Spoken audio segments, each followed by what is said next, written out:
you what is full stack development and why we need full stack development, and then how it helps in your future or career or any way. Okay, so first of all, let's see what is a full stack development. Let's go to the live examples. I'm not going to do normal things. It's like not like this. We'll go to the live example, how a application is developed and how it is going on. So simply we'll see. So if you see the websites in the current day, it may be Flipkart, it may be Facebook, it may be Amazon, it may be any website. What are the website you are seeing? Okay. So how this website is built, first of all. Okay, so how a website is built. We may be seeing couple of websites which are static websites. Just a content will be placed over there and you are just viewing the content and normally see. Those are a static websites we can do. But coming to the interactive website, nothing but where user can interact to the website and he can provide some input to the website and he can get back some output from that. Simple example, if you're going to the Flipkart, you are trying to purchase a mobile. You are giving some input saying that I need mobiles, I need TV, I need to purchase some home appliance and everything. Based on this, it is trying to give back some responses or it is giving you some view where you can able to select couple of options. Coming to Facebook, what you are doing here, you are providing your username and password over there so that you are authenticated saying that yes, you are the right person with this username and password. After this, it is trying to show all your information and you can able to upload your photos, upload your experience and everything, and then other users who are in connection with you, they can able to see your updates. Okay, so all this information is interactive. So you are interacting with multiple things over here, but for us we are just interacting with a website and that website is giving you the clear information. Okay, now, so when you're doing seeing all these websites, what you think, how those are built? Okay, till now what we are doing, we are just experience them and we are just using them. Now what we are going to do, we are going to develop or we are going to create a website same like this. Now, okay, now coming to here. So when you are able to develop or something, so if you go to the software industry, previously when it began from 1990s or 80s, what is there? If you see in the market, you can see like I'm a Java developer, I'm a .NET developer, I'm a PHP developer, I'm a database engineer, I'm a uh, uh, test engineer, I'm a UI developer. So like this, we have multiple roles in the development. Okay, so what that means, so when a website is creating, each and everyone is playing some role in this development. Okay, so if you see the Flipkart or Facebook, what you are doing, you need to showcase some user interface to the user. That is the UI developer work. Okay, and then we have a interactions between the Flipkart or Facebook website to the database. So what is the database here? Database is nothing but where all the information is stored. So if you go to the Flipkart, there are lakhs of products in the Flipkart website. So where those are coming from? So they need to store in some place. Simple example, what we are doing, we may be having some Excel sheets to store some data, or you have some your hard disk where you can store some data, like you can store some movies, some files and everything. So you have just 1 PBR data, something data is there, so that you can access. Same like this, what are all the data which are needed to display the products on Flipkart, those need to store in somewhere. So we are going to have a database. For this, we'll be having one engineer. And then to get the data from database to display to the user, as well as from the user, if you input something, it need to go to the database. There you need to make sure some logic has to be written so that you can able to fetch the data and you can able to input some data. So these things will be happening from the coding for our programming language. Those we are going to call as a developers like Java, PHP, .NET, or any Perl, any programming languages. Okay, so these are all the programming languages we are having. So for that we have all these engineers, and then QA engineer. So what is the QA engineer? Quality. So a quality engineer is main work is to his main work is to make sure whatever the website, whatever the interactions done by these things are working perfectly before you are going to, before that website is going to the market, or before that website is coming to the end users like us. Okay, so like this we are having multiple roles and everything. So all these roles are in current world also, even we are currently following the same thing. But now what is full stack development? If you have all these things, what is full stack development? A full stack development is nothing but a person or an engineer is having all all hands of, having all hands on each and every technology. Give me 1 minute.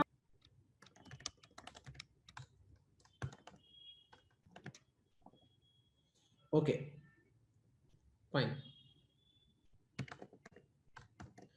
So where users can able to, so here what is happening as a end user, as a programmer, or as a person, as an engineer, he is having hands on all technologies. Okay, so those practical implementations will also come. This is mainly intro section to give clear examples. Okay, so now a person as an engineer can develop a website end to end, means from starting to ending, or without anyone, means a person can do all the implementation parts when creating a website or creating an application. Okay, so what is happening here? As I said, a person or an engineer can able to develop an application from all the all the technologies. Simple example we'll see. Okay, now simple example, I wanted to develop a website that is called a shopping cart website. Simply, okay, I want to develop a shopping cart website. It may be like Flipkart, or it may be like Amazon, it may be like any other shopping carts. So now what we need to know, what we need to do, we need to do a plan for that. What plan we need to do? So how database has to be structured, what are all the database data has to be stored in the database, and then what is the user interface, how my products should be look like, and how many products need to display on the home page. I need to show some banner on the home page, I need to show some of the latest products on the home page, and all those things. And then there is a connections between database and the front end. So when you're doing this one, they need to write a coding logic. So all these things, if a engineer doing himself, as an engineer, once you end of the session, you can able to develop, you can able to develop your own application yourself. You don't need to depend upon anyone. Okay, so like this, a full stack developer is going to play a role in the companies. So now we'll get a question. So every company is having all the developers, Java developer, UI developer, all these developers. Why companies look for full stack developers? Yes. Why companies are looking for full stack developers? Okay. So why companies are looking for full stack developer is, first thing, suppose how they, how a application is going to start. So how application is going to start is, let's see, give me 1 minute. So how a application is going to start? First thing, whenever you have a plan to create a simple website called shopping cart website, you wanted to create a shopping cart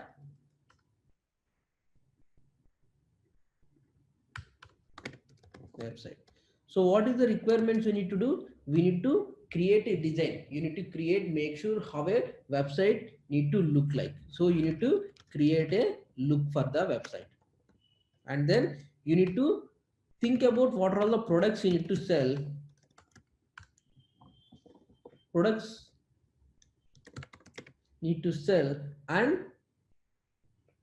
how many products, what are all the details, what is the price and everything. So where we need to store those information. And a connection between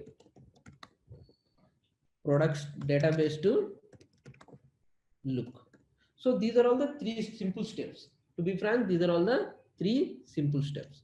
When you're doing these three simple steps, but there is a lot of process will be there. So what is this process? So process is nothing but we need to follow some process. How to create this thing? The first process is you need to create your design. Okay, you need to create your design and how the page look like. You need to make sure those things. After this, all the products need to store in database. So everything you are doing a plan, one by one plan you are doing. So when you are doing this plan, I'll tell you the things. Until unless a design is happen, so look and feel is happen,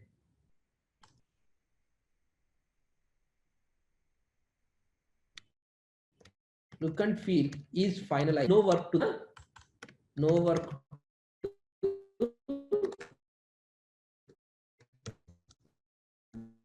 developer.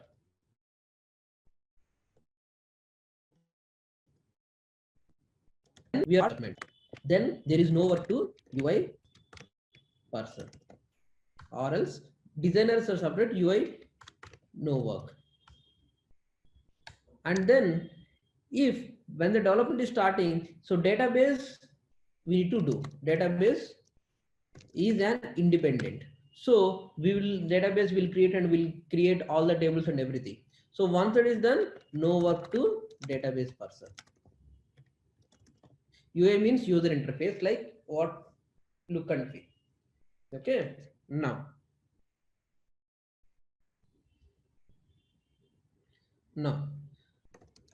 after this, database is created and development is completed and everything. So developers are going to start development and they finishing the work and everything is done.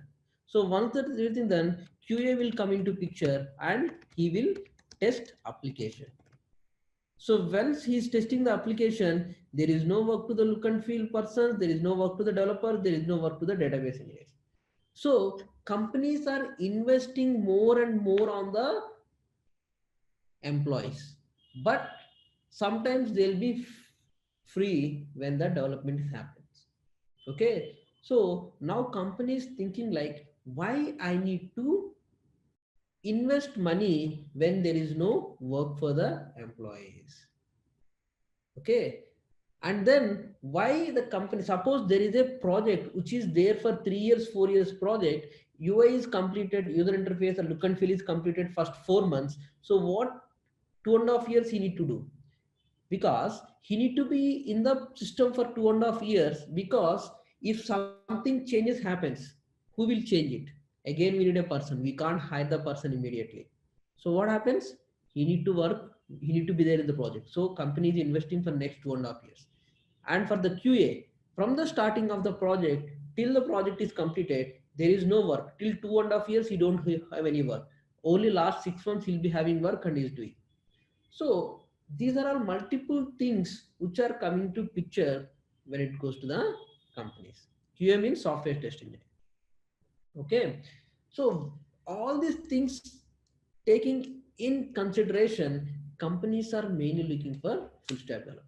So if a person is a full stack developer, okay, if a person is a full stack developer, what is the thing? He is going to do look and feel things, means like he is going to do UI development. UI design is separate. UI development. Development is like creating HTML, CSS, and JavaScript. That is called web development. Okay, and then he can do his coding part, he can do the database part, and he is the person who is going to do a test cases. Okay, so he is not playing a primary role of QA engineer, but what is going to happen is whenever something code we are writing, or when you are writing some UI look and feel, we are going to create a functional test cases, nothing but a end-to-end test cases, automation test cases.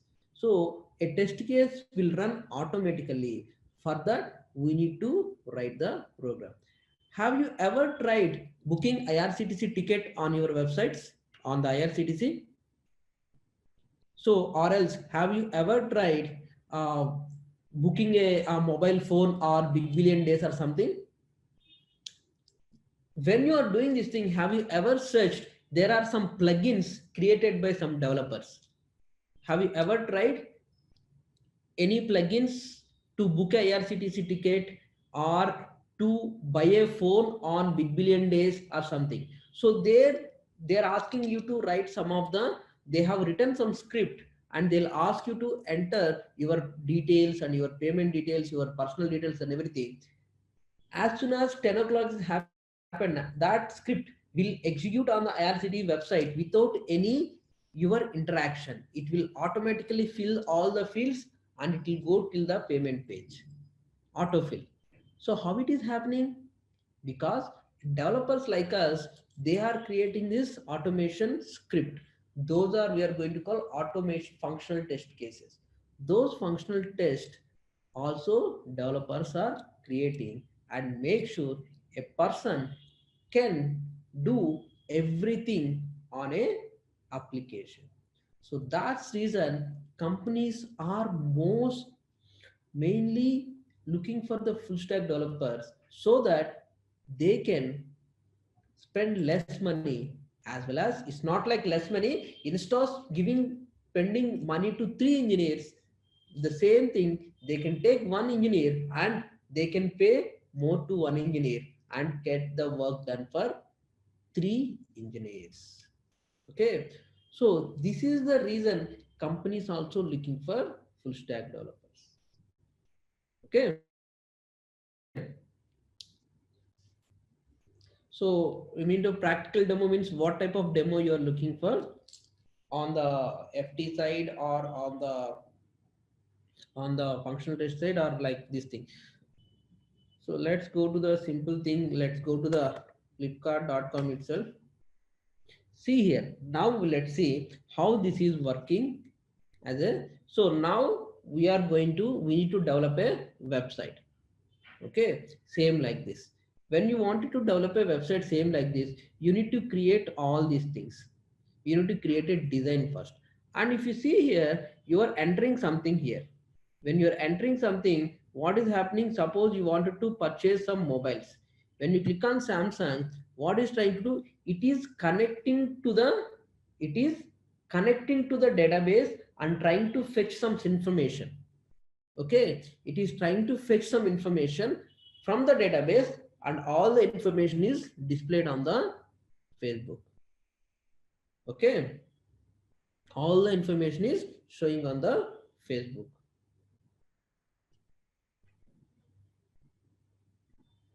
Can you see my screen, everyone?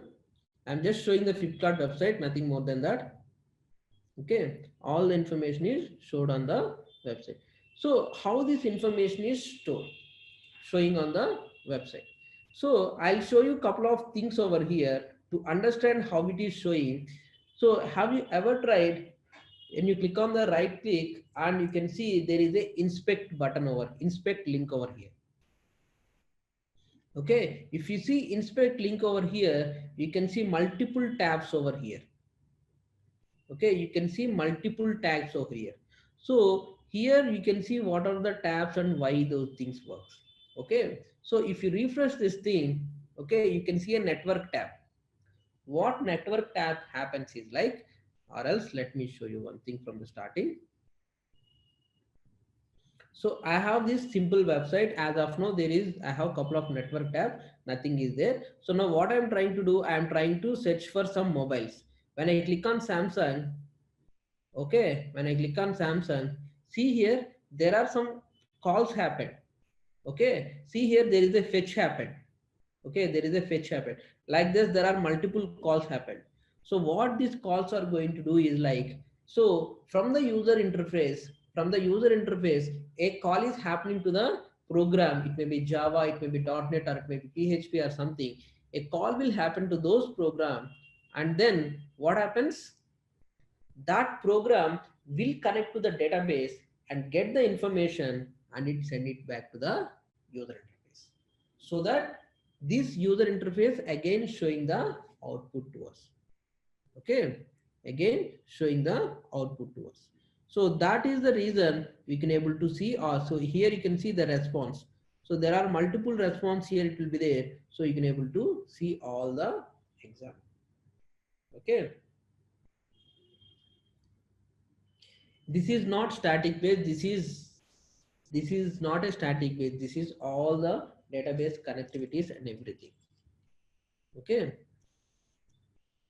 so this is the why companies are looking. So as a engineer, a person can able to develop at any part of the website. He can do a development of Java or Node.js or React.js, or he can do some development of HTML, CSS work, or he can able to do the work of, what you can say, database and everything. Now recent days, so other tabs means all tabs are same. See, other tabs means, see here, if you see here elements, this is the HTML view what you are seeing. Those will be whatever look you are seeing here, those things you can able to see here. And if you go to the console, this is just for the developer purpose. If you wanted to log something, if you want to do something, those things will be useful. And this is the audit. So this we are not going to use much, mainly for the performance, how the, when a website is loading to the website or mobile application or any device, what is the performance, how much time it is taken, and what are all the things happen, those things, and SEO optimization, those things we can able to see here. And the sources are nothing but how many files are involved to load this website, those things will be in the sources. And coming to network, what are all the network calls, what are all the calls happen to the server, those things we can see in this one. And performance, so here by using this performance we can able to understand how a website is working. So we are going to use bootstrap. And memory, so in this memory, how the memory, see how much memory is used to load this Flipkart website, and where the memory is stored, and what are all the information it is sending to Flipkart, and what are all the information we are getting from Flipkart, those things. And coming to the application, so here you can see where user cookies and local storage, all the information are stored for the user. Have you ever seen, if you open the google.com or gmail.com or flipkart.com, your username and password, your username is already stored. Once you log in, your username and password will be stored there. So all this information stored here in the local cache and memory. From there you can able to see the information. And the security, so this is like what type of website you are using. So here if you see here, if you click on this thing, you can see connection is secure. What type of website you are going to use, it is secured website or it is non-secured. So why secured and non-secured? You are entering your credit card information. Is that credit card information is encrypted before sending to the server? Why it need to encrypt? You'll get a question. Why you need to encrypt? Why can't you send directly? Because when you are sending your information from this website to the network call, what happens? Anyone can steal your information. Hackers. That's the reason hackers are coming into picture. Okay, so hackers can able to steal your information if the website is not secure. By using this HTTPS, we will do some encryption certificate. What are all the data you are entering on this website? It will be encrypted, and then through the network call, all the encrypted information will go, so that hackers have very less chances to decrypt this information. Okay, and then these things are redux and components are profilers. These are coming to React application. If you application is mainly developed with React, those things we can able to see. Okay, so the CSR of all these tokens we will be seeing one after other when we are going into the in details of the class. Okay, now let's go to the here and see. We have seen why this full stack development is needed, so that you can able to develop your own website. So now how it helps to you in person in this current situation, how it helps to you. Simple example, by this end of this session, by the end of this course, you will be able to create your own application. Do you have an idea with you? Yes. Now you will be in a position to create an application or website without anyone else. You don't need anyone. You are the person, you are the boss. You can create your own application yourself and you can go to the boss. It's not only for the companies. You have some very good ideas. See, nowadays you are getting many ideas. People in the markets, if you see in Bangalore or Mumbai, what is startups? What is startups? They have some idea and they'll be having not more than 10 people. All are full stack developers. What will be doing?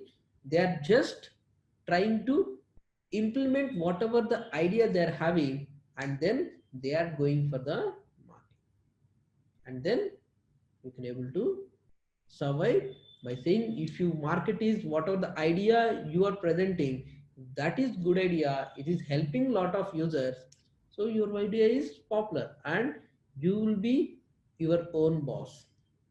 So now if you have an idea with you, what you need to do? You need to invest some amount, invest some time to do all these things, and you need to go for some other friends or freelancers or companies, and you need to explain your ideas, and then you need to get build that idea from those people or companies, and then you need to go to the market. But now after these things, you can able to do your own application and you can go to the market. Okay, this way it helps not only in the career wise, as well as in your personal way also, you can do your own ideas. Okay, this is all about the introduction. And then let's go to the topics. What topics we are going to cover as part of this full stack development? Okay, I'm giving the basic things, and once we go to the in-depth, we'll see all these things. Okay, so as I said, full stack development covers mainly three parts: front end, back end, and database. So what is front end? A front end is nothing but front end or user interface. So it's nothing but the look and feel which you are seeing on a application, or the data you are seeing, where you are inputting some data. All this information, it comes to the front. Front end is nothing but front end is nothing but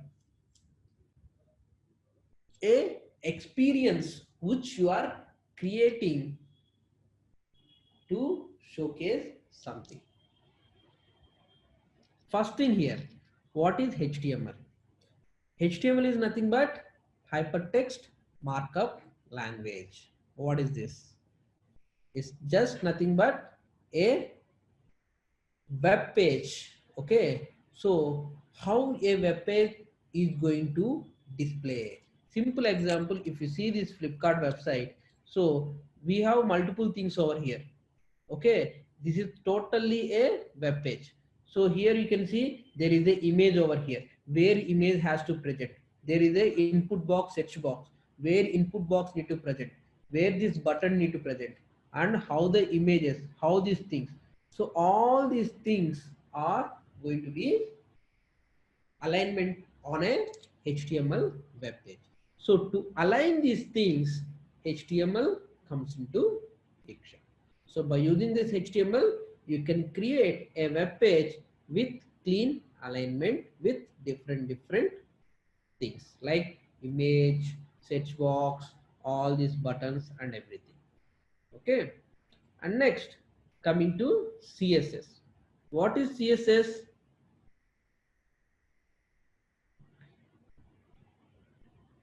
What is CSS?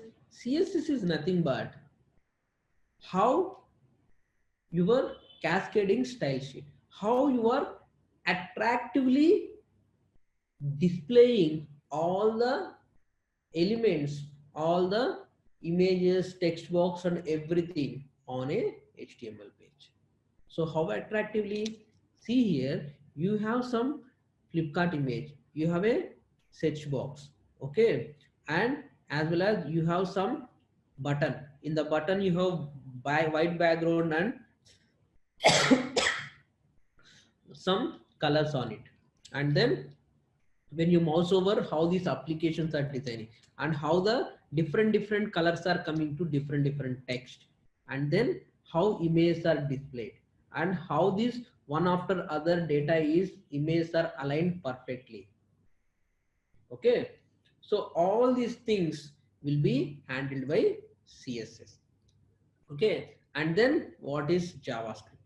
JavaScript is nothing but if you wanted to change something on this HTML page, or if you wanted to do some network calls or everything, so we are going to use JavaScript. JavaScript is mainly used to have some programs on the client side. If you want to do some modifications on this browser on the client side or the browser, as well as if you want to do some of the network calls and everything, okay, all these things will happen by using JavaScript. So by using this JavaScript, HTML, CSS, you can create, okay, you can create a clear static website. So by using the static website, it's just static, you don't need to do any other stuff. This is normally we are going to call as a web development also. So we are not just going to learn web development, we are going to learn full stack development. Okay, web development will be only with HTML, CSS, JavaScript and some of the frameworks like using Ajax and then using some of the React and all these things. Okay, and next, what is the backend? Okay, so backend is nothing but a program or a server where a request can be handled. What all the requests are coming to this website, how these requests are handling, getting back the response and everything. Okay, in this full stack development course, we are going to learn mainly Node.js, okay, Node.js and then Express.js, and we have React and Angular, whatever you want, but we are going to learn React.js. Okay, React.js we are going to use for both front end and back end. Okay, so those things we are going to see. So what is this Node.js and Express.js?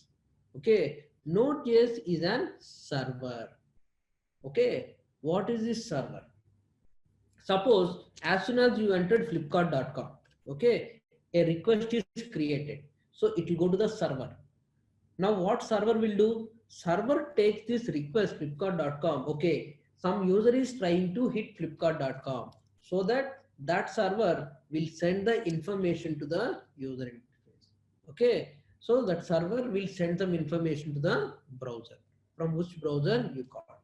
So this server is going to handle all the requests which are coming. Okay, as well as by using this Express.js and React.js and everything, we will create a application. We will create some requests and everything. We'll create some one. We have created some UI that will be in the server. So all this information will send back to the browser. So browser will display the information. Now, once browser displays the information, again from browser we'll do some request. Simple example, I am doing some mobile request. I am doing a mobile request. This connection request will go to the server again. So server is a main point of contact here. What are all the requests you are sending? Server will take it and consume it, and then it send back to the information to the. So when the consuming is happening, all the information we can't store in a simple server. So if you have some lakhs of products or some lakhs of users information, you can't keep just in a computer. Okay, we need to have some separate structural way of storing information. Simple example, suppose you want to store some movies or official documents or personal documents, you yourself creating different folders in your application and storing all the information over there, because you wanted to identify them easily. Same way, applications also need to identify the data easily. That's reason we are going to create database, and we are going to create different tables, and then we are getting the information. So now this server Node.js, with the help of Express.js, it will create some connections, it will create some program to get the information from database. So once that information comes, it will do some modifications. We don't need, simple example, I need to show here in this page, I need to show only mobile information, but I am getting for this mobile, I'll get all the information when I'm getting from the database. So what, I don't want all the information to send it to the UI. So I need only image, mobile, name and price and rating. So those information only in the program we will modify, and then that we will send it to client side, so that user interface will get this information, and it will store in the, it will showcase to the user. Okay, so like this, a server as well as backend application will do all this business logic. We are going to call it the business logic or programming, and then get the information from the server, and it will display to the user. And as I said, database, why this database is needed? Simply I said, you are having your mobile, you are having your mobile, or you are going to have your laptop or something. Okay, all the things you are going to store in a structured way. If you are not storing you in a structured way, you are just keeping all in desktop, you don't know where the application, suppose you want to find it, you can't find them easily. You need to go each and every line item and see where the application is there. But if you store them in a structured way, you can able to get data faster. If you want to go movies, I'll store in D folder. If you want to have some personal and photos information, I can store in E folder. If you want some any classes, or if you want any documents or thing, I can store in F drive. So that drives you can keep, and in that drive also you will create different type of, I can store Hindi movies, I can store English movies. So again you will create one more folder saying that Hindi movies, English movies, you will store in movies over there. And again if you go that, it's 90s movies, 2000 movies, 2010 movies or something. So that what you are making say there, you are trying to make sure you can search your program or movie in your mobile application or laptop easily. The same way, database also will create multiple table structures and make sure data stored in a structured way, so that you can able to get those information faster. Okay, that's reason we are going to have all these things database, and then all these things we are going to learn as part of standard, so that you can create your own design. It's not design, you can create own your UI development. So if you have a design, you can just structure that and you can create user design, user UI development and design, and then you can go to the program what type of information I need to get from the database, what information I need to store in database. Everything you can create yourself. Okay, everything you can create yourself, and you can able to do all your stuff. So that by that what is happening, you are the person developing your own website, as well as you are a person you can able to see go for any company. So now let's go to the why it will be useful for your career. If you learn this full stack development and everything, you if you proficient in those things, will all big companies are mainly looking for the full stack developers. They're just not looking for the developers, just they know something, UI or node or backend or something. So they are looking for the people who are having full expertise on these things, so that they can able to invest less money. Instead of three persons money, two persons money he can give to one person and get the things done.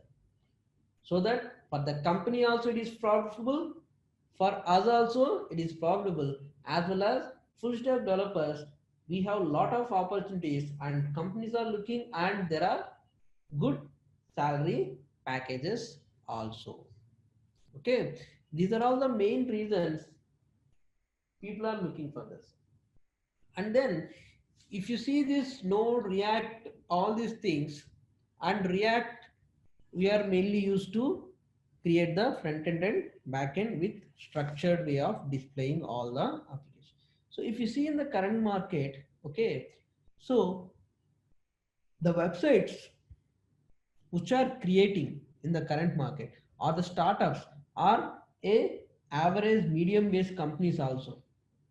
What happening, so they are using all these technologies mainly because it is free of cost.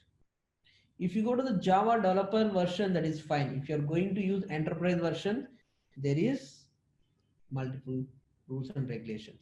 But coming to HTML, CSS, JavaScript, those are free. Coming to Node and React and all those things, those are free of use. Coming to the database MongoDB, which is free. So these applications, you don't need any application cost. You just need the maintenance cost. Means where you are deploying, which computer you are deploying, those maintenance cost only will happen. Okay. MongoDB is free, but they are giving for the corporates with support, which is paid versions. Okay, so this Oracle is not a free version. Mongo, MySQL, these are all the free versions. You can use them.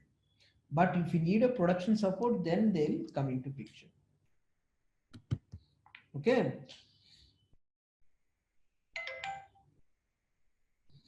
We are not going to have Firebase here. Okay. So by using this full stack development course, you will be the person, you can create your own application, and you'll be getting lot of opportunities from big market gains, and you can able to get jobs easily. And then what you can do, you can develop your own applications. Okay, you can create your own applications.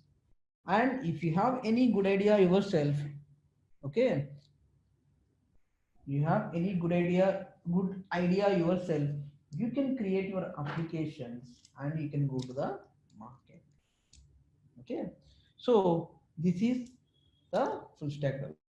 A person who is going to be proficient on full front end and back end with database knowledge or database experience, those guys we are going to call as a full stack developer, so that he can develop an application from end to end. Okay, from end to end.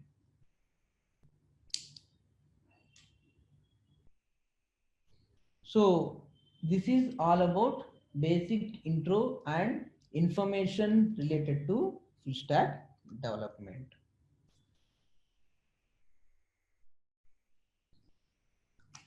Okay. Now let's see you have any questions. Let's try to see. As part of this course, as I said, we are going to learn Node, React, HTML, CSS, and JavaScript on your side, and Node, React, Express or backend side, and MongoDB as a database. React.js is a front-end framework. So, and how the in this front-end framework, how we are going to have the Express and database connections, those things we are going to use. So we are going to, so better thing is Node.js as of now in the current market, Node.js is the best because not just because of the Node.js I'm not selling, I'm working. So because you have a lot of plugins, you have a lot of features which are free for use by using Node.js. Okay, those things.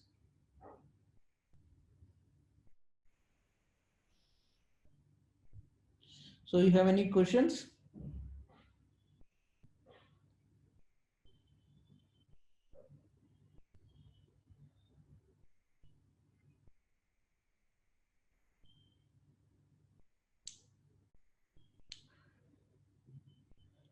See, if you want to develop a meaningful full stack application, here, see, coming to us, we are not restricting you to develop this application, that application, or yourself.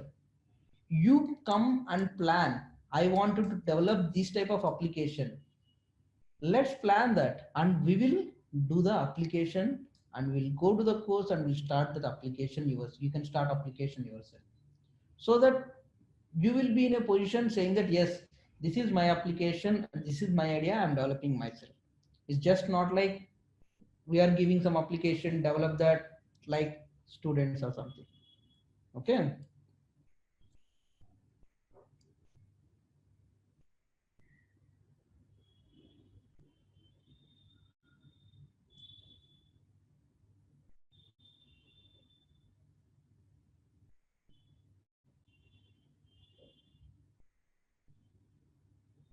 Any site means which are only mainly taking web application, any type of web application you can create with Node.js and React and front end and back end. But based on there will be coming into the scaling, those scaling will increase. Suppose if you see Facebook, Flipkart, or all these things, they have lots of data. So to handle this lots of data, we need to deploy in multiple machines, and we are going to do a scaling like horizontal scaling. So those things we'll see in the further classes when the topic comes. Okay.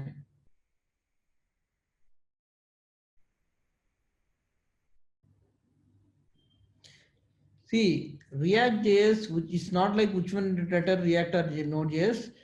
We both are, these two are, with combination of these two, we can develop a very good application. Node with server side, React is from the front end. Even you can create React application with some other Java, all these things. So combination of Node and React is very good. It's just a framework. It just makes sure a good user interface application on the UI side, as well as to get the backend connections and get the information and do some loading types, those things. By using those things, your application will be much faster. So why React JS? There are many things. So I'll tell you. So we have Angular JS, which came in the starting. After this React, now Vue.js, and some other JS are coming. So these are all based on JavaScript. JavaScript is the core. So when you are developing, simple example I'll tell you. Okay, so you are, if you want to do something, okay, so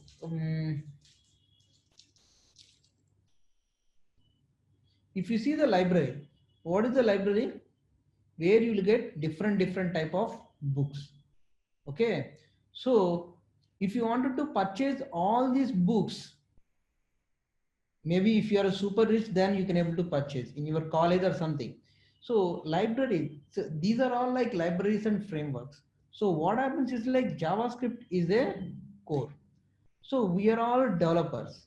So when we are developing an application, okay, if you develop and each and everything with core JavaScript, we can develop, but that involves much cost, much much cost, many engineers and everything. But engineers like us, whenever they have some ideas, they are just creating some simple libraries and publishing to the world for free, so that we can use them. So those are libraries. The frameworks are nothing but, they are a way how to implement new way to the application. Okay, so those things, while we are coming to React.js, we'll see how this React.js framework is came into picture and how it working. Okay,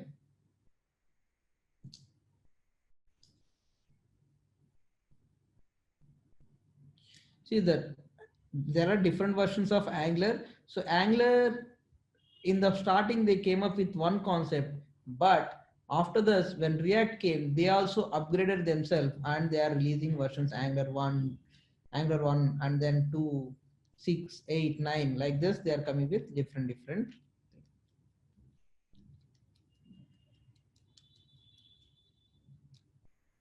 Okay, React and Node are used together.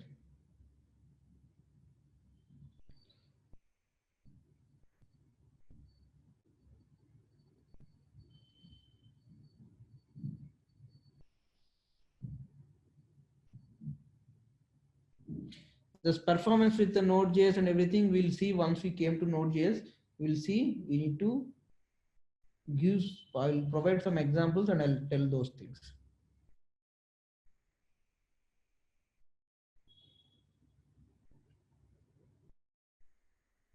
The REST APIs are nothing but representational state transfer.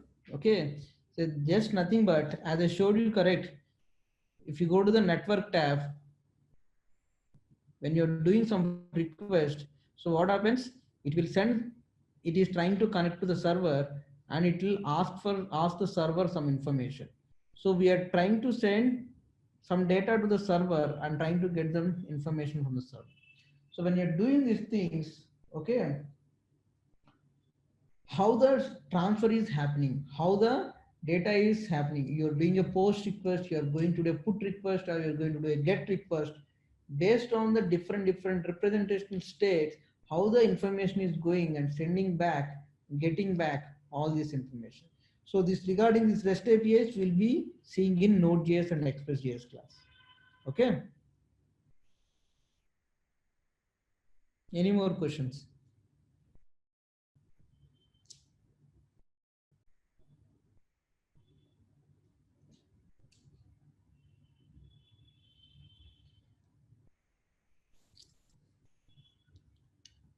Fine then. So this is all about basic introduction regarding the full stack development, and from next class onwards we are going to have a interactive sessions, so that this is just an intro, so we are not able to present much thing, but from the next class is going to be interactive. So I am going to write the code, I am going to show how the information having, how the development is happening. The response is like REST and SOAP are two different approaches. SOAP is mainly XML based and REST is mainly JSON based. And the state transfer is with different methods like get, post, put, all these things. In SOAP, there is only one way.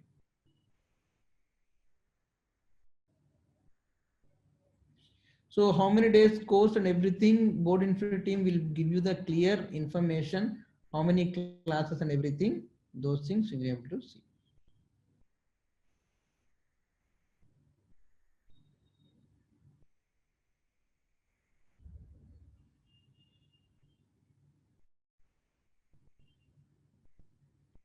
Not, we are not going to use NetBeans IDE, we are going to use Visual Source Code IDE.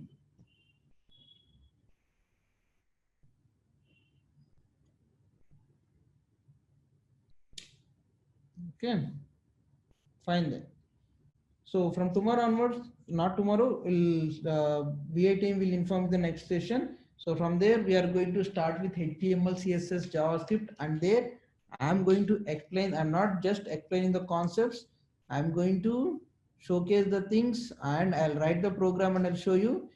And then you need to implement, and I'm going to give some exercise every day. Based on this, you need to implement those things, and you need to come up with the solution. Okay. So regarding these classes and everything, VA team will be coordinating with you all the details. Okay. Fine then. Good night, guys. Have a great day. Bye.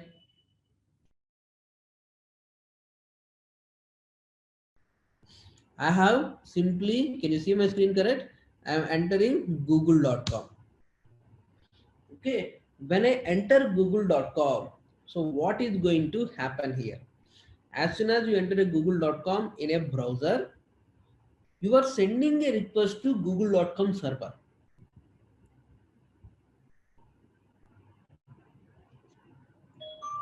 After that, server is responding you back. So server is responding with some of the data, and then the data we need to see on the browser. So if you go to the inspect over here, and let's see the console, and let's see the network tab. Okay. When you enter google.com in the browser, click on enter. Okay. See here what is going to happen. So it is going to click on the google.com, and then it is going to get a response over here. So what response you are getting? You are getting some HTML and CSS, HTML, JavaScript, all the response. After this, what you are seeing?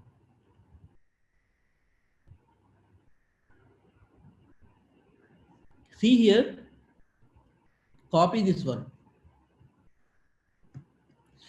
and paste it in the URL. What you are getting?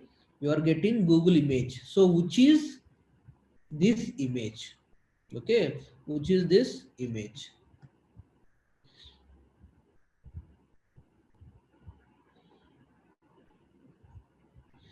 So I am showing my screen. I am showing my screen. Okay. After this, if you see here, there are multiple images.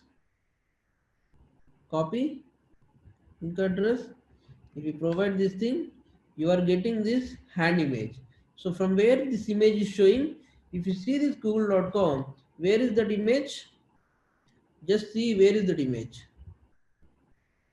Here is that image. So all these images are getting downloaded to the browser, as well as a HTML code is getting downloaded. So once all this code downloaded to your browser, it will execute in the browser. Okay. So HTML, CSS, JavaScript, whenever you're writing, what happens is like it won't execute on the server. It will just download to the client machine. So for this client machine or the client browser, which you are where you are trying to execute google.com. So in this browser, I'm executing google.com. So this browser will receive all the HTML code, CSS code, JavaScript code, and images and everything, and then it will show on this web page. Okay, it is showing on the web page. So in this client machine, in this browser, all this code is coming. See here, what is the HTML code? All the HTML code is coming, and it is displaying on the HTML.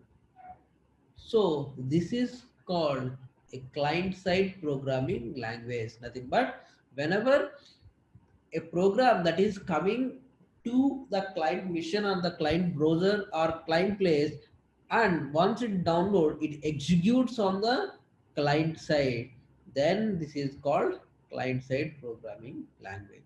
HTML, CSS, JavaScript are going to be client side programming languages.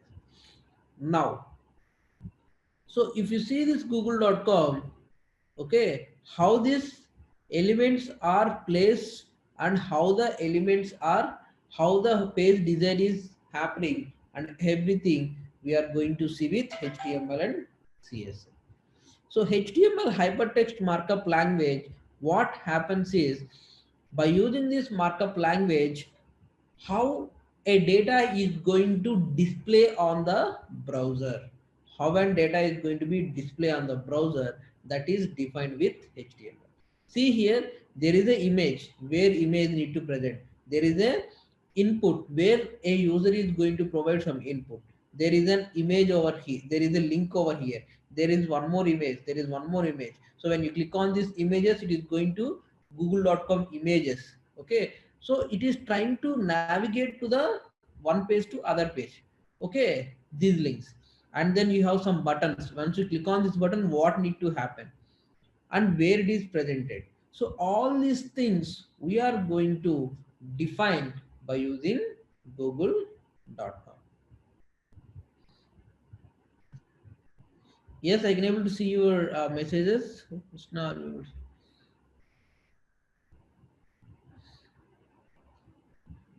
So I'm giving the basic starting before client-side programming language and how HTML page is going to display on the browser and execution. Okay, this is some basic concepts. So I'm sharing my screen and I'm executing the things over here. Okay, now, now, so how this element HTML in this google.com page, how each and every data is presented. Okay, that we are going to do with HTML. Okay, now let's go to start our program. So how we are going to create a HTML page and where we are going to execute. Okay, a HTML page can be created by using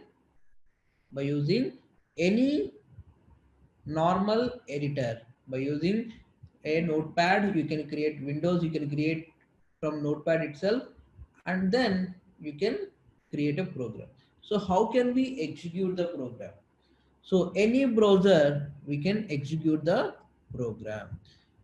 Okay, so how to save that file? So I am going to create this as an, I have an empty file, I want to create an HTML file and execute it. So to create an HTML page, we need to save with .html or .htm is the extension we are going to use. Okay, so by using those two things, we are going to create a HTML page. So I am saving this thing. My page is created. Okay.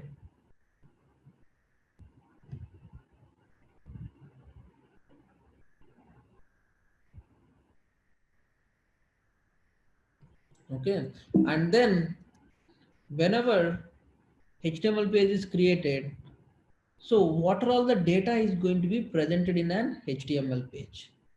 Okay, what all the data is going to presented in HTML page? So HTML page, we have a clear structure when you are trying to create a HTML. So what is that clear structure? HTML page has to start with first thing as doc type. Okay, we are going to have a doc type. So what is this document? So we are going to call as a document type. Okay, we are going to call it as a document type. So what is this document type? So document type is nothing but we are going to create we are going to tell to the execution page what type of HTML you are going to execute on the browser. Okay, what type of HTML page we are going to execute on the HTML page. So the syntax is doc type HTML. It may be small HTML or it may be caps HTML. So this first line tells to the browser what type of HTML we are going to execute. As of now, we are going to execute HTML5 page. So the syntax for HTML5 is doc type HTML. Okay. So HTML journey started from 1980s onwards. Okay. So once it is created, doc type is case sensitive, but we can use doc type.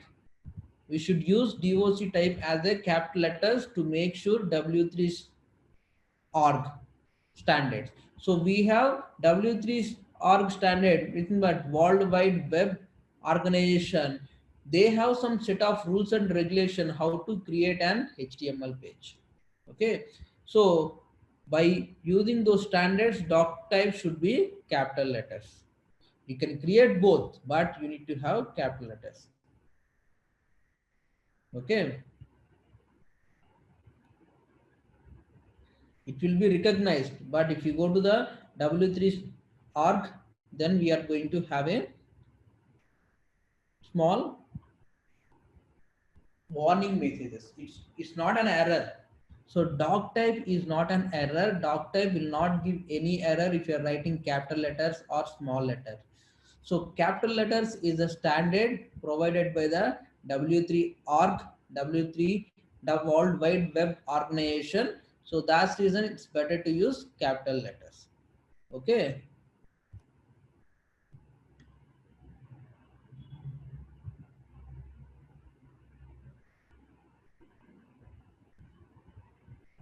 Okay, and then so this doc type HTML tells to the browser saying that what type of HTML page we are going to execute. If I execute this thing, I can see the output. As of now, there is no output. I can't see anything.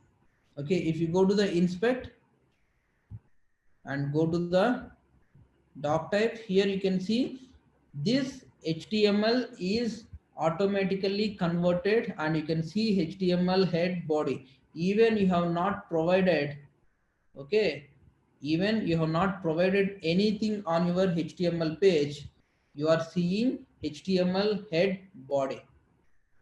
Okay, HTML head and body.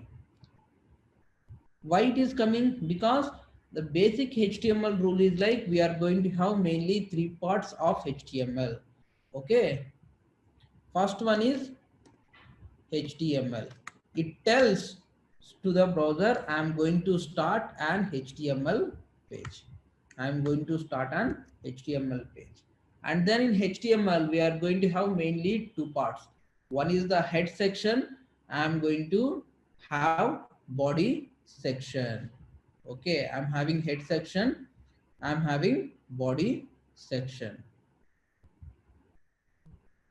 So what is the head section and what is the body section? Head section is nothing but whenever you are trying to execute any HTML page, what are all the files required, what are all the CSS files, what are all the JavaScript files, what are all the basic information which is needed to execute, and that information should not be displayed on a HTML page. Those things we are going to have in head section. And coming to body section, we are going to have what are all the information we are going to have, what are all the information which is going to display on the browser. Those things we are going to have in body section. Okay, so coming to HTML head section, we are going to have a title. So title, only title which is going to display on the browser, but that is not going to display on the browser. That is going to display on the tab information, if you see 1.html, if I'm providing here my first program, that is going to display over here. So if you see the google.com, they have mentioned Google. Okay, so we have a Google. You can mention Google over here. So this is the information we are going to get by using the head section. We have couple of things on the head section, mainly those we are going to call meta tags. So by using this meta tag, we have couple of options here. By using meta tags, we can able to provide mainly who is the author of this web page, and we are going to provide couple of options saying that meta keywords, descriptions, and all those things. So these information mainly used for regarding the HTML page for Google or Yahoo or any search engine optimization purpose. So by using these meta keywords, search engines will be getting all the information and it is going to display on the page.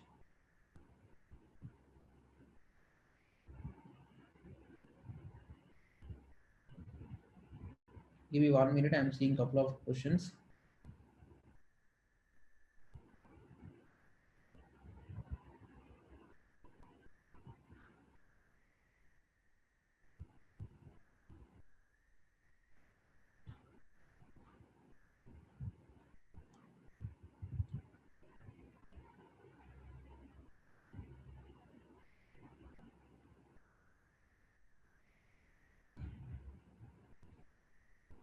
See, without doc type you can write, without HTML you can write, without head you can write, without body you can write HTML page.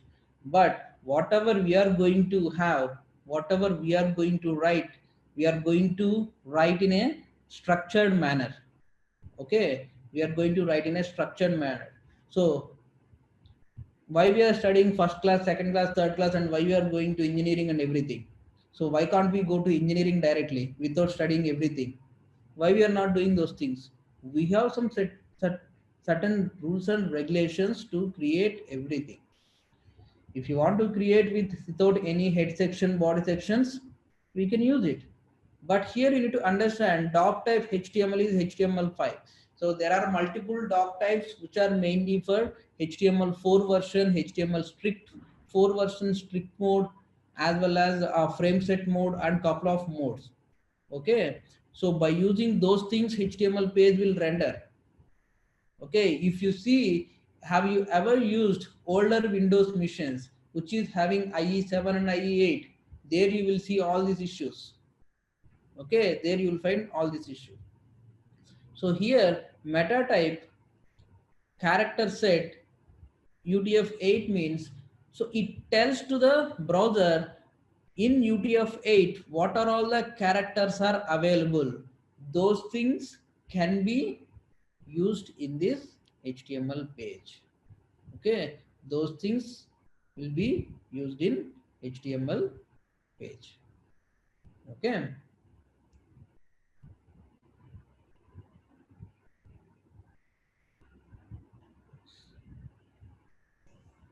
fine.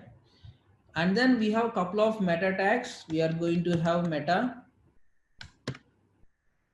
and then as I told, by using meta tags, what I told, we are going to have couple of things. Those are like I can able to provide some information, who is the author, as well as who is the person who created the HTML page, and a couple of keywords we can able to provide, as well as I can provide couple of other informations also. Okay, so what are all those informations? Just we will see here in meta tags.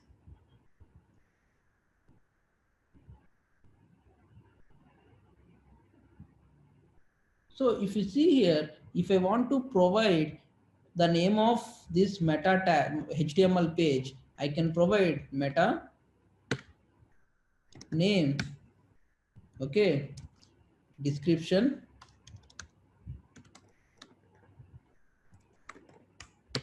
and then I can provide content. I can provide content saying that my first Google page.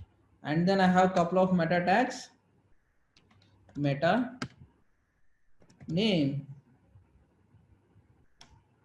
keywords,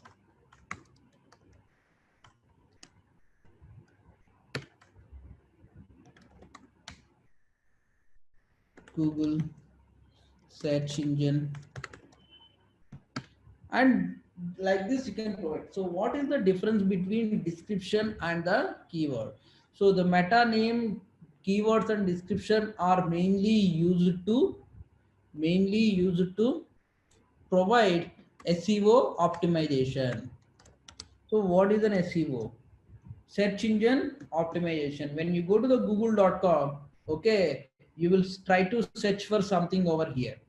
Okay, when you search something, okay, when you search something, what is going to happen? If I search something, so Google will provide all the information which is related to this website. So how it is going to provide? Because it is going to provide, Google will continuously read all the meta keywords and descriptions of the web pages which is coming into the live, and then which is going to the world wide web, and those will store in those databases. And then whenever you are trying to find exact keywords in the Google search engine, those keywords will map to the this keywords section. So when both are matched at that time, again Google will do some internal analysis and it will try to do which one need to come first, how many days the web page is available, and all these things will try to analyze, and you will get the results on the web page. Okay, so like this we are going to have meta name, description, as well as meta name keywords. Okay, and you can provide your name also when you are going to do meta name as an author. I can provide my name because I am the person who is creating it. Okay, so UTF-8 is nothing but whenever you are trying to, what are all the languages, what are all the character sets, what are all the characters are available in the world. So those we have Unicode characters defined. Okay, so all those characters can be used to display some HTML page. Okay, that is the UTF-8. Yes, as a like computer, if you are having zeros and one, computer can understand zeros one only. But UTF-8 and there are couple of character set. So based on those character set, you can able to display current HTML page. And this is about this meta data. We have multiple meta content we will see in later. Okay, then coming to the body section. So body section, what we are going to have a body section. Whenever we are trying to provide some, whenever you are trying to provide some Google homepage, so what are all the data is available? I have some link, I have some image, I have input, I have button, I have some text over here. So how this data is displayed on the HTML page, we are going to have in the body section. If you see here, I have Gmail and images and some image. Okay, this is apps image, and then I have image, I have text box. How this data is displayed on the browser? So each and every data we are going to display on a HTML page, those things we need to write over here. So before going to this one, so whatever we are going to write in HTML, we are going to call as them as a tags or elements. So what is a tag or element? So HTML recognize what data I am going to write on HTML page by using a less than and then tag name and then let's consider. This is going to be the starting. Okay, so this tag tells to the browser what type of information I am going to render on the HTML page. And then we need to have a, once that information is ended, we need to provide tag name like this. So if you see here till now, except doc type, remaining all are having a structure. We have HTML, which tells to the browser, this HTML element tells the browser, I am going to execute HTML. And then head section, it tells all these elements, all these tags mainly used to render HTML page without any display content on the browser. And then body section will be having all the content which is going to display. So like this, every HTML element we are going to write with some tag name. So tag name tells what type of information we are going to display on browser. Okay. Now, the first thing, how a text is displayed. You can write a text like anything. You can write any text on the sample page. So if you write anything on this browser, you can see the output, you can get the output. Okay. So if you see in this google.com, you have multiple text and images we are having and some links you are having. So how all this information is displayed. So we have different tags are used to display the content. And this first thing we are going to see in HTML page, if you are writing any text, those are having a fixed font size and the color. Color will be always in the black by default, and we have a fixed size of the font. Okay, so how can I change fonts like headings and I want to display some heading message, I want to display some normal message and everything. How can we differentiate? So we have mainly 6 heading tags from H1 to H6. Okay, H1 to H6. So as I said, each and everything will be enclosed by starting tag and ending tags. It tells what is the starting and what is the ending. So this is H1 text. This is to text. If I execute these things, you can see H1 is coming in very big font and then you have a bold size, and H2 is going to be some little. So like this, we have H1 to H6 predefined sizes defined by HTML page. H3, H4, H5 and H6.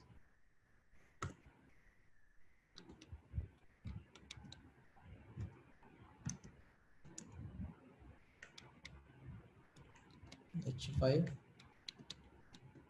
H6. If I execute these things, you can see H1 to H6 text in different sizes and different width. So here you can see each and everything, it is some, it may be around 46 pixel or something. So let's see what is the, so if you want to inspect the element, you can just inspect the element, you can see what is the size. So here we have a font size in 2em. Here if you go and if you see the inspect element, you have 0.67 em. So like this, we have couple of sizes for each and every HTML H1 to H6 tags, and those will be assigned. Those will be assigned to the tags, and those are going to display on the browser. So we have a font weight, bold, and all these things display block. Okay, so these HTML tags will come with a predefined set of rules. Those rules will be applied to H1 to H6 tags, and you can able to see the text. So meta tags are mainly used to provide some information regarding the HTML page. Okay, those are not going to display on the HTML page. Those are just used to provide some information like who is the author and what type of information you are going to display. So you are going to provide character set UTF-8, and then you are going to have who is the author, and then you are going to have some description and keywords. So mainly used for SEO, search engine optimization, when you are trying to find some Google, something from the Google or Yahoo or any search engines. So these are all the data which used by the search engines. Those will be stored on those search engine sites, and from those links you are going to get the information, and our web pages are going to come in the HTML page in the output. Okay, that's reason we are going to have meta. We have couple of meta keywords. Those things we will see later. We have few more couple of meta keywords, we are metadata we are having. Okay, so then we have seen H1 to H6 providing some font size. And then if you see in this Google page, so I have a google.com and Google images, and then I have emails and everything. So how these are coming on a HTML page? So if you see here, I'm copying the image address. I'm copying the image. I wanted to display some image on my HTML page. So how can I display an HTML page?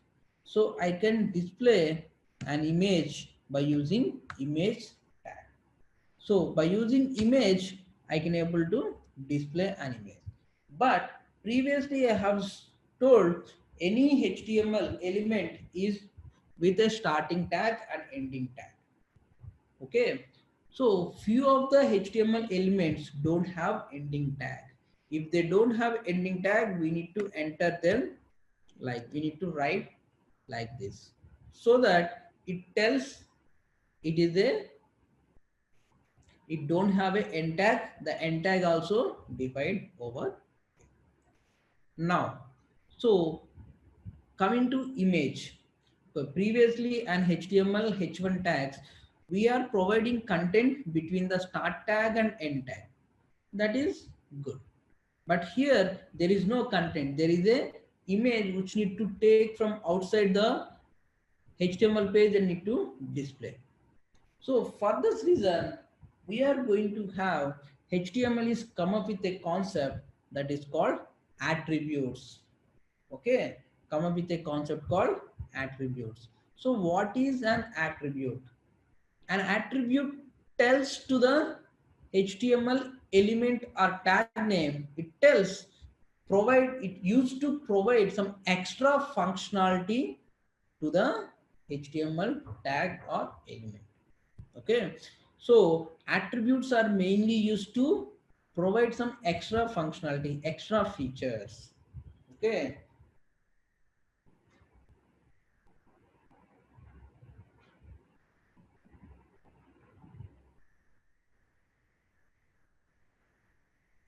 so meta tags, there are a couple of tags which we don't need to end the tag because the content is already available in the meta HTML tag itself. We are not providing outside the tag. So that reason we are going to have these things. So if you see SRC, if you see the name and content, these are all the HTML attributes. So these attributes are going to provide some extra information or what type of information it is going to present on the HTML tags. Those things we are going to have in this attributes. So attributes are used to provide some information about the HTML tag names. Okay, so now I have an image. So I need to get an image and display on the browser. So I have copied that image correct from google.com. I'm providing the path. So src means the path. So I'm going to display some image from some source. What is the source? I'm taking from the google.com itself. I'm going to get this. If I execute my out page, you can see there is a Google image coming over here. Okay, there is a Google image coming over here. Okay, so like this, we can able to provide an image on the Google page. Okay, as I said, if you see this google.com and our page, there is a difference. The image size is different. So how we can reduce, how you can minimize the image size, how can you make it is a clean way. So as I said, HTML attributes are mainly used to provide some extra functionality, extra information to the tag name. So for this image, we have couple of HTML attributes. Those are width and height. So attributes having a predefined key and value we are going to provide. So src is a key. So HTML attributes are with key and value pair. So we have key and value. We can have a number of attributes for an HTML element. So if you see here for this image, I have src. I can provide width. I can provide height. So by providing width, it tells how much width I need to display. 300 pixels. How much height I need to display? 75 pixels. If I execute this thing, you can see image is coming with 300 pixels and 75 pixels. So now what is the pixel over here? Okay, what is the pixels? If you go to your computer, okay, so if you go to your display, what we are going to have? Your screen is displayed based on the pixels. Okay, see here, what is my current pixel? It is 1640 by 1050 pixels. Okay, so your screen is with 1680 pixels on horizontal and vertical 1050. So based on these pixels, your data is displayed. The same way, if you see here, if I provide 1680 pixels over here, see here, my Google image is placed in 1680 pixels. Okay, because my screen size as of now, I am seeing my screen size as 1680 pixel. So I want to assign the total area with google.com image. So even the image is not that much size, it will expand the image and it will show 1680 pixels. Okay, so that's reason we are going to have 1680 pixels, or we can mention in percentage. So 100 percentage, it takes how much percentage you are having, your screen is having, that much percentage it will show you the image. If you provide 100 percentage,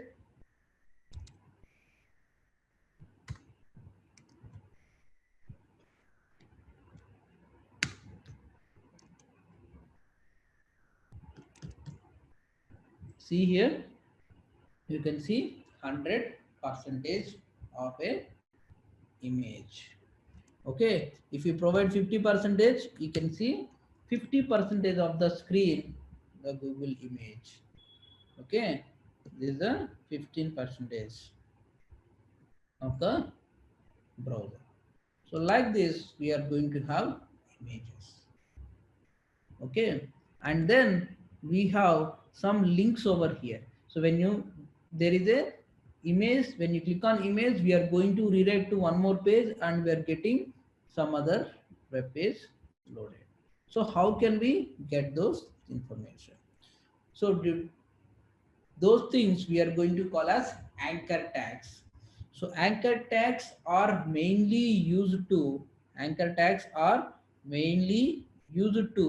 link between different web pages or link in a same web page. Okay. So how can I link between different web pages? So I have some Google text. So whenever I have a Google text, whenever I click on this thing, whenever I click on this Google text, okay, I need to go for a Google page. So how can I get those? So for that, I am going to have anchor tag A, and we need to enclose in the anchor tag. Okay. And now, if you see here, you don't see any difference to the old and new, because we have just provided anchor tag, what to where it need to link and where it need to open the Google page, that we have not provided any information. So how can I provide those information? Okay, how can I provide those information? By using the HTML attributes, we can provide those information. So a href is the link address where your page need to redirect, so by providing href, so what to which page I need to redirect, that I need to give. I need to redirect to google.com. I'll copy this and I'll paste here. So whenever you click on this Google image, I need to go for google.com page, Google text. So if you refresh this my browser, see here, now you have an anchor tag with underline. Previously I don't have underline. So when you have it underline, okay, the default behavior of the anchor tag is, if you provide an anchor tag with href, you will get an underscore as the default behavior, which tells it is a clickable text. So now if you see, these are all clickable.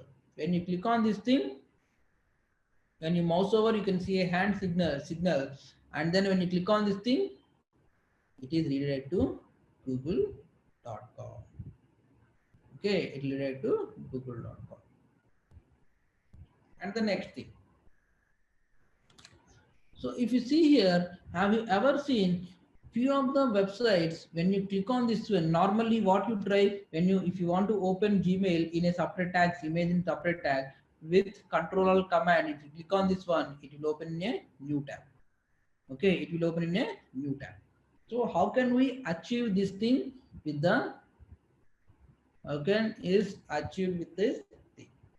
So we have a concept that is called an HTML attribute that is called target.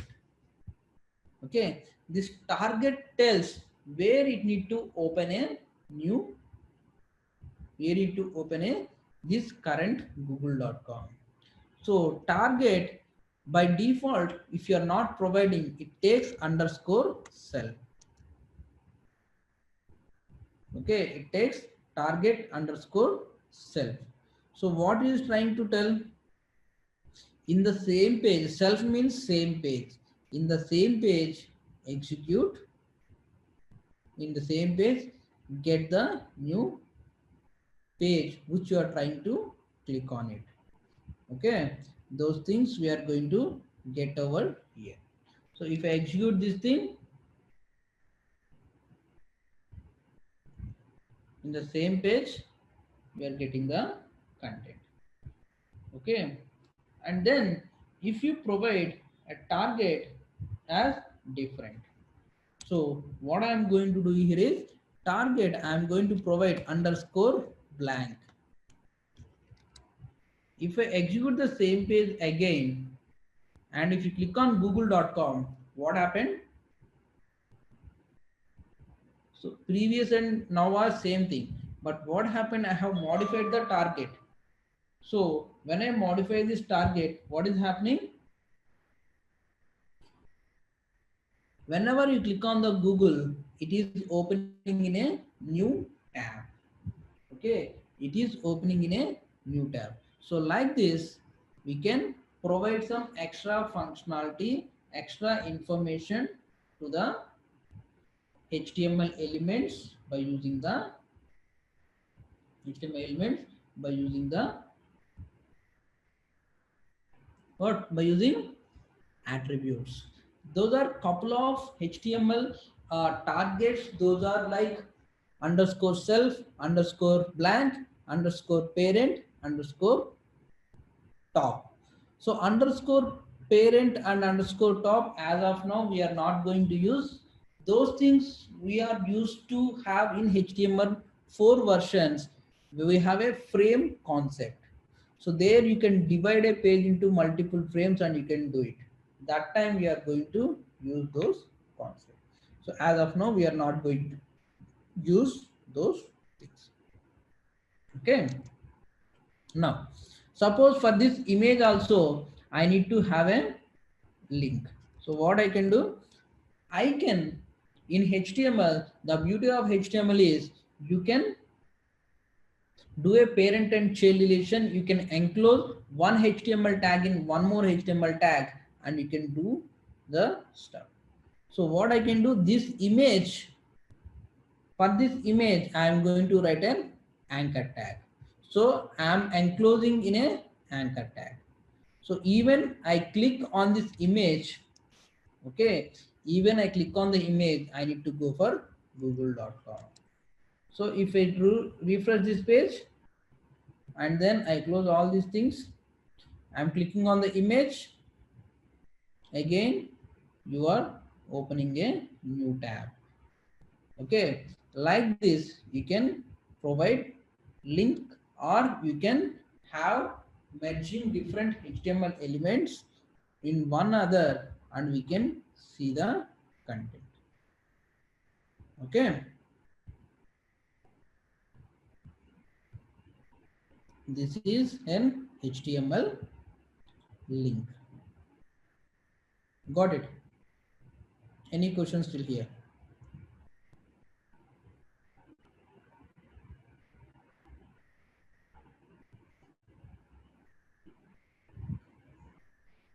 Now, if you see the concept over here, the same page you may have couple of unknown things. What are all those unknown things?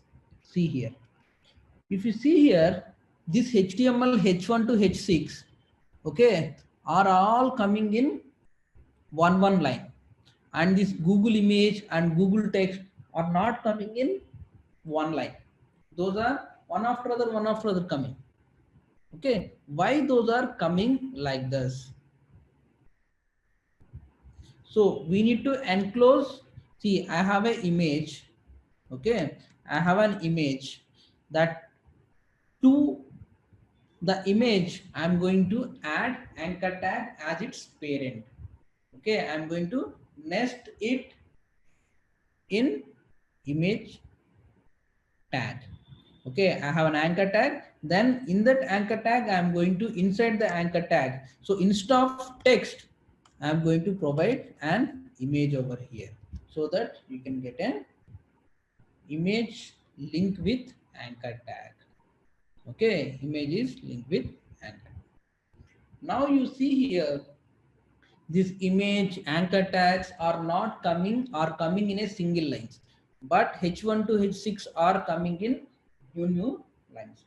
And I have one more concept here. There is a paragraph. If you wanted to write some data in a paragraph, we are going to use paragraph. This is a para. If I execute this thing, this paragraph also coming in new line. Okay, so what are all those things? Why those are coming in new line? Why normal things are, why few tags are coming in new line and few are coming in same line? So this concept we are going to call as inline elements and block level elements. Okay, inline elements and block level elements. So what is an inline element? What is a block level element? Okay, what is an inline element and what is a block level element? A block level element means it tells to the browser, it tells to the execution saying that whenever an element is executing on the browser, it has to start from a new line. It has to start from a new line. And once the element is ended, once the content in that element is ended, we close the tag. What happens is it will take the whole line and it will block for it. And then whatever the next content is coming will go to the new line. Okay, it's going to be coming in the new line. Okay, so that is the thing. If you see here, if you inspect this element, see here what you are seeing. The total row is blocked for this h1 tag. So what even the content is ended, the whole line is taken. So this is the thing. So whenever a block level element is there, it tells to the browser, I am going to start from a new line. Once the content in my HTML tag is ended, I will occupy the total row, and then whatever the next content is coming will be coming in next line. So that's reason if you see h1, h2, h3, all this content are coming in new lines. But if you see this image tag and the anchor tag, those are not block level elements. Those are inline elements. So what is an inline element? Inline element is nothing but whenever the content is ended by a HTML tag, that's it. It will end that place itself. The image is ended over here. So after this thing, whatever the element is coming, those will be placed in, and you can able to see the content. Okay, you can able to see the content. That's reason image is coming as soon as, sorry, Google anchor tag link is coming as soon as image is completed. So this is going to be a inline element. So h1, h2 paragraph and couple of things, div is going to be a block level element. Span, image, at anchor tags, those we are going to call as the inline elements, because once that element placed on the browser and the execution over, after that you can have one more element and you can fill the page. But block level elements, it will restrict saying that I'll start from a new line and my content is ended, I'll block whole row and I'll go to the next. Whatever the content is going to start, it has to start from the next line. So that's the reason after Google link, there is a much space over here.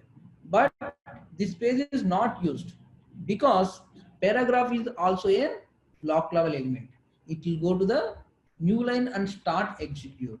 Suppose if you provide one more anchor tag over here, you can provide one more anchor tag, money anchor tags. You can see all are coming one after other, one after other. But this paragraph is coming in a new line because paragraph is a block level elements. Okay. So to display content in inline elements and block level elements, even we don't have any tags associated with them, you wanted to display sample content and you want to display them, we are going to use divs and span. So I'm just having here, this is my first line, this is my second line, this is my third line, and then what I'll do here, this is fourth line, first fourth line content, and again I have, this is my fourth line second content. So like this I have displayed couple of text, and if I execute, everything is coming in a single line. So now how can you make sure those comes in a block level and inline? So as I said, we can use div tags as well as span tags to get this information. So if I use div tag here and end with the div tag, see here, you can see this is my first line. Again, if you provide this in a div tag,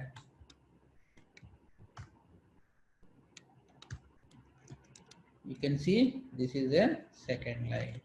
If you provide this one again in div tag,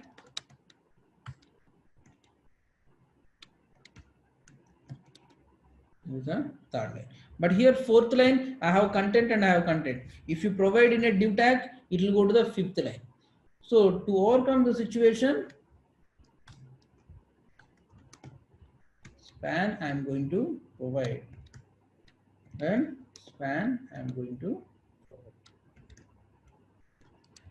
If I execute these things, will be saying in the staying in the same line, and you have the content.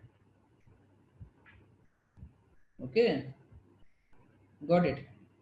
So this is going to be a inline and block level elements.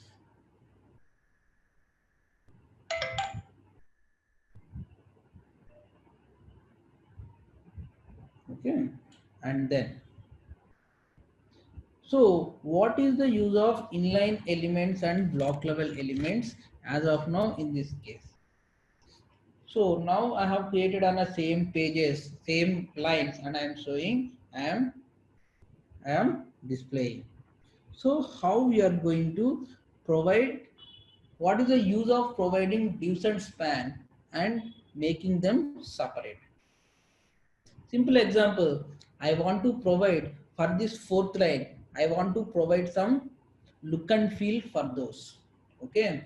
So if you want to provide some look and feel, normally we are going to provide with CSS. We'll see simple thing with the CSS.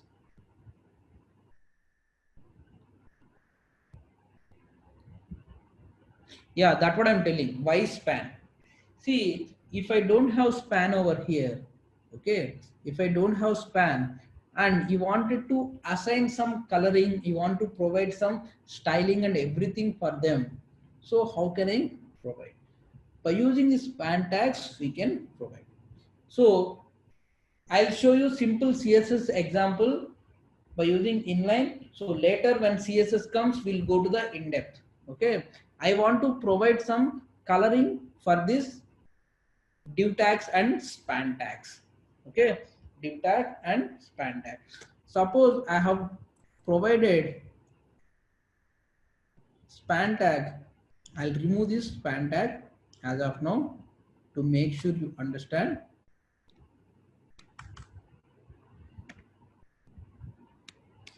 So for this body, I'm going to provide style color as red. So if I wanted to provide some CSS for any HTML tags, again we are going to use attribute, that is style attribute. Okay, by using the style attributes, we can provide some look and feel for a HTML element. So when you are providing an attribute, inside attribute, how can you provide the styling? So again, here we are going to have one more key value pair. So here we are going to have the attribute name and attribute value. So attribute name is color. Okay, attribute name is color. And what type of color you are going to display? You are going to display as a red color. Okay, we are going to get as a red color. So if I execute this thing, whole HTML page is coming in red color, but that is not actual we need. Some places we need red color, some places we need blue, some places we need yellow. So like this we can add different colors. So that's reason I'm going to add spans over here. I can differentiate the content in the same line I can provide. So here I am doing a style, color and red. So I am going to provide the, what is the style? I am going to provide color, I am going to provide in red color, and then I am going to provide style, color,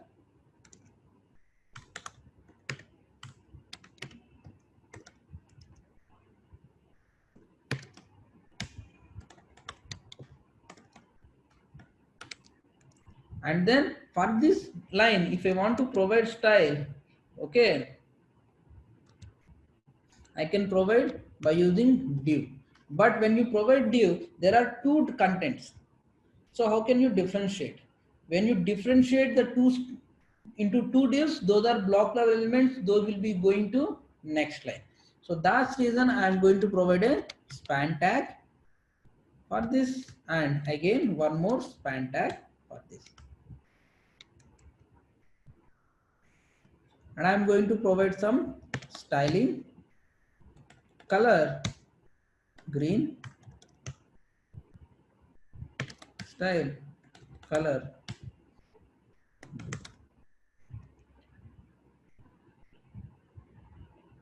If I execute this thing, see here, this content is coming in one color and this content is coming in one more color.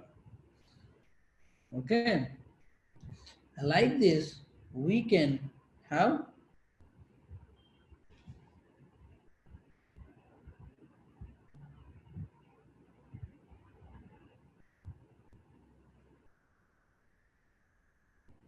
guys, please make sure what you are writing on the chart window.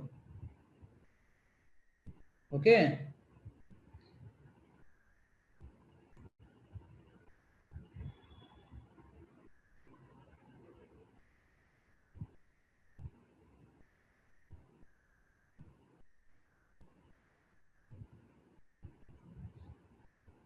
please make sure writing a clear content.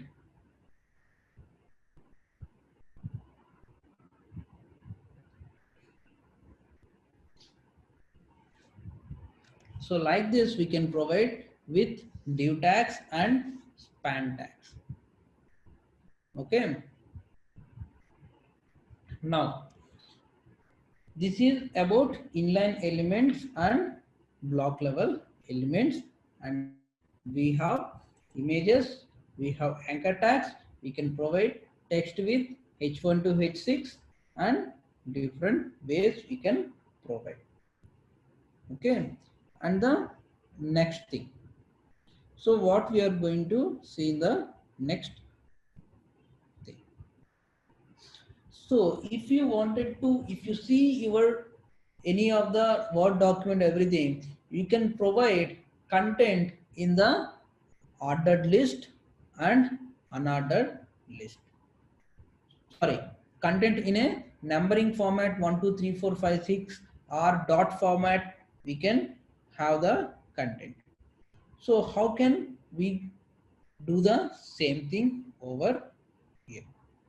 Okay, how can we do the same thing over here? So by using the ordered list and unordered list concept, we can do those things. Okay, so we have a unordered list UL,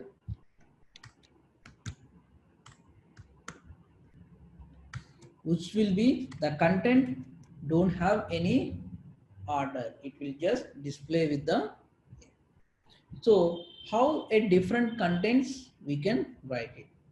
So simple example, I need to provide 1, 2, 3. Okay, you can see 1, 2, 3 is coming, but how can you get into different lines? So we can have one more HTML attribute, sorry, one more HTML tag over here to get those content. So UL means unordered list. So I can provide list over here. I have one more HTML element that is called list. It tells this is the first list. If you provide 2, it will tell the second list. It tells the third list.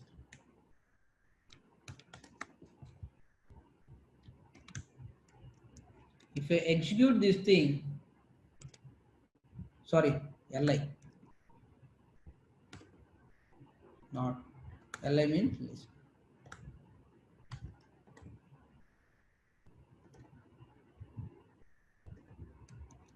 If I execute this thing, you can see 1, 2, 3, and you can see a round circle over here, and then we can see different lists over here. So this is going to be the unordered list. Okay, so in this unordered list, as of now we are seeing a round circle. Okay, we can provide different type of unordered list over here. So if you see on a HTML pages, some pages you can see tick mark and some hyphens, and I have some other things. Those things we can achieve by using CSS. But in HTML, we are going to have basic concepts. Those are going to be provided with list style. Okay, disk.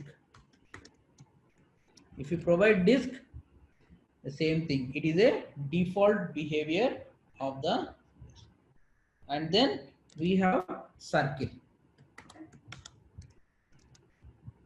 You can get a, sorry, list style. Okay, sorry, this is not the way. Style, list style type. Style type. Disk. And then you have circle. See here, you are getting a circle over here. Like this we are going to have, and we can provide square.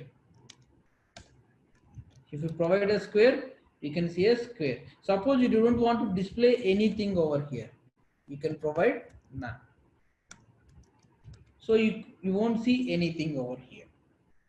And then here we have list style type, correct? Like this we are going to have one more, that is called list type image. By using this image, we can use some image and we can display the content. Okay, I'll take this, copy image address.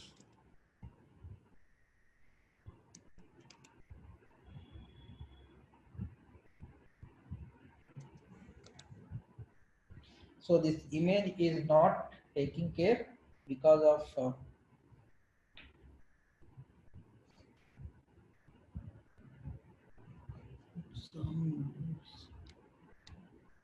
this image is not taking up. Normally we use list style image and we can get the image. We can do by using CSS. When CSS comes, we'll see that concept.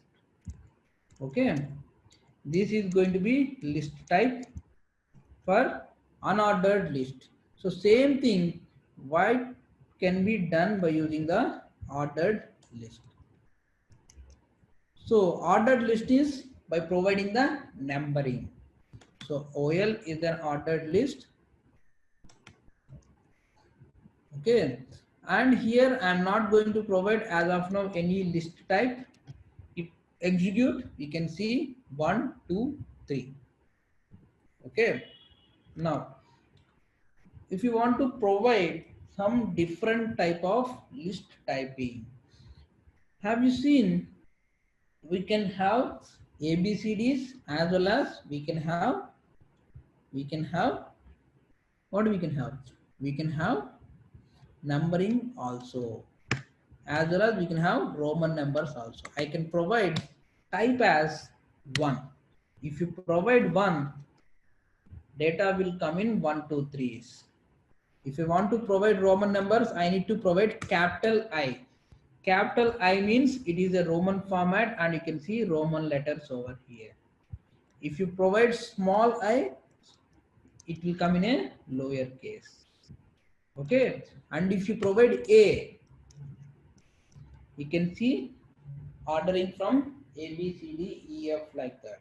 Okay, and now you'll get it out. Suppose I have provided 40 list over here. I am providing A. What I'll get? A, B, C, D. So again it will start from A, B, C, D. Okay, like this we can have the ordered list and unordered list. Okay,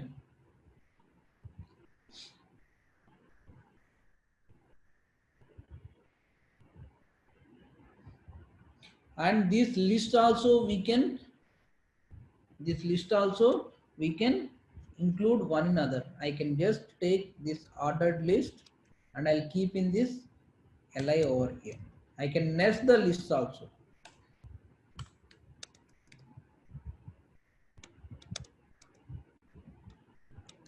Again for 1 I am going to provide 0, I am going 1 I am going to provide 2 I am going to provide.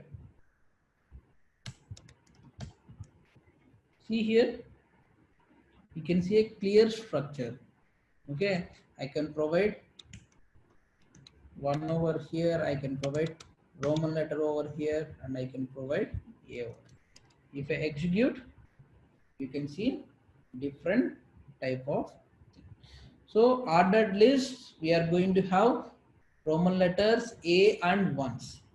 Unordered list, we are going to have square, circle, and this.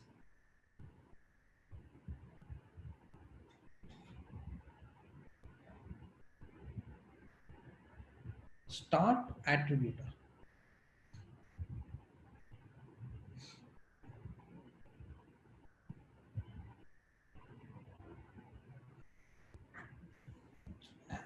See, there is no any start attribute as of now. So this attribute comes by using the numbering format. Okay, so normally the start attribute nothing but as of now you are going to provide start here, correct? So by providing as of now your numbering is starting from 1 onwards. Suppose you wanted to provide with a predefined numbering. Okay, I want to start from 100. Then you can provide 100 over here. This is the start attribute. There is a nothing difference. So we are going to provide some predefined numbering for this. Okay, predefined numbering for that, so that you can get this predefined numbering format.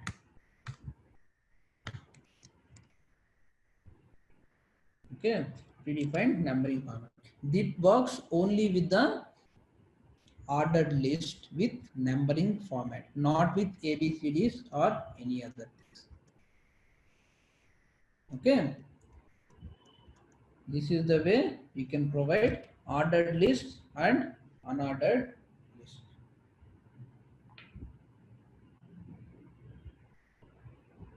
So any questions over here?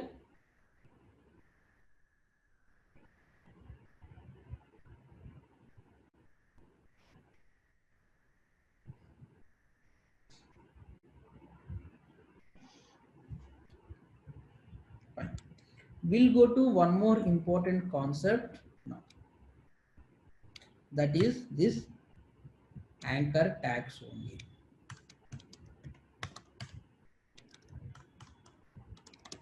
Start of the page. Okay, I have an anchor link. This is start of this page. Have you ever seen on your web pages when you are going to write a, you are going to see single page website, okay? So if you want to make two developments sit side by side, we can use concept of overriding the inline block level elements to inline element by using CSS. We are going to do that. I'll explain you once it comes to CSS. Okay, by using the style attribute, I can override style type as block or inline, and I can override the style. Okay. Now I have, if you see, there are many websites recent days they are doing with single page websites. So what is a single page website? You have home, about us, contact us, all the links will be on the simple web one page. When you're scrolling down, you can see everything on the same page. But each and every time you can't scroll it. What you'll do, you'll click on about us or contact us or something. So that will be directly pointed to the page. Okay. So how these things are happening?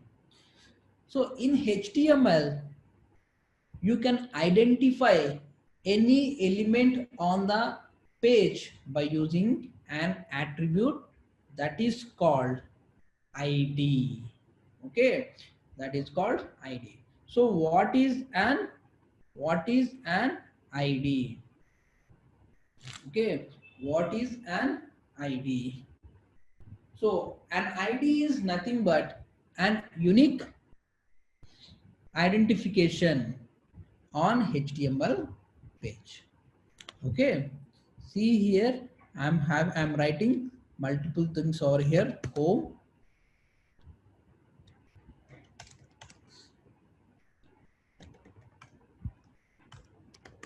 about, contact. So I have three links over here: home, about and contact. So when you click on this one, it is not doing anything, it is coming to the same page because I have not provided any linking. Now what I am trying to do here is, before transition, we'll see one more concept. So the concept is, in HTML, how many spaces you provide, okay, n number of spaces you provide, it treats as a single space. N number of spaces you provide, HTML takes as a single space. So then how can I provide spaces, or how can I provide new lines? So to provide spaces, we are going to use HTML entity called ampersand NBSP.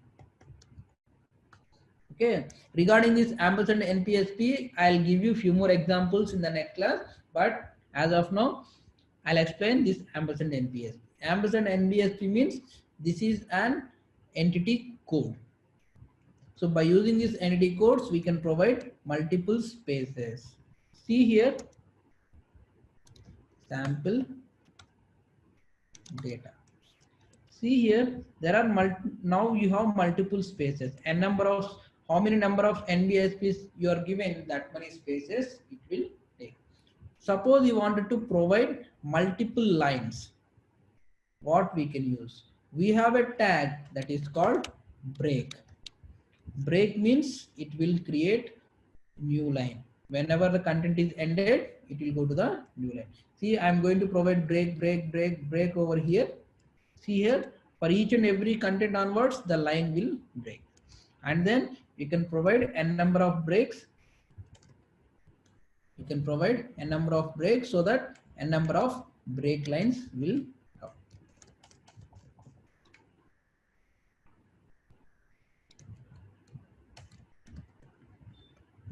So if I execute this thing, see here,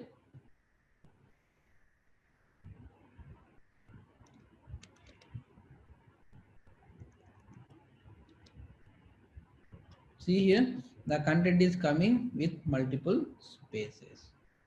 Okay. So there is no closing tag for the break because break means new line. That's the reason I have provided here. You can see the slash. It means that this is a, it tells there is no ending tag. It tells there is no ending tag. It will take one line and it will break it. So now what I'm doing here is I'm going to provide home page. Okay. And then what I'm trying to do here is, see, about us page, and then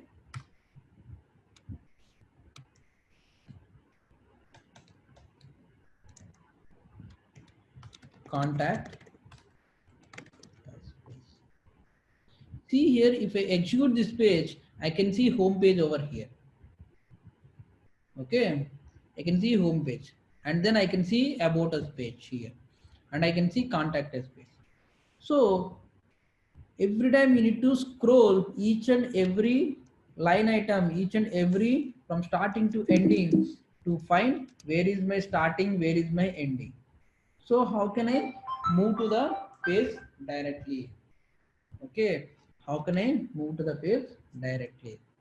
So for that, I am going to have an ID concept. By using this ID, I can uniquely identify the element on a page. So I am going to provide ID for this, ID as home page, and then same like this, I am going to provide ID as contact,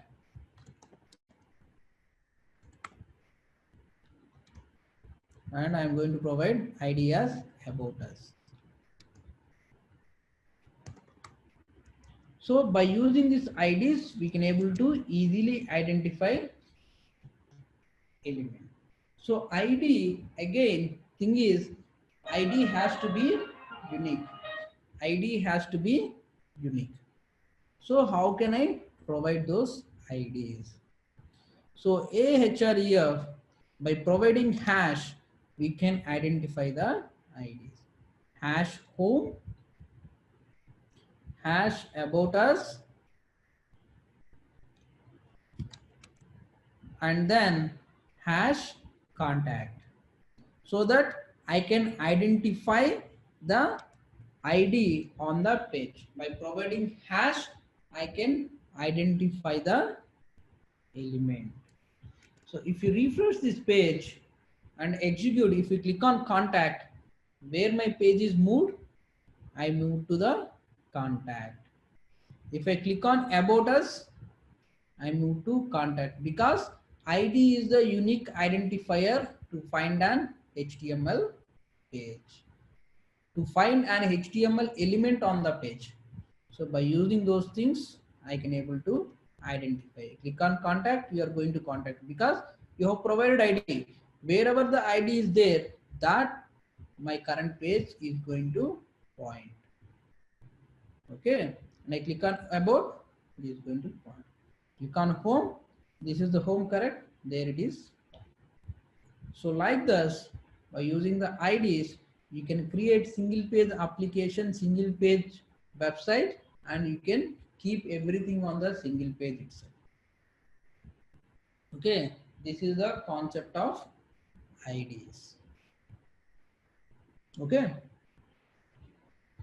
so clear. These are all the main basic HTML elements and few of the things. Okay, and in the next class we are going to see about some of the, these are all like static HTML pages. Okay, these are all the static HTML pages, so you can just provide some content you are displaying. So in the next class we are going to see interactive web pages. How can you, how, as a user, how can we enter some data into the HTML page? As of now we are just seeing HTML page. So how we are going to enter some data into the HTML page, and how we are going to submit, those things we will see in the next class. Okay. Okay guys, thank you very much. We'll see in tomorrow's class. Not tomorrow, the schedule, what are the schedule, based on the schedule we'll start the next class. Okay, bye everyone, have a great day.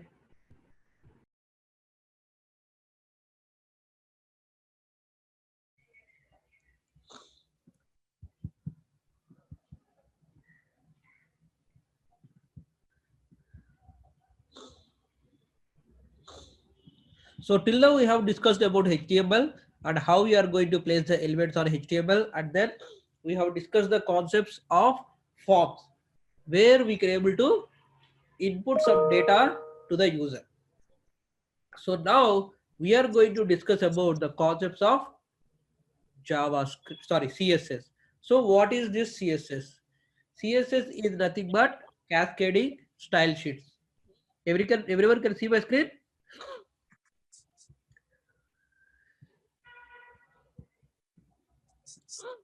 Okay. So what is this CSS? CSS is nothing but styles how we are going to provide to an HTML page. So till now what we have seen, how to place the element, where to place the element. This is the thing we have seen.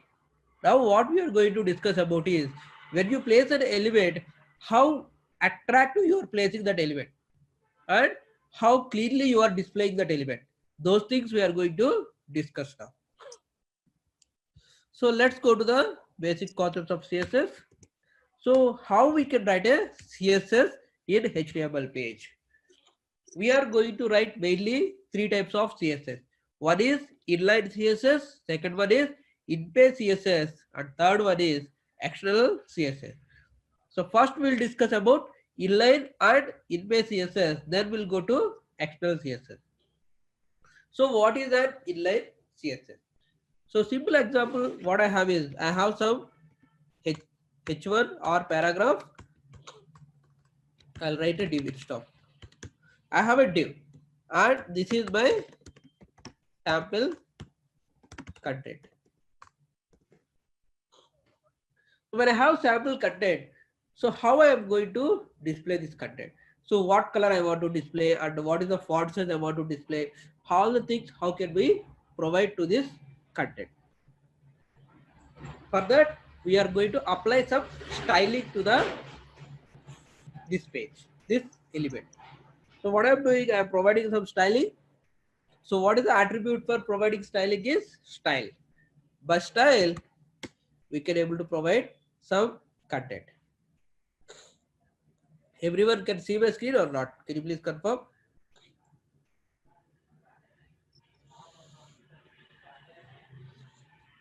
Okay, I think Rick, you have some issue from your side. Can you please check yourself?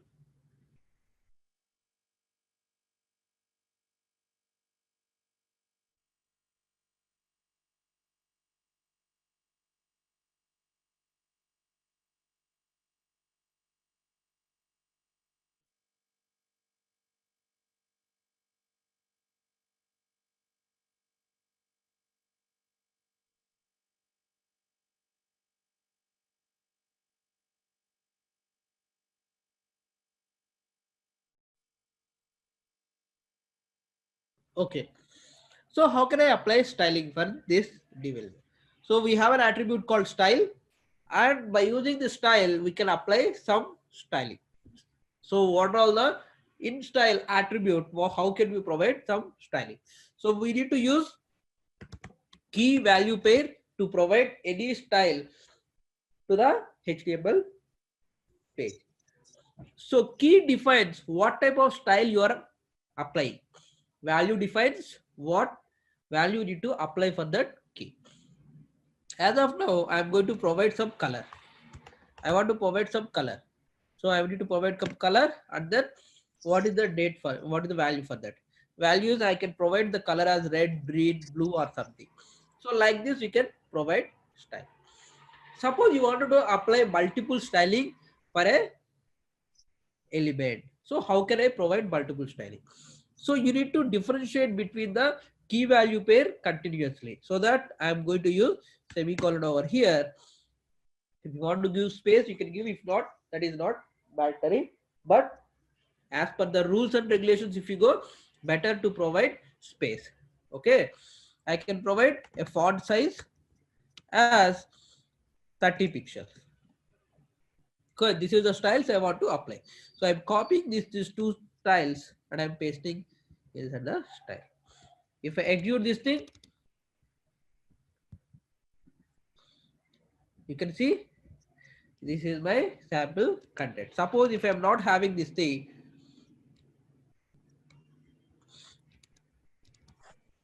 if I execute, you can get normal content. So this is the way you can provide styling for a HTML element by using inline style sheet. Okay, this is the way you are going to provide styling for inline style sheet. Okay, now once you are providing stylings for inline style sheet, what makes difference here? So why inline style sheets are not, we should not use much inline stylings for a HTML page. So why? Simple example I'll tell here. I have 10 divs like here.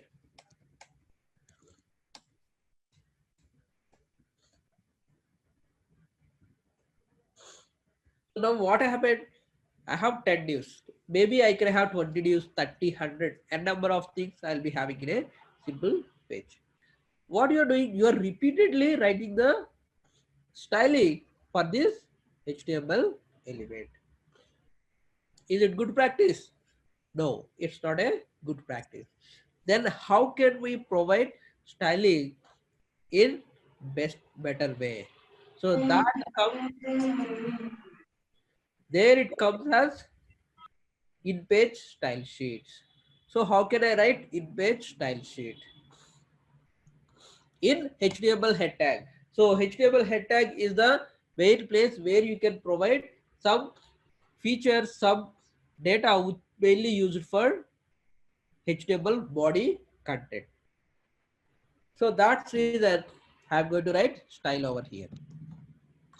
To write in page style sheets, we need to write style type as CSS. So what we are telling in the head section, now in this starting and ending style, I'm going to write couple of stylings. Okay. Now I wanted to apply for all these div tags, same styling I wanted to apply. So how can I apply? So here we are writing each and every page. I'm going to write this thing. Every line I'm writing. So it is going to be repetitive code. Suppose I want to modify font size to 35 pixels or color to blue. How many places you need to modify? You need to modify 10 places to do the small change. It's not recommended. So how we can do those things? We can do by using the in-page style sheets or external style sheets. Okay. So how can I write in-page style sheet? To write in-page style sheet, we can follow three types. In-page style sheets, we can follow three things.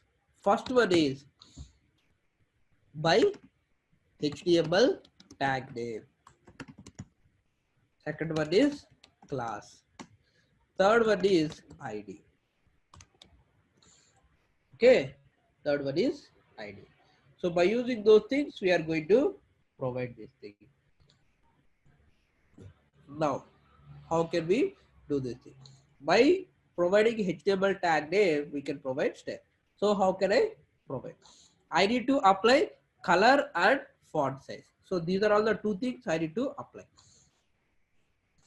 So I want to apply multiple styling for a one HTML attribute. So how can we bind them? So we can bind them by using curly braces at the same structure how we are writing with the semicolon we are going to write. So we have binded all these different type of styles in a braces. So it treats as a style now. So what style it is going to, where it is going to apply. So that we need to define. So where you need to apply, as of now we are seeing by HTML tag name. So what I'm telling to this style is whenever div comes, I need to apply this styling. So I'm going to provide div. So what it means is like by providing an HTML tag name, I'm applying the style. So what we are telling, whenever div is going to come in the body section, apply this style. So now what I'm going to do is here is I'm just hiding this thing.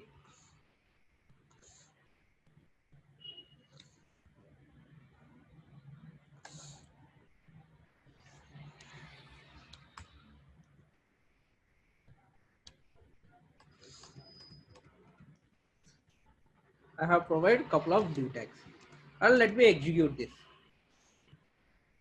See here, for all the divs, same style is applied.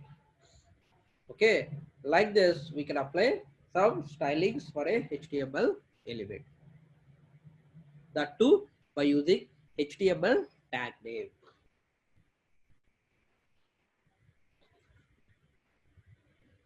See, as soon as div is there, it is a responsive. Always div is a responsive because it takes 100% by default. If you are increasing, decreasing, it takes 100%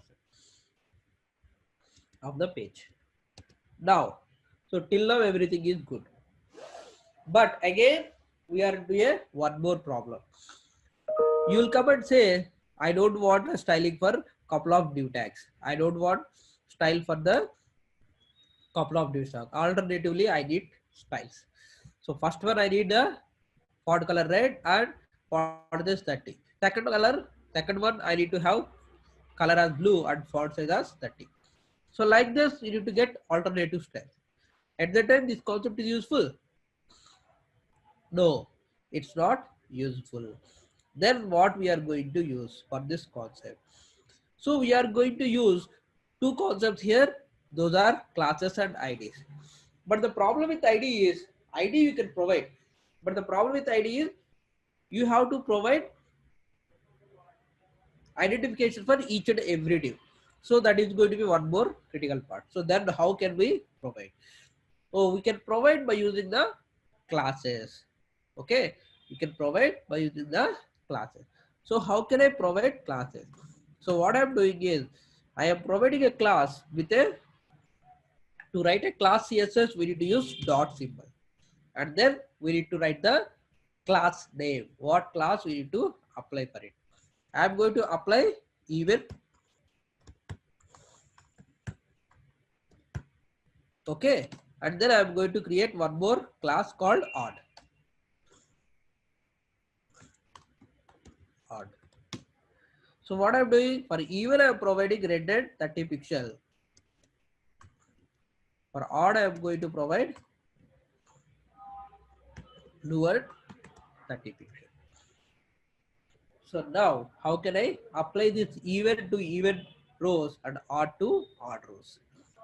So one is odd. So what I'm going to do is, I'm going to apply some class to the even odd div tag. How can we?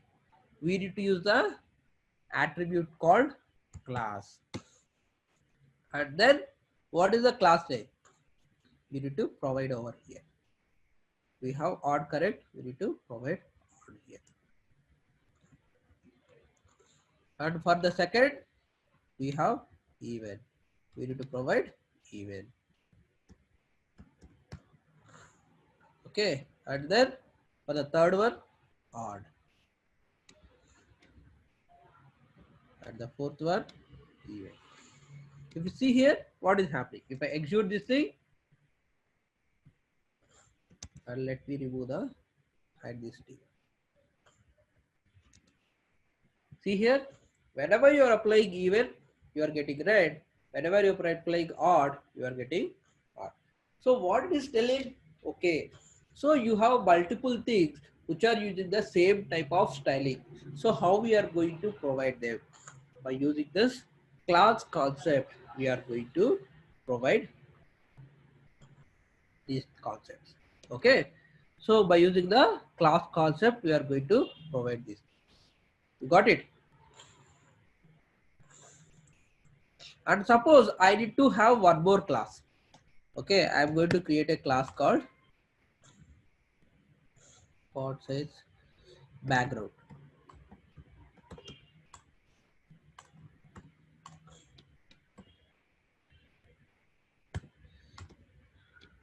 Okay, I'm going to provide a CSS background color as black.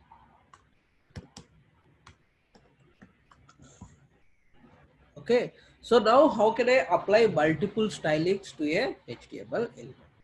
Nothing, just copy the class name and provide a space, and you can provide multiple classes for a HTML element. If I execute, you can see background color is applied. So we can provide multiple classes to an HTML element by using the class. Got it?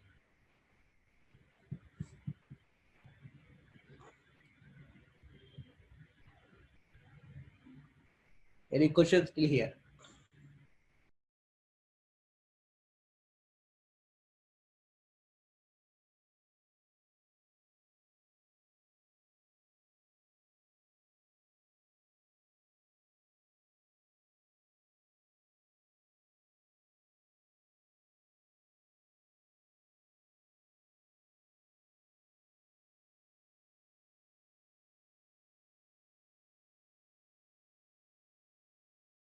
Yeah, border I'll come into picture. Okay, border I'll come.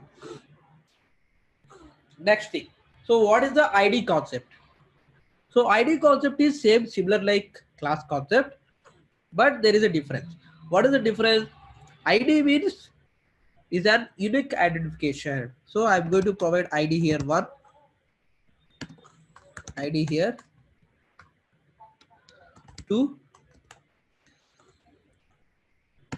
ID here three, ID here four.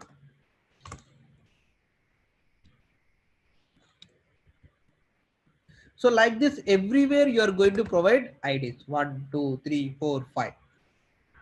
If you are providing this thing, if you want to provide this IDs concept, what we can do is I can provide ID by using hash.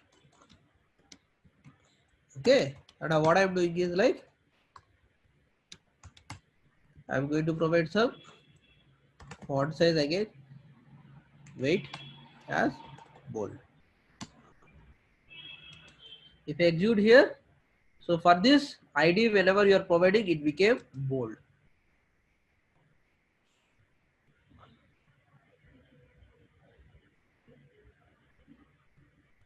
1 minute.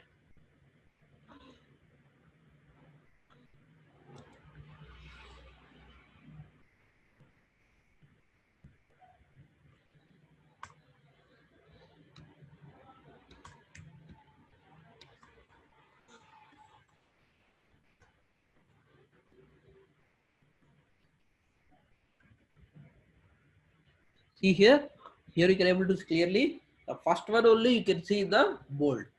So if you want to provide multiple IDs, what you are doing? You need to add by comma.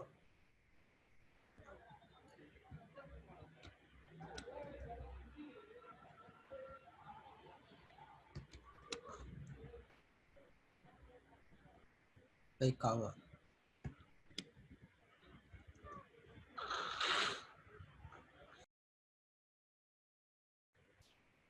So if I execute this page, you can see whenever you are getting the IDs, you can able to provide the comma. So IDs and classes are similar, but the main use is ID is a unique place, class is not a unique. So wherever you want, you can write a class and you can use it. But ID is like a unique concept. So that's reason we are going to mainly deal with the classes and HTML elements mainly.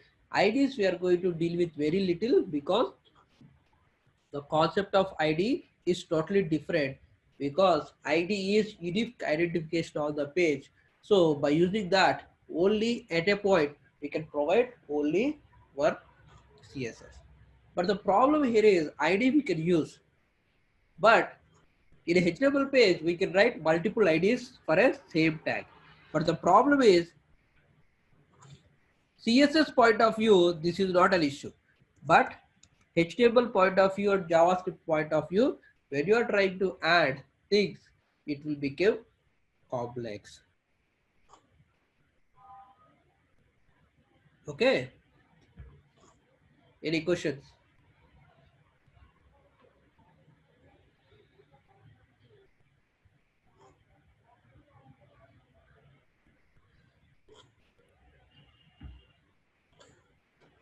Now, we are going to have a one more concept. We are going to see those concepts as colors.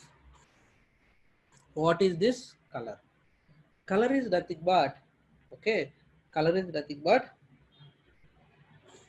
color is nothing but how the color we are going to provide an HTML page. By providing colors, we have, as of now I'm writing the names, red, green, blue, yellow, all these things. Is it the right way? It is the right way, but up to some extent. How many color names you know?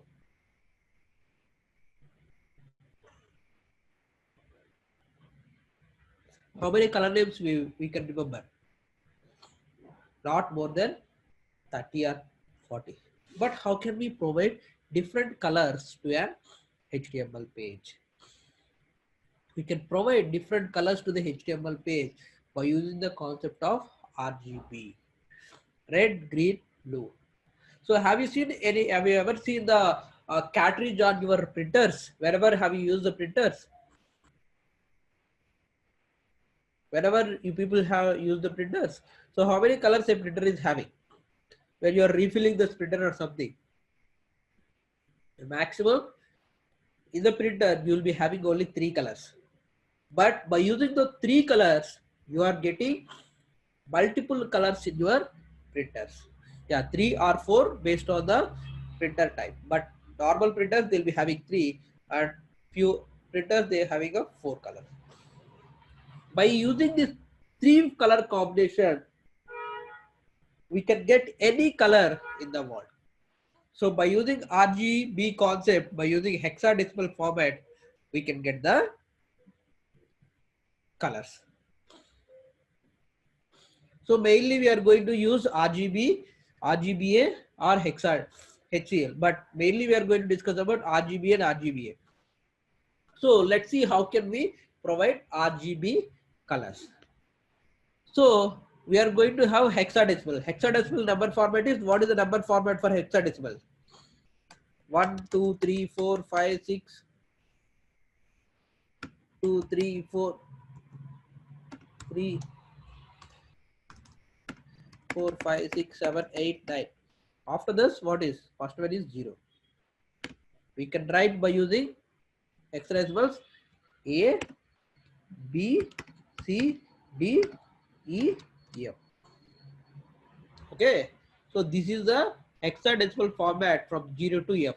0 to 15 means 16. 1 to 16 colors. So if you want to provide a color by using HTML, we are going to use RGB concept. So how we are going to provide RGB concept? We are going to provide RGB concept which each color having 220, 256 combinations. But we are going to calculate from 0 to 256, 0 to 250 combinations will, we are calculate from 0. So it will come as 255. So 255 combinations, each and every color we can use, and we can form different combinations. So 255 for red and 255 for green, 255 for the hexadecimal format. How can we provide these numbers? By providing hash. So this is the RGB combination you can provide, as well as in hexadecimal format we can provide hash. And in 256, how can you provide? So two numbers, 16 into 16, 256. That's the reason we can provide 2 hexadecimal numbers. Example, I want to provide a red color. FF means 256. It will be 255 is the maximum. So 255 we can provide for the red, and green I am going to provide 0. Blue I am going to provide 0. By using this, we can get the red color. So I am going to copy this thing. I am going to write in place of red color. If I execute, you can see the red color is coming. Okay.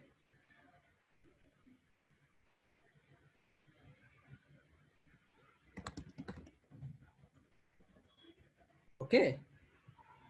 You can see the red color as usual. If you want to provide blue color, so what I need to do? I need to mark red as 0, green as 0, blue as 2. You can provide this color. See here, my page is coming as usual, like old page. Okay, this is the way you can provide RGB format of colors in an HTML page. If you want to modify, if you want to get a white color, we can provide all are FF. So if you fill everything red, green, blue, all with 100%, you will get a white color.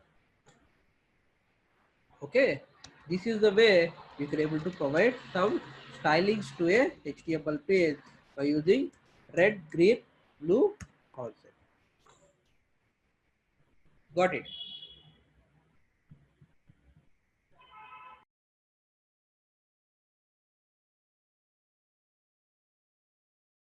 Any questions still here?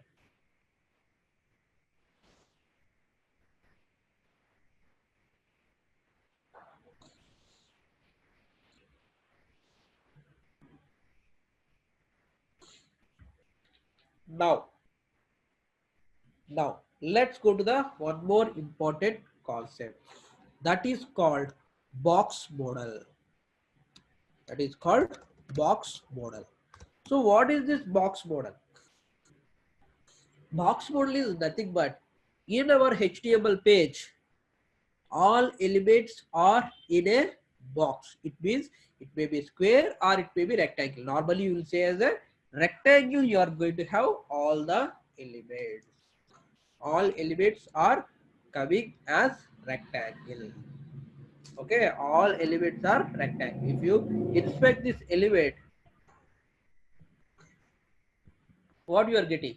This total row is going to be one concept. So this is a rectangle, correct?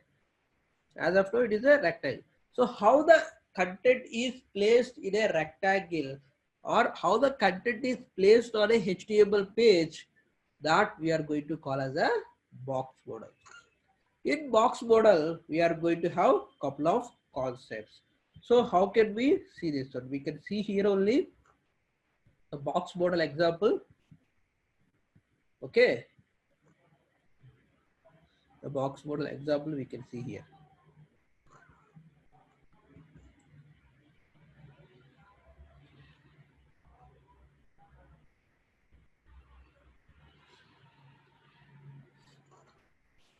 So whenever you have an ID for that, by using JavaScript, when you're doing modifications, if you provide ID, if you want to provide CSS for that, we are going to use this one. Okay, come here to a inspect element. Let me inspect this element.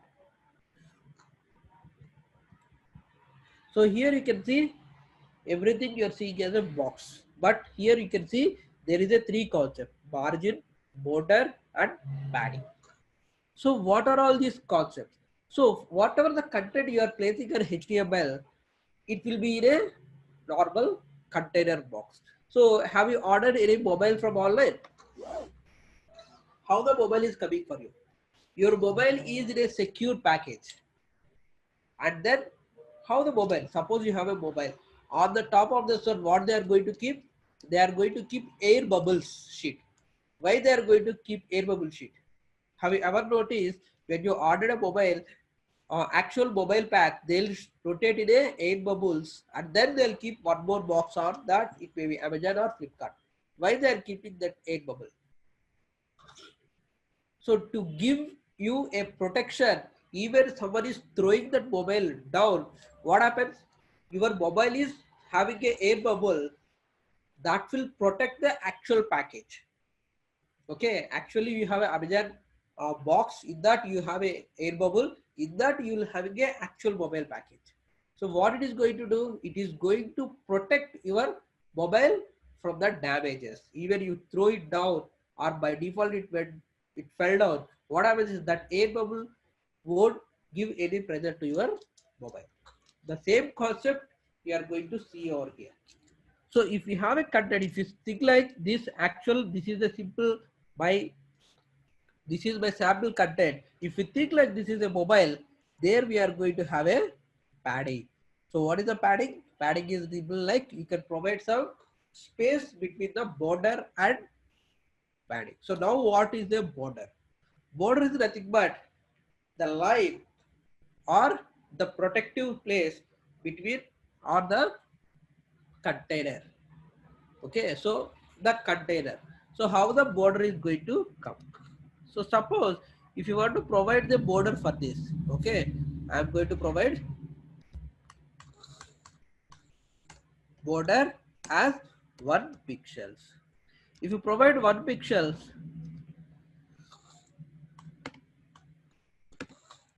solid,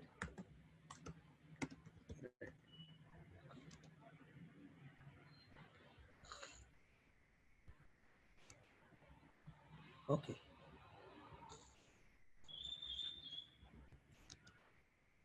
See here, border is nothing but a container for your application. So from where a content is starting, from where the content is ending, that is going to be actual content. For that you are giving some outline. Okay, for that we are going to provide the outline. So actual place where the content is starting and actual place where the content is ending, that we are going to be surrounded by a border. Okay, so where your content is placed actually. Now, what is the padding? Padding is nothing but the space between border and the actual content. So now what I'm doing is here padding I'm going to provide as 30 pixels. What I said, what is the padding? Padding is the space between your content and the border in all sides. It's just not one side. From all sides, it is the space. If I execute this thing, see here what happened. This is my actual content. For this content, from the top it is giving 30 pixel space, and the left side is giving like 30 pixel, 30 pixel space, and bottom it is giving 30 pixel space. This is the way a padding. So now this is your package, Avatar package, and this is the air bubble space, and this is the content. So like this, you are going to have HTML page. Okay, got it.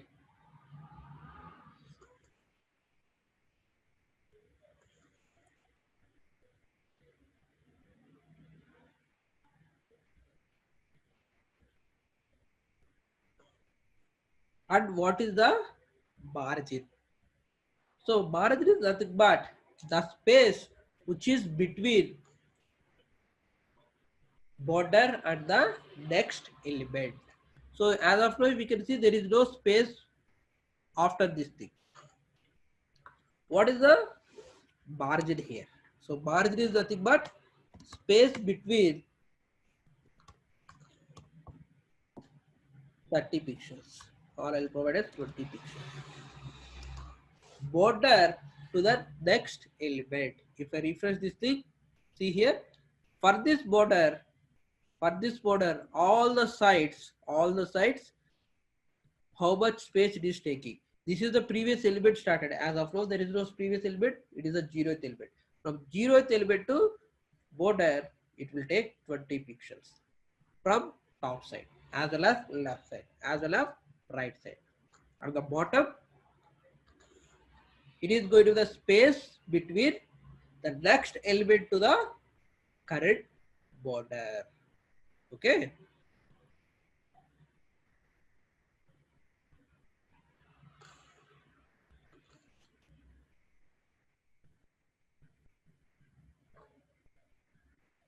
Why padding on right side is covering the whole area? Because your content is not that much. Suppose let me give the whole content. Because your content is not that much big enough. If I execute, see what happened. You can see here there is a space. Okay. Like this, a padding is going to cover. Got it. This is the important concepts in a HTML pages. This is called box model. Right is not default. Okay. Right side also you have the space, you can provide the space, but the issue is like on the right side your content is not expanded that much. That's the reason you are seeing that right side big space.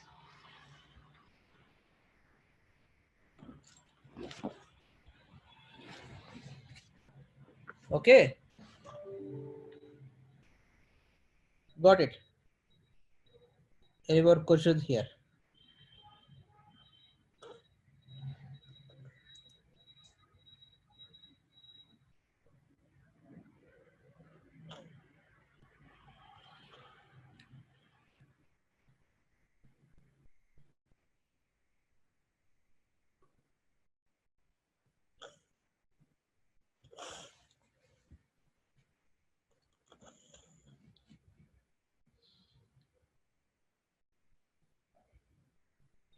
So next concept what we are going to see here is concept of links.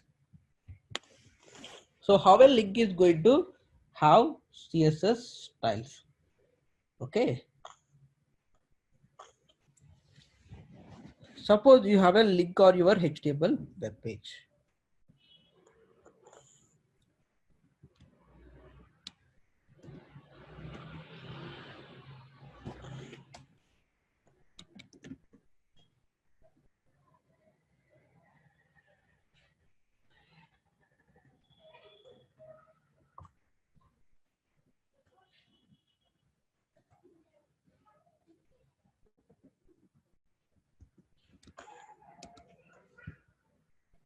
So I have a link on my HTML page.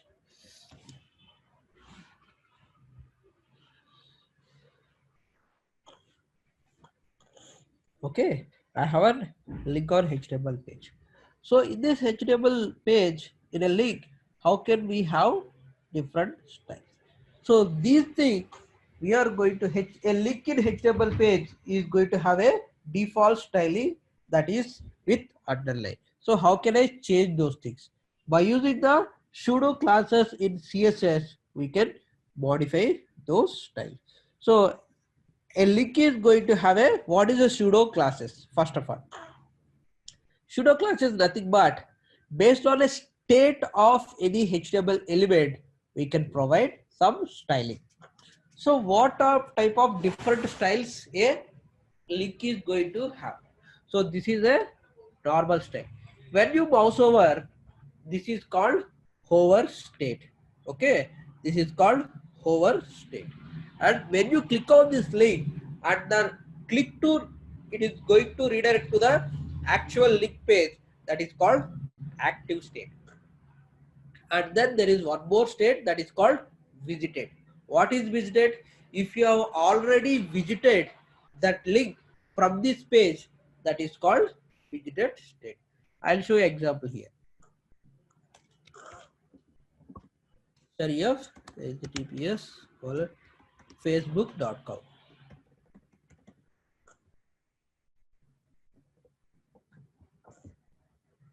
If I execute this thing,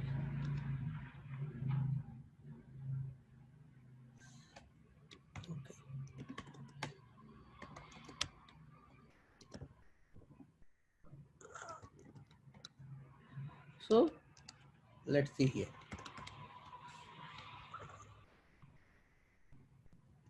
If I execute this page, see here, the fourth one, the third one, you are seeing in actual blue color, but the first two things are coming in light red color. So what is the difference? In this browser, I have already opened the pages called Google and Yahoo multiple times. Okay, so by using this browser, I have visited those links already. Okay, that thing we are going to call as a visited state. Visited state. But till now, this link I have not opened till now. This is going to be a what state? This is going to be a normal link state, not visited till now. So how can we provide different styling for different states for HTML anchor tag? So to provide this work, we are going to have anchor tag. For this, as I said, we have mainly four states. First one is the link state. Link state, what I'm doing, I'm going to provide color as green. Okay, if I execute this thing, you can see the third one only getting as a green color, and first two are not coming as a color change. Okay, again I can provide a state called a visited. I'm going to provide color as black, and you can see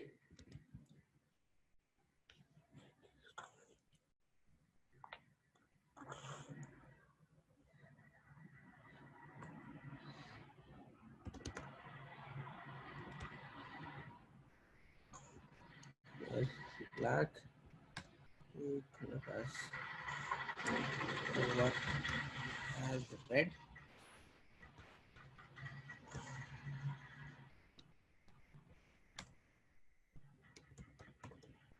as yellow.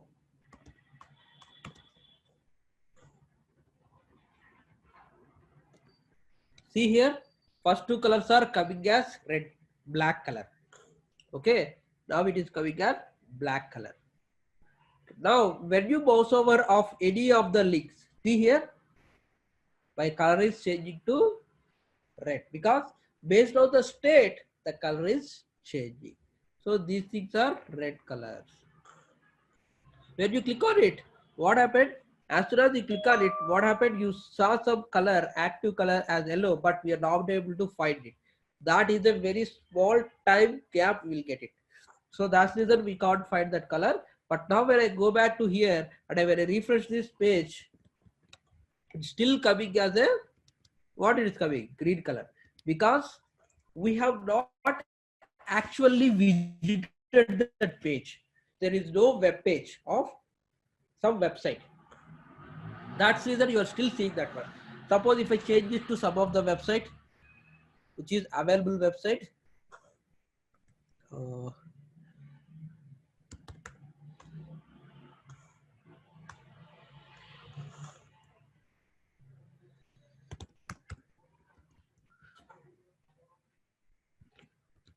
See here, as of now, the thing is there. When I click on it, it is going to NDTV and coming back. See here now, what happened? My ADFC, that link also became black because I have visited that page. So whenever visited, that style will be changed. Whenever mouse over, this is going to be the style. Like this, by different ways, you can provide different colors to an HTML element. Okay. Any questions still here?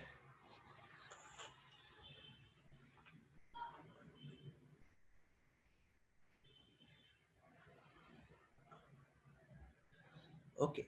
And the next thing what we are going to see is CSS combinations. What is the combinations? So let's see the CSS combinations example. So how can I provide CSS by using different combination? Suppose simple example, we'll see there are mainly 4 type of combinations. One is going to be descendant. First one is descendant, second one is child, third one is sibling, general sibling, and fourth one is adjacent sibling. Let's see one by one. So I have a div tag, okay, and then I have a para inside it,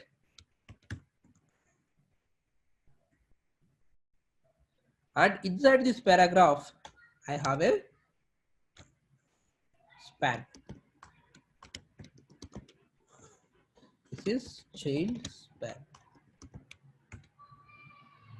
This is grandchild. Let me check grandchild. And this is child. This is parent. Okay, we have a page where we have, there is a parent, and for that we have a child, and then we have a grandchildren. Okay, and then we have a grandchildren.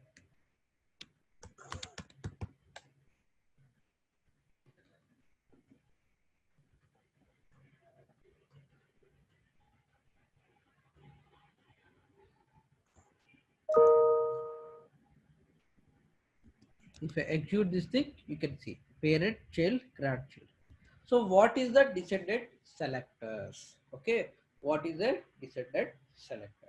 Suppose if I have a div tag, for this, if I have a children called paragraph, what I want to do is I want to apply a style, color as red.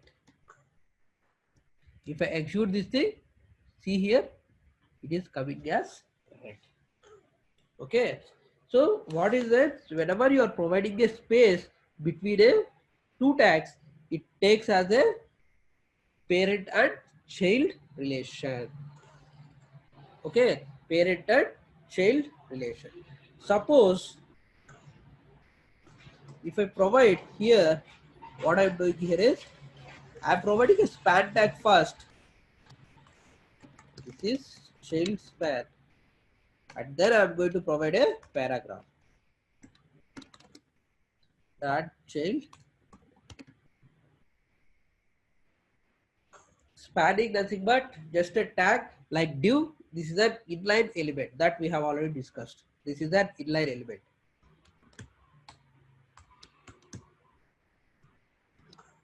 If I execute this thing, see here, this is a child.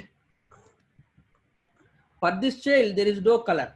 But for this grandchild, color became red because space is going to be a descendant selector.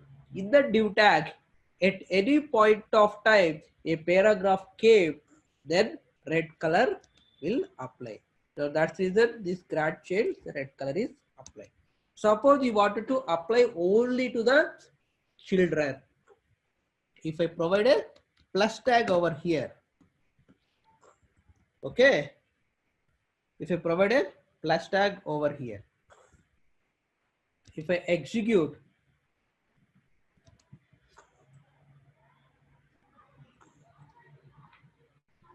sorry, greater than symbol.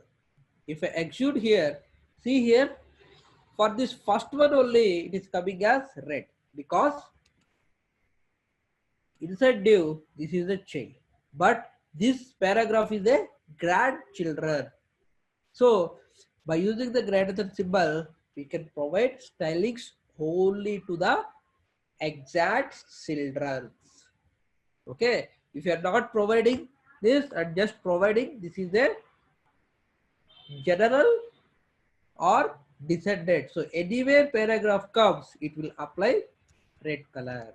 So that's reason you are seeing a red color over here. So you are seeing a red color over here. So here what I'm telling is there is a concept called parent and child and grandchildren. See here, this paragraph is a children for div, but this paragraph is grandchildren for the div. See, there is a div tag and there is a span tag inside that, and inside that span tag you are having a paragraph. It means this is a grandchildren, but this paragraph is a exact children. Okay, if you provide greater than symbol, whenever a paragraph is a exact child for a div tag, then only this color will apply. Then only red color is applied. If I execute this thing, see here, here only you are getting the red color.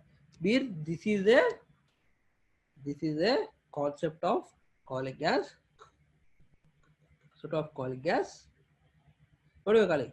A exact children. But here you can see there is a grandchildren paragraph also. So whenever you wanted to provide any paragraph coming inside this div tag, if you want to provide a color, then you don't need to provide this greater than symbol, just remove it. This is called a descendant selector. So inside div tag, at any point of time, at any place paragraph is coming, it will apply red color. Okay. If I execute this thing, you can see here. Exact children of div tag.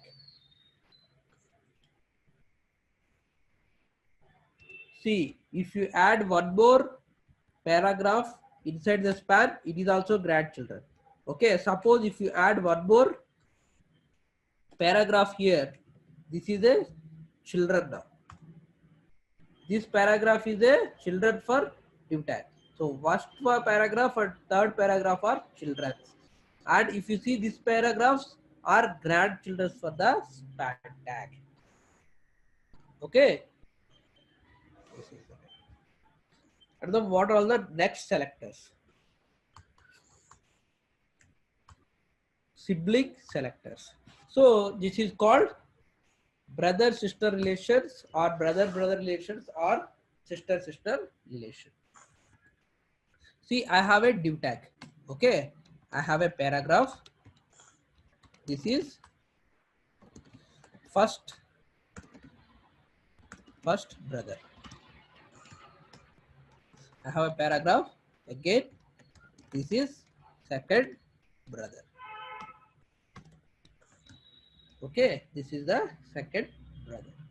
So what I'm going to do is I'm going to provide a general sibling. If I provide a tilde symbol over here, if a paragraph is a sibling for a div tag, so these are all sibling, correct? These are all sibling. This is the parent. Body is the parent now. Inside we have multiple children. So for the div tag, paragraph and paragraphs of sibling, and for paragraph, this is div and this div is sibling, and this paragraph two are. So here if you see the first one, second one, third one. So now if I apply div tilde paragraph, if you see here, what happened? So for these two paragraphs, you are getting a red color.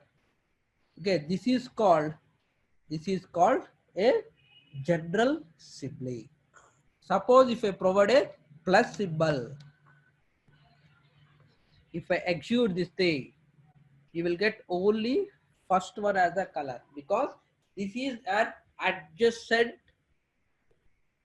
sibling. Okay, so you have two siblings, but which is the adjacent? This paragraph is adjacent.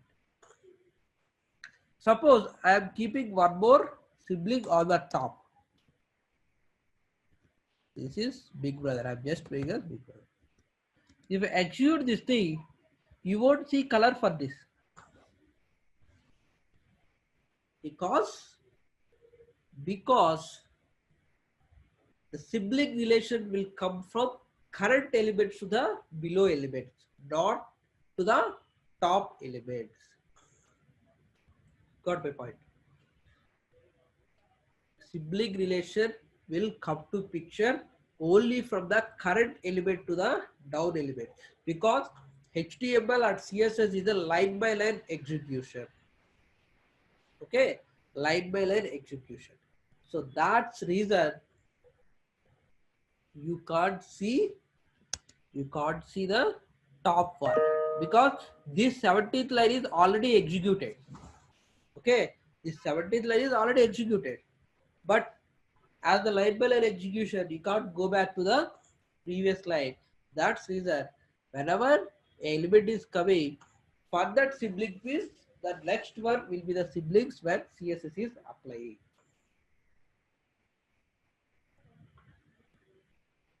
Got the concept? This by using these combinations, we can provide CSS for multiple things. Why we need to use this type of combinations and everything? Because each and every element you can't provide a style, which makes work very big. Your page will be with lot of colors. That is not a good practice. That reason we are going to have this different combinations of HTML and CSS to provide styling for an HTML page. So these are all the topics we have covered. These are the main important concepts which we need to understand in CSS. So those we have covered as part of this class. So what we have covered as part of this class, we have seen inline styling and in-page styling. And then we have seen box model. And then we have seen pseudo classes by using the ahref. And then we have seen CSS combinations things. And what is the final one? That is an external style sheet. There is no difference between the inline in-page style sheet and external style sheets. What is the difference is, instead of writing all the styles here, we are just copying the styles. Okay. And we are writing in a one more file. You can write as styles.css. okay, and add the styles, and then I can link those CSS styles to the current HTML page by using the link relatively style sheet and type as CSS and text, and then you can provide the link to the style sheet. So if I execute this thing, you can see the same thing is coming.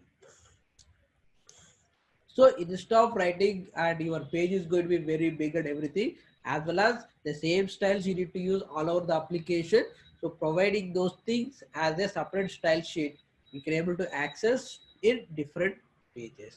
If you modify in styles, if the styles are available in 10 places, all 10 places it is applicable.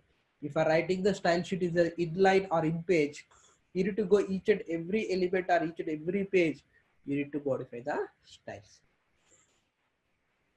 Okay, this is the way we can provide or write an external style sheets. Okay, got it? This is all about the basic concepts of CSS.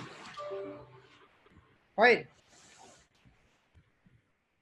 So from next class onwards, we are going to have the JavaScript. Okay, fine. Then we'll meet in the next class. Have a great day. Bye. Good night.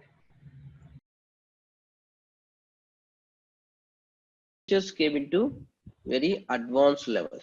So what are all those things? So first thing in HTML, we came up with a couple of features. Those are called different input types. Okay. Previously we have only few input types.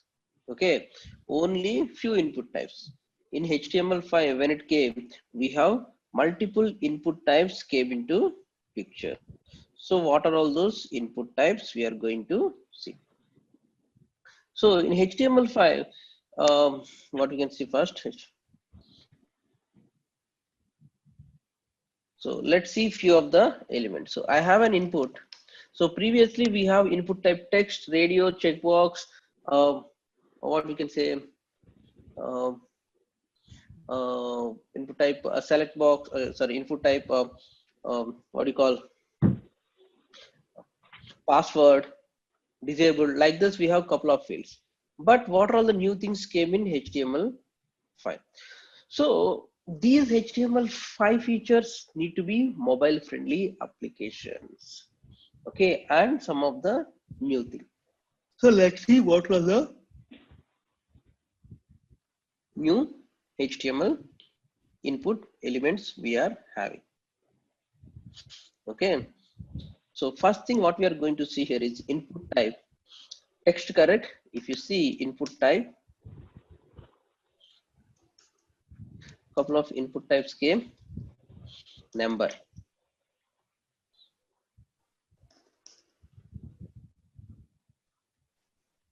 If I execute this thing, if you try to enter any number on this input type, you can't enter this thing. So why is this thing? Okay, because this is a new advanced version of HTML. So previously, if you wanted to do same operation HTML4, what we need to do? We need to write a JavaScript function. As soon as you are trying to enter a key, we need to see that key is an integer or a character, and we need to find that character, and we need to find that key as a number or a integer, or character, and then we need to analyze, okay, this is not a number, so you should not enter. We need to say saying that this is not a number, we need to enter a number. So instead of those things, these are all the new fields which are came into picture. Okay, like this we have multiple things in our input types. Okay, so let's see a couple of input types. So in this, we are going to normally what we are going to call them as input type attributes. Okay, input type as the attributes. So there are a lot of features came. Okay, so but understand one thing: these features works differently in different browsers. If you copy this one, and if you can enter in the Safari,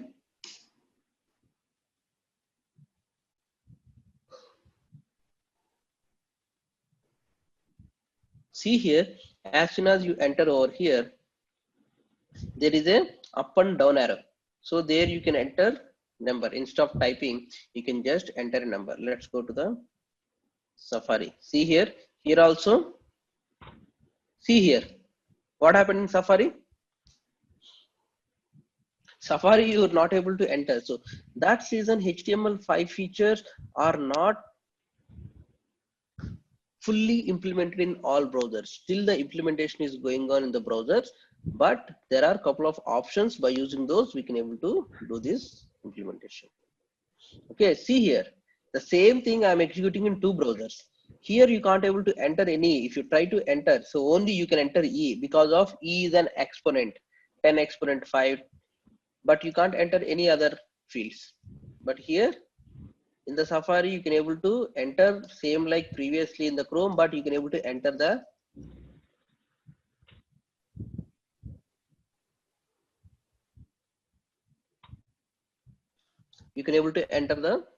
characters also. So that those variations we need to see.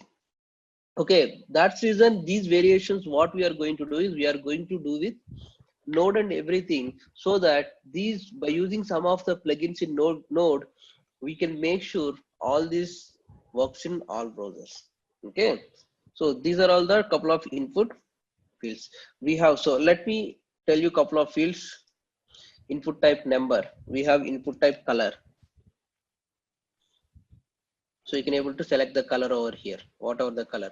And if you go here and if you try to execute the same thing in Safari,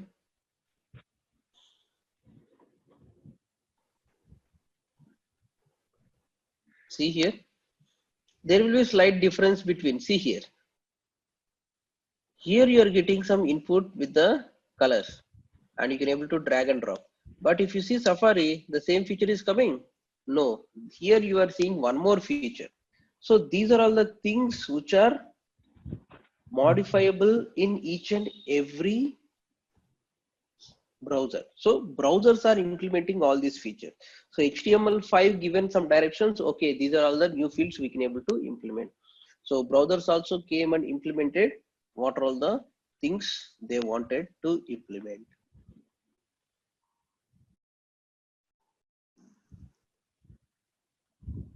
So next we'll see couple of input fields. We have email. So previously if someone is telling email. So email, why this thing? Why we need to enter this email? So because of this email, what is going to happen?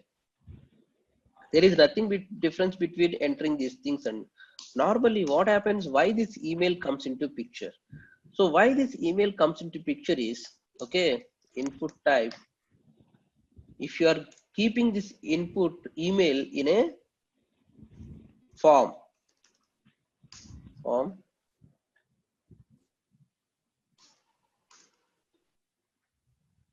and then I'm going to keep a submit button.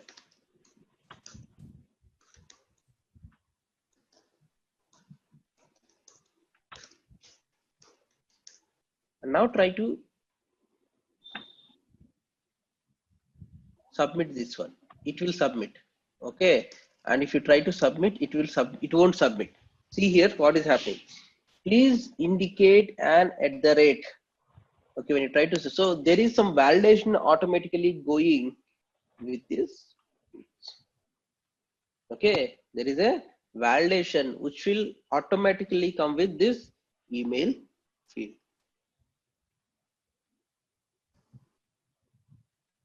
And there are a couple of more input fields. In this best one, what we are going to use. So this best one, what we can use is like input type range,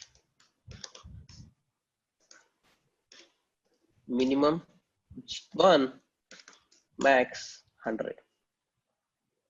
If I execute this one, see here, you can able to see minimum and maximum values by using. So normally you won't get these type of things in HTML4.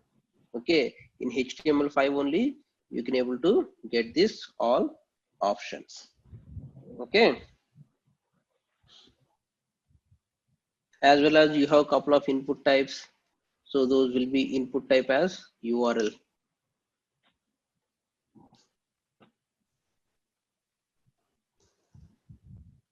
See here, please enter a valid URL. So these things will be automatically validated while you are trying to do a HTML5 things. So we need to see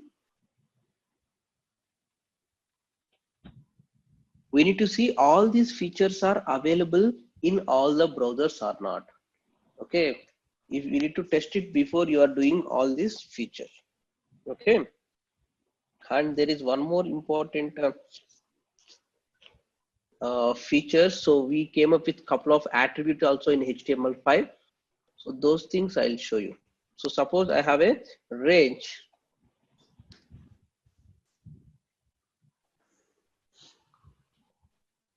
So I can keep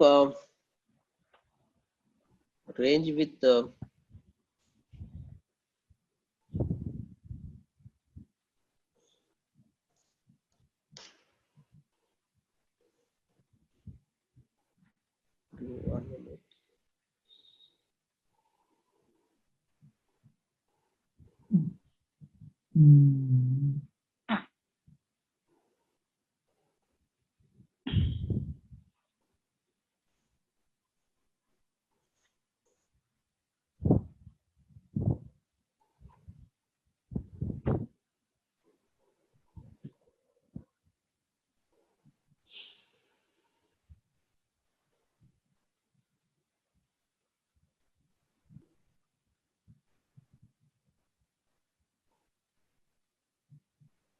so we have a couple of attributes given to pictures. First one is step. If you provide step, okay, or else I can give this step for the input type number. There you can understand easily. Input type number. And I'm going to provide minimum and maximum as the new attributes. And so HTML5 useful then because you can create HTML5 elements in Node.js with React.js. There those are available. Those will be automatically converted to HTML4, and then with HTML4 they'll try to render all HTML5 behavior. Okay, those things we'll see when you're doing with the Node.js and React.js stuff. So we can implement those things, and then we can't implement with the direct HTML things. We need to implement with the what you say Node.js and React, Angular, those things, and then those will be connected to your browser. They will make sure the HTML5s render on the web page perfectly. So here I have a number from 0 to 1 to 100. So let's try to enter 1. It's taking. So you try to increase. What you are seeing? What you're seeing? If you try to decrease, it won't decrease. I'm trying to click on the below button, but it's not going down because I have provided a minimum number. If you increase, you can see all are, and after this, hello, can you hear me? Anyone muted me? Okay. No, sir, Nanda sir, you are audible. Yeah, fine. So whenever you're trying to increase the number and you're going to decrease, so you can see a step is count. There is a step. Okay, there the step will come and you can able to see those things. Okay, and the next thing, we have couple of things, those we are going to call simple input type. I am going to provide. So I'm just providing some simple input type in a form, and we can do basic validations in HTML also. What type of validations you can see. So here, if I'm not entering anything, if I click on submit, page is submitting. So I wanted to make sure page should not submit until unless you enter all the fields. So normally we can do it with JavaScript, but even those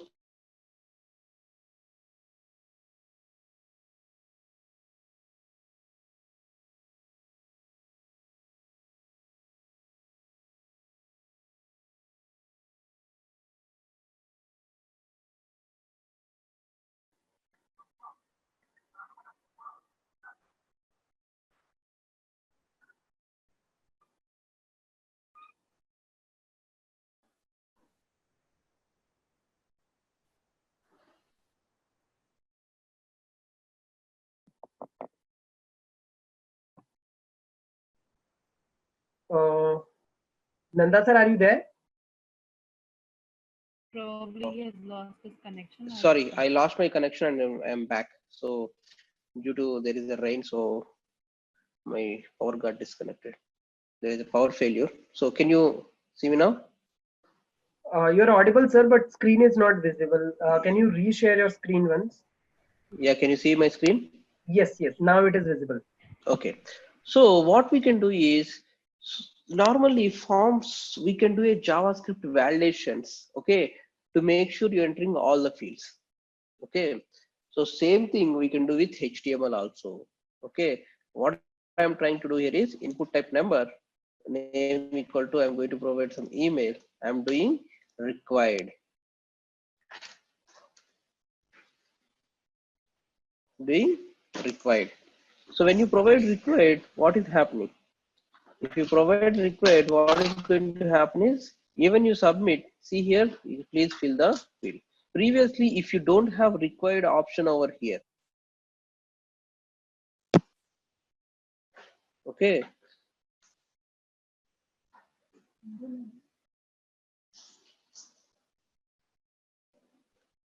So here, what is happening? Even you try to submit the form, it is submitting. But if you do required, what happens is it do a validation itself. Okay, it's do a validation itself, and it is going to ask you for enter the email address, and then you can do the basic validations in HTML5 itself. You don't need to go HTML and JavaScript. You can do with HTML5 itself all type of validations. Okay, got it. And we have some couple of advanced features. Those are going to be some more advanced options. Those are going to be what we can show is like placeholder. Enter your email address. So if you provide this here, see here, you can see a content inside the text box. And if you mouse over and start entering the data, the content is disabled automatically. The content is gone automatically. Suppose you remove this data. See what is happening? You can able to see enter your email address. Okay. So these type of simple validations and new features. So normally to implement these features in HTML5, HTML4 and JavaScript, it takes you lot of time. Okay, it takes lot of time. And few features won't support in couple of browsers also. So that's reason we have all these validations, everything came in HTML5. Okay, so like this we have options called placeholder, and then we have input type file is there, correct? For input type files in HTML4 you can able to upload only one file, but in HTML5 input type file, so here what we can do is we can do a multiple attribute, and then when you're uploading these files, okay, you can select multiple options. See here, you can do multiple. Suppose if it is HTML, you don't have multiple option. So if you're not providing multiple options, if you select the file, how many you can select? You can't select more than one file. You can select only one file. Okay, these are all the new attributes and new HTML5 elements. It's not elements, these are all attributes only. So even if you see new input types, okay, so what is the new input types? Input type as number, email, all this, these are also new attributes. So some features of new attributes and everything. So these are all the things came into picture in our HTML5. Okay, and in HTML5 what are all the other features we gave?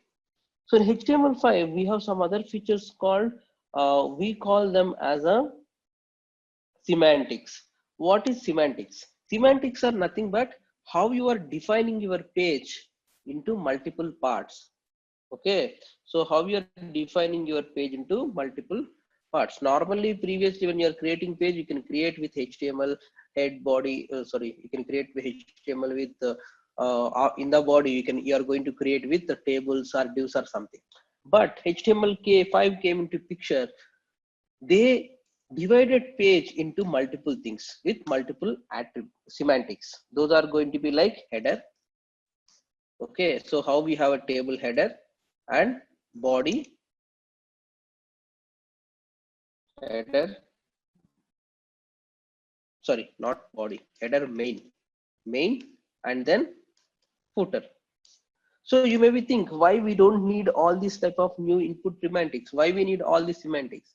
So these semantics will help you to segregate your HTML page into clean structure, and then this HTML page will be having a good interaction, as well as this HTML page will be having a good search engine optimization things. So like this, it came with multiple things like header, main, footer, and if you have a sidebar, we have a side. Okay, so what we are doing is like these are just new HTML elements to keep this one. So normally this is the form correct. I'll keep in the main section. Suppose you have a header like Flipkart header, Facebook header, or something. You can see a header. So in that header, you can able to see all the data. Okay, like this new HTML5 semantics came into picture. So like this, we have a couple of things. What we have main, and we have article to have some data, some content. So if you see some articles, you can able to have a lot of content in this that you can be able to see. So why this article tab is used is, suppose you are trying to search something big information in your Google search engine, okay, or any search engine. What happens is like that content, that line, you are going to provide 1 line or 2 lines of statements and you wanted to search in the internet. So at that time, this article, they will point out to this article in your web pages and try to see that content is or not, try to get the information.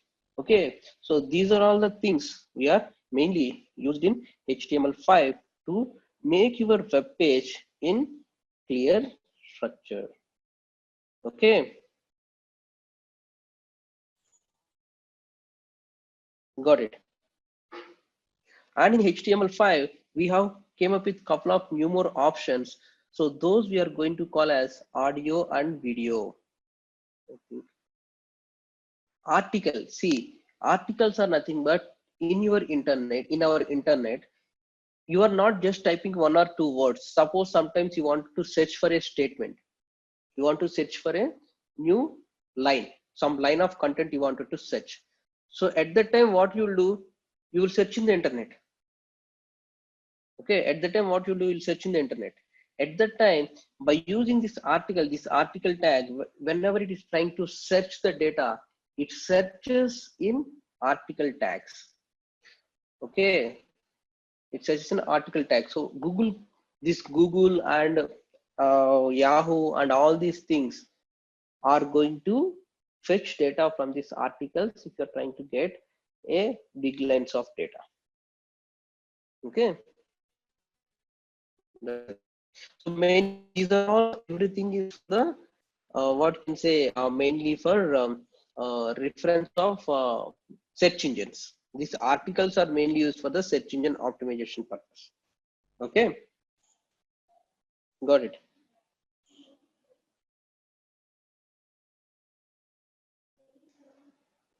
Okay, now next we are going to see a couple of HTML things. Those we are going to call as the audio and video tags. Okay, audio and video tags. So what is use of audio and video tag? Okay, so this audio and video tags are mainly used to get some audios and videos to your web page. Okay, audios and videos to your web page. Okay, so how can we do this audio and videos is like, you can have an audio and video, and then you can use multiple options over here to get the thing. Okay, so I can create some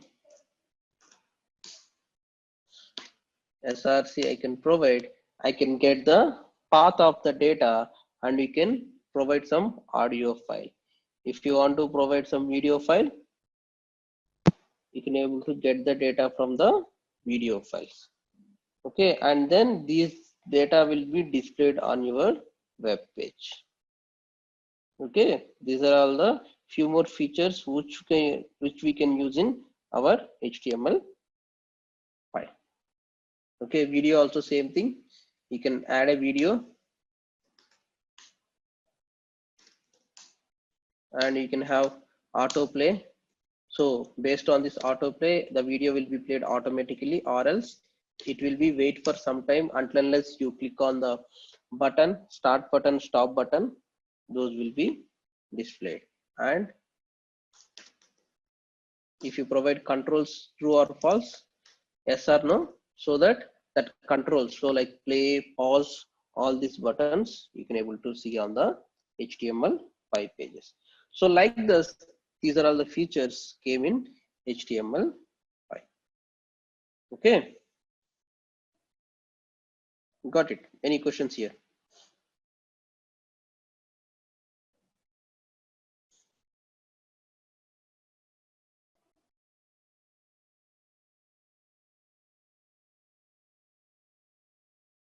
No, same like this, how HTML features came into picture, CSS also came into picture, and they are providing with some of the, they also wanted to get some advanced features in display.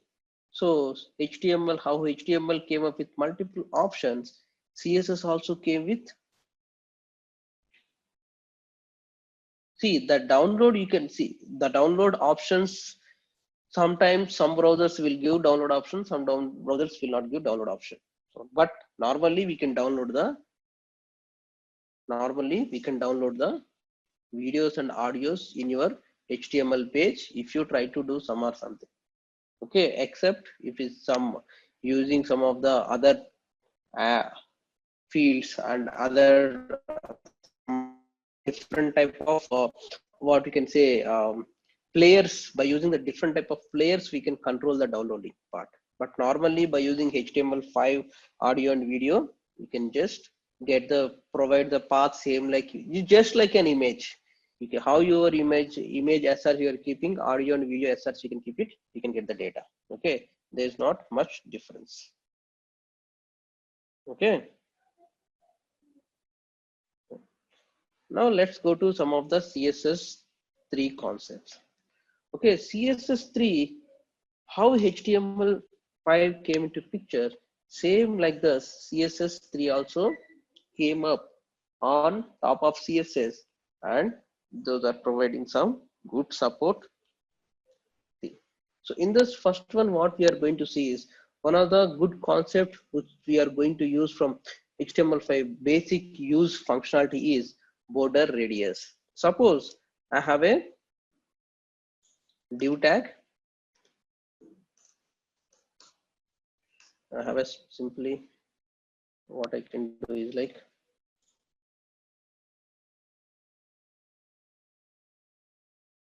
I'm going to provide some span tag.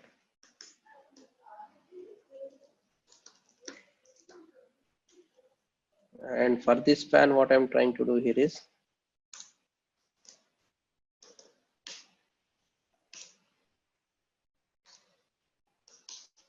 so I'm going to provide from border.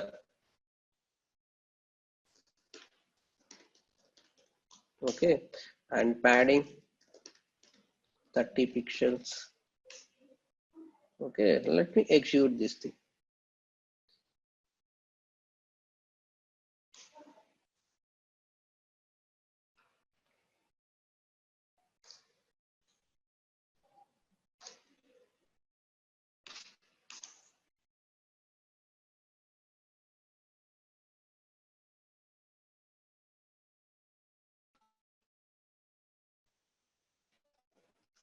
So if you see there is an issue over here, have you observed the issue? What is the issue? Because if I'm not providing breaks over here, what is happening? See,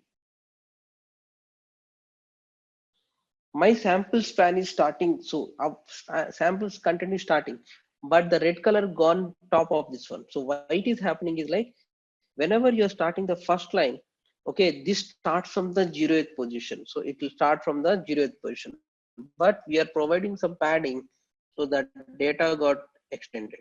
Okay, that's reason we're not able to see. So we need to make sure this type of information you are getting paddings in the first line. Make sure your data is aligned properly. So I have a span here and I have this one. So if you see our HTML, everything is still now is rectangles. Okay, our all HTML still now whatever we have seen, those are rectangles. So rectangles means you have the left side, right side, and everything is bordered perfectly. But when you come to the some buttons in HTML pages, you'll be seeing round corner buttons to get a good look and feel. So how can we get those things? By using the border radius, we can get those things. So I can provide border radius as 10 pixels. So from this span, 10 pixels on each corner, it will convert into round. See here, what happened? So how compared to the previous board content, this span is looking bit better because of the round corner. So same thing will apply for the buttons also. We can get this different type of buttons by using CSS advanced concept that is going to call CSS3. Okay, got it.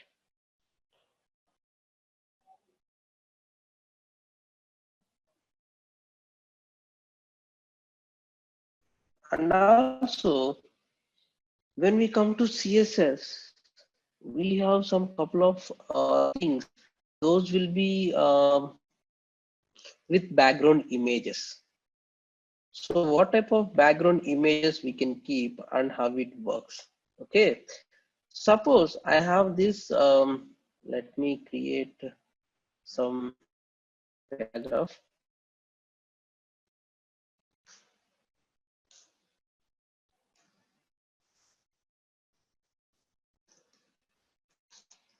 Sample paragraph. I'm adding couple of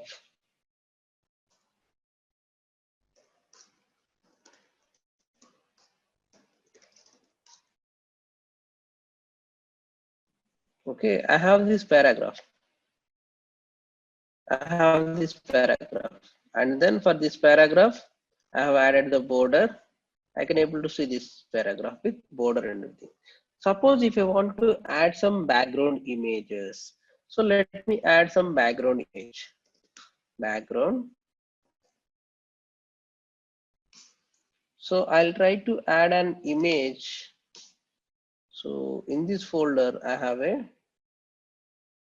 I'll try to keep some Google image.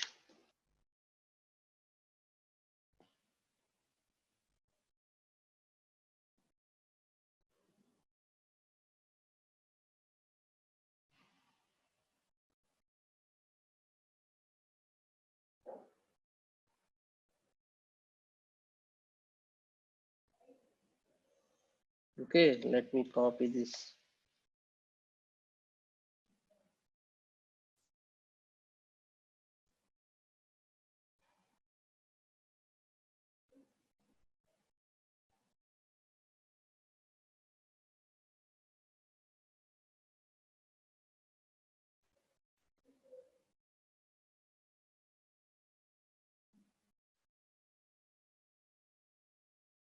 See here, what happened? The image is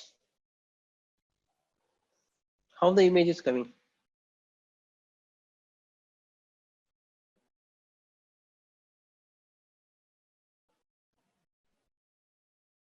How it is coming.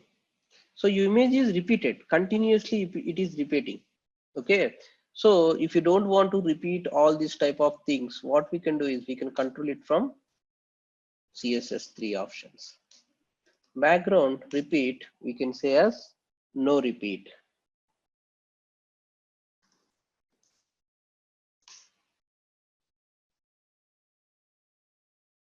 See what happened? You can able to see only one image. You don't need multiple images overlapping one after other, one after other, one after other. As well as can provide the positions also. Background, one position.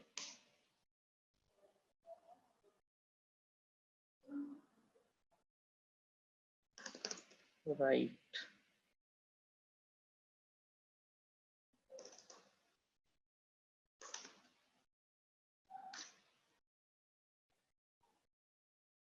See here where it came.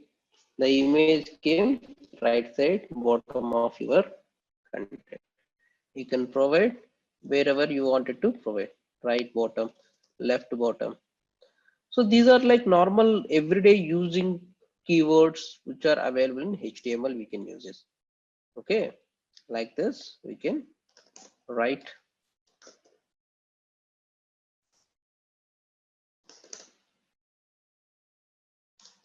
top, not top. See here it came in the top. Okay, got it. So like this images also you can do lot of stuff. So these things are not available in HTML4. So few things available, but those are not working that much perfectly with this thing. But HTML5 you have clear picture. Okay, got it. And also in HTML5, okay, so HTML5 came up with the concept of background colors. What we call it as colors, as if you are providing color background image you have provided, correct? Let me take down this background image. Background color, I am going to keep it as red. See what happens, everything is red. So instead of this one we can do RGB, correct? Instead of we can go for RGBA. Okay, red I can provide red 255 0 0, and then by using this thing what we can provide is we can provide the intensity, okay, or opacity. Okay, what is this thing? So normally we are going to call it as alpha channel or opacity. So what we can do is like we can provide 0.5. See here what happened, it is red color only, but it is trying to make the color is like %, to the page. If you provide 1, it is 100%. If you provide 0, it is like nothing. There is no background color. Okay, got it. So like this,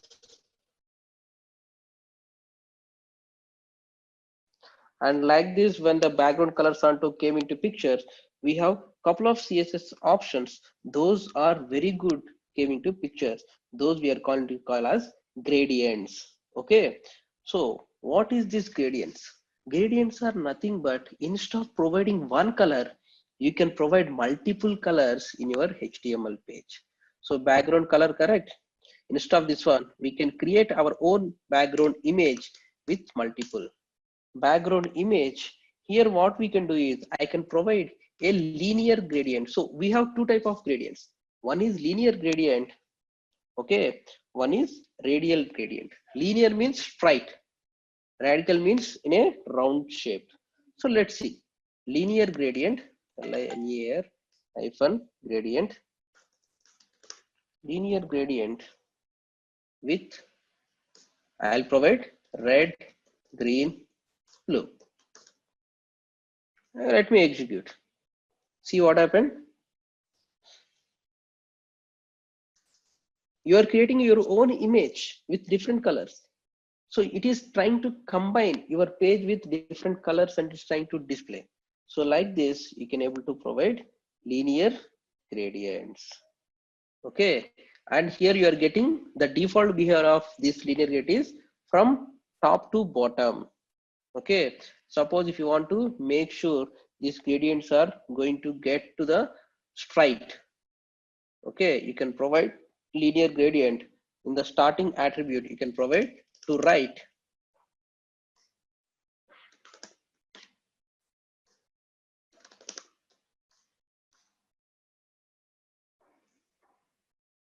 See here, to left to right it became. To left, if you provide. So now red color, where red color need to come? Red color need to come in the right side. See here. So like this, you can play with linear gradients. Okay, and even you are providing linear gradients, you can do multiple options over here. Okay, so when you have linear gradients like this, you can provide by using the what we can say, repeated options. Okay, you can provide repeated options, or you can provide how much percentage you wanted to give. Suppose my red color need to be 10%, my green color should be 20%, and blue color is like remaining. If I execute, see here, red, green. So like this, your gradients also will provide multiple options. Okay, there are multiple options in this. When you are trying to explore, you can get those things. And like this linear gradient, we have radial gradient, radial hyphen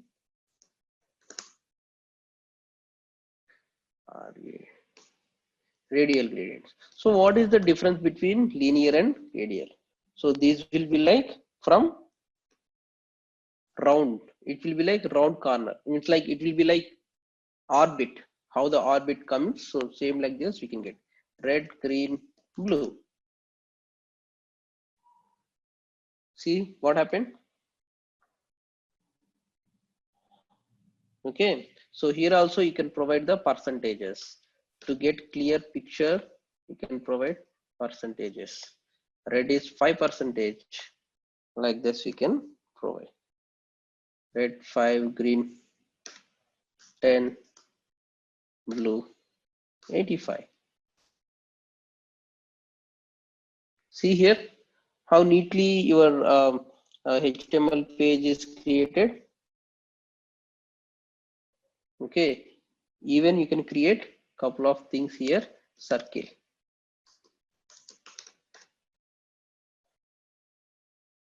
Now the thing is came with, so it will be clear circle. Previously what it is happening, based on your image, based on your content, it is trying to do, but now it is based on the circle. Okay, so like this you can able to have the gradients. Okay, suppose if you provide this blue gradient as 10%, see what is going to happen. Okay, like this it will come, but this is not what I am going to use. At that time what we can use is, we can use repeating radial gradient. So circle it will come 5% red, green 10%, and blue 10%. Once this is completed, see what is going to happen. Again the circle comes, again the circle comes. So it will be repeatedly getting all the content, all the CSS onto your web page. Okay, got it.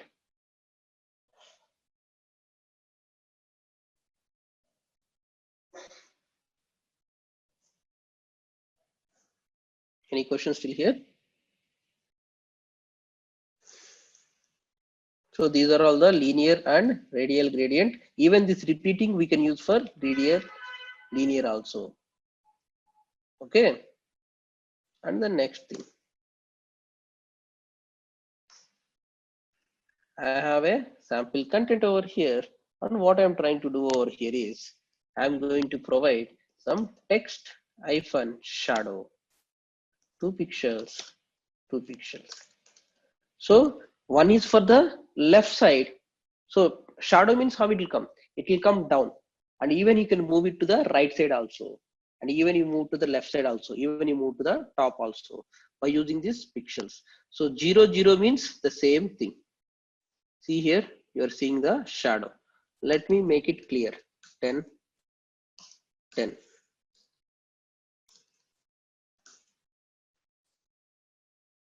See here, you are getting a shadow, and you can make it as -10. So what happens? Where it is coming? The top it is coming. If I provide -10 here, see here, it is going to the back side. So like this, you can able to provide text shadows. Okay, and you can provide some color also for them, red. The text shadow you are seeing with the red color. Okay, got it. If you want to see a blur effect, I can provide blur effect also with 10 pixels.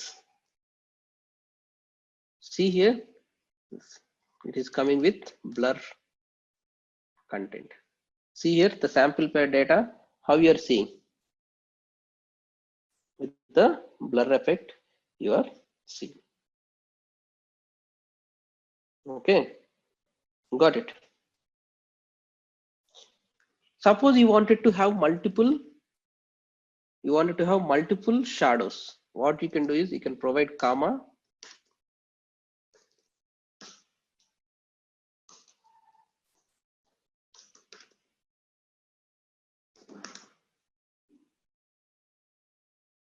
so you can provide multiple gradients over here.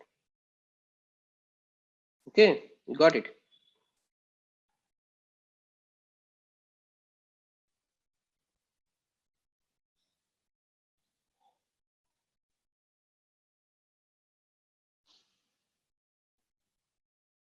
Any questions still here?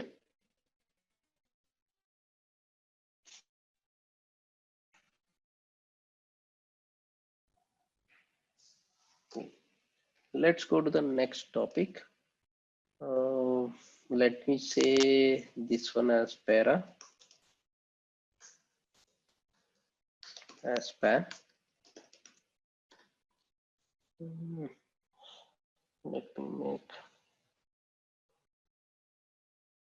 Let me make it as a paragraph itself.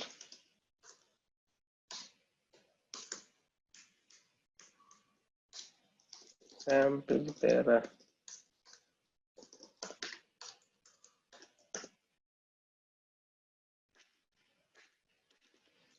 So for this paragraph, I'm going to provide some width as 200 pixels.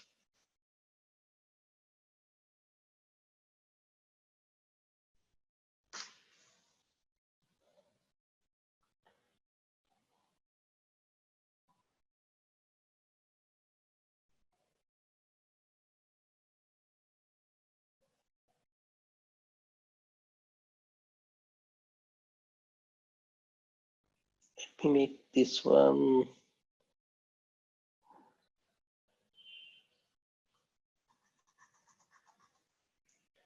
So this paragraph I'm getting. So with this paragraph, what I can do is here I can provide border pixel solid red. So what I can do is, so I can provide white space, no wrap, and then I can provide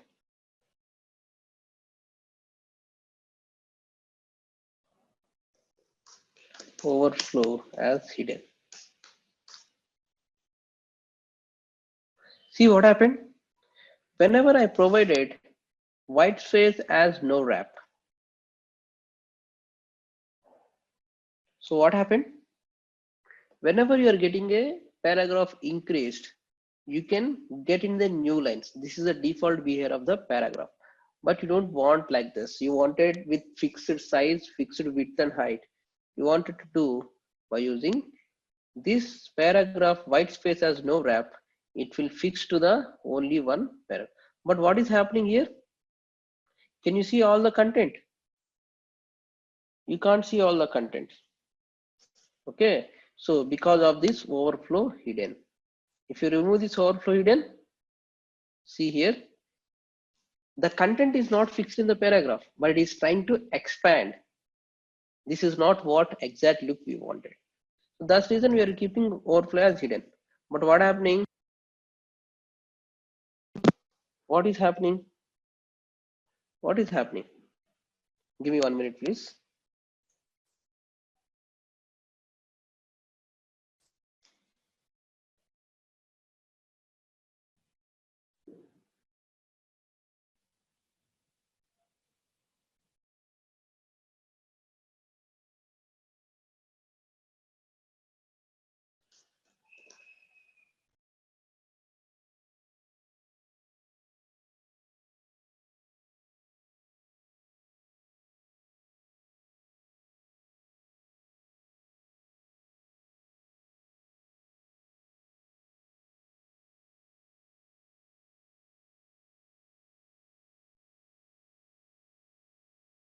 Hello, can you hear me?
I'm extremely sorry, guys. I have some network issue due to the power failure.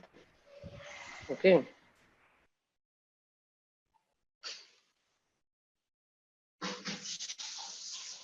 So we can able to see like this. So you can able to see my screen, correct?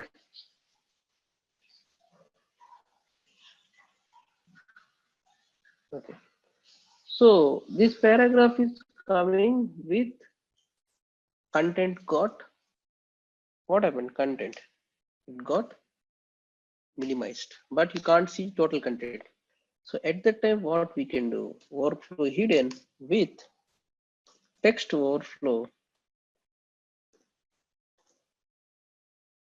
the text overflow as Eclipse.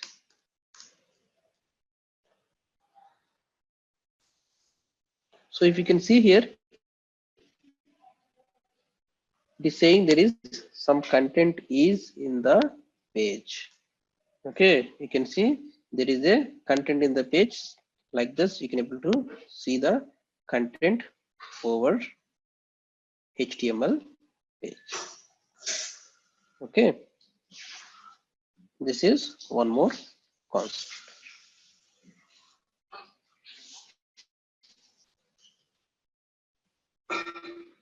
Got it. And we have couple of options in HTML also. So what I'm going to do is I'm going to provide border padding 20 pixel. I have padding as 20 pixels and width as 200 pixels. Okay, now what I'm going to do here is I'm going to transform this HTML paragraph into different size, like 90 pixels, sorry, 90 degrees. Okay, I can provide 90 degrees. See what happened? What happened? You can able to transform your content, so you can able to rotate. So these things we are going to call as an animations in your HTML page. Okay, we are going to suppose, let me keep it as transform as translate. We have called couple of options. Rotate is like it will rotate different direction. We have transform, sorry, we have translate. So this translate with 50 pixels and 100 pixels. 50 pixels. So it is like text shadow. How we are seeing the text shadow? Same like this text shadow, you can able to see that this is going to be transformed. So we have seen positions correct. How we can able to position an element. The same way you can able to provide this translates. And the rotate, we can able to rotate this page. Okay, and what couple of options we are going to have is we have couple of options here with let me border 1 pixel solid red, background color blue. So I have this one correct. So now what we can do with couple of things is like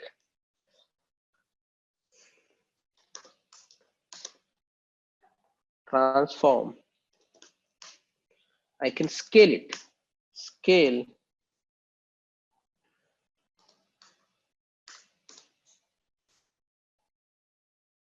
You can scale this thing. You can increase. So why you have normal content where the scaling is important? So this scaling we don't need to write over here. Okay, what we can do is we have pseudo classes correct, colon over. I can provide transform scale 2 by 2. So it is increasing width and height 2 by 2. Let me mouse over, mouse over. So we can do small animations on the web page itself. Got it? Even you can reduce also. And even you can scale only X direction. Means like only horizontal you can scale. Scale Y means you can scale horizontally. Okay. Got it.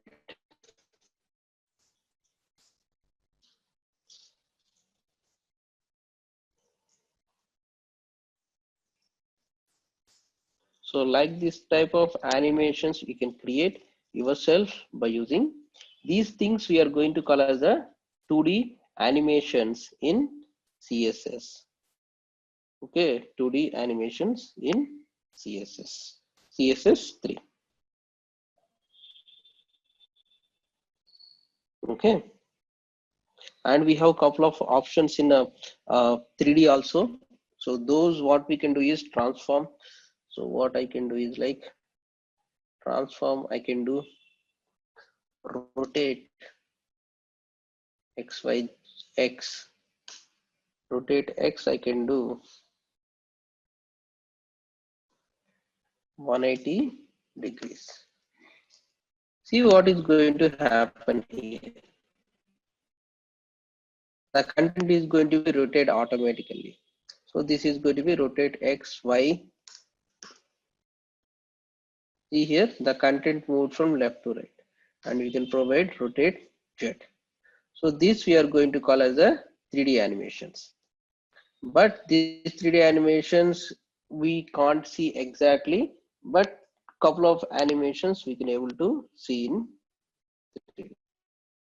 Okay,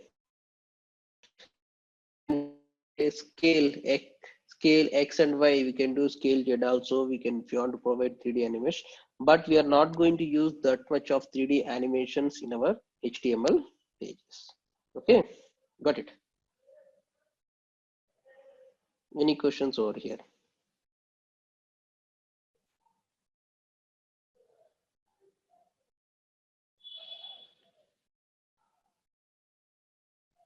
And also, when you are providing a lot of content in your HTML page,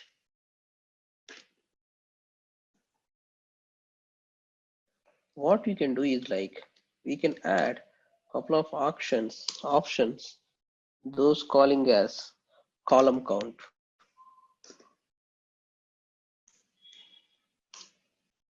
Two.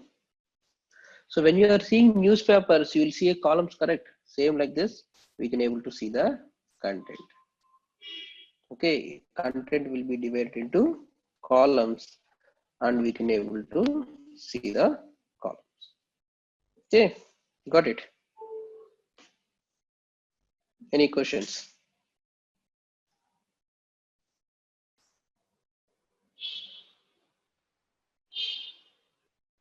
So these are all the couple of HTML5 and CSS3 options.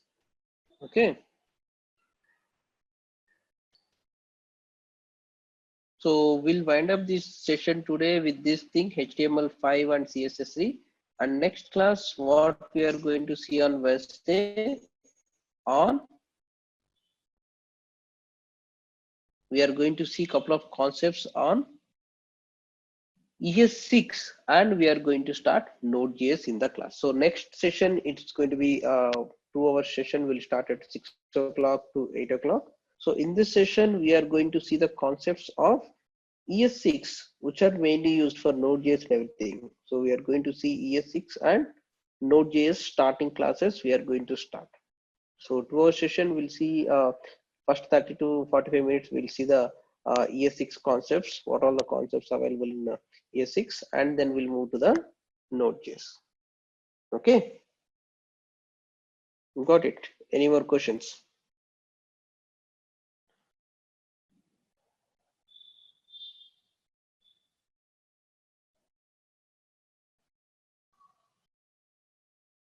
Fine then. So next class we are going to see ES6 concepts in JavaScript, and then Node.js starting things. Okay. Fine guys. Have a great day. Stay safe. Bye.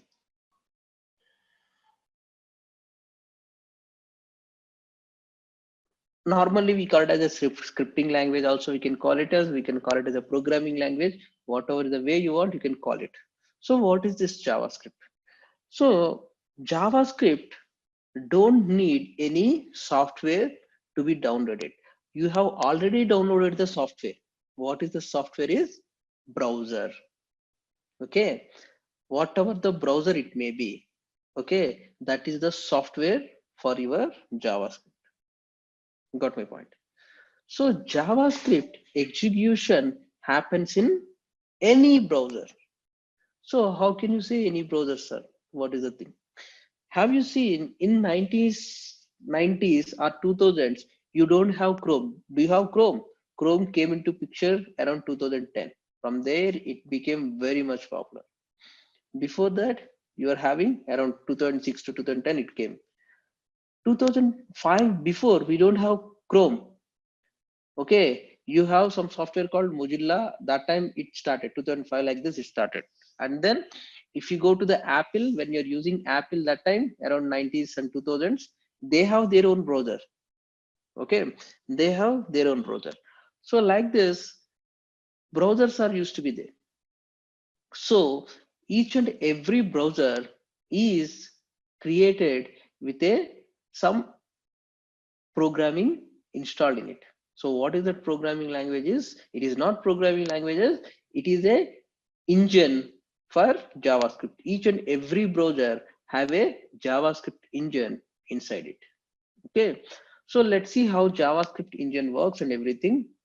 And we'll see the basic concepts, how these things are. So what is this JavaScript engine and how each and every browser is installed? So each and every browser, in recent days, you may be heard of V8 engine. Okay. So Java, once Google started developing JavaScript engine in their browsers, when they started with browser. So JavaScript having some set of rules and regulations, how a JavaScript need to execute. Okay, so you have written some JavaScript, it has some set of rules and regulations how JavaScript has to work. So in that case, what happened is like, yeah, I'll tell you what is the difference between JavaScript.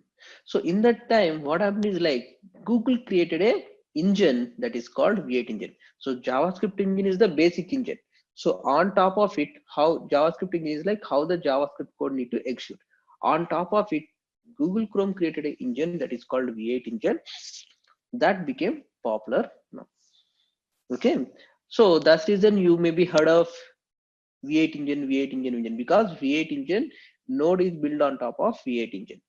But Chrome has their own engine. IE is having their own engine. Safari is having their own engine. But this one only became popular. Okay. So coming to your question, what is the difference between HTML and JavaScript?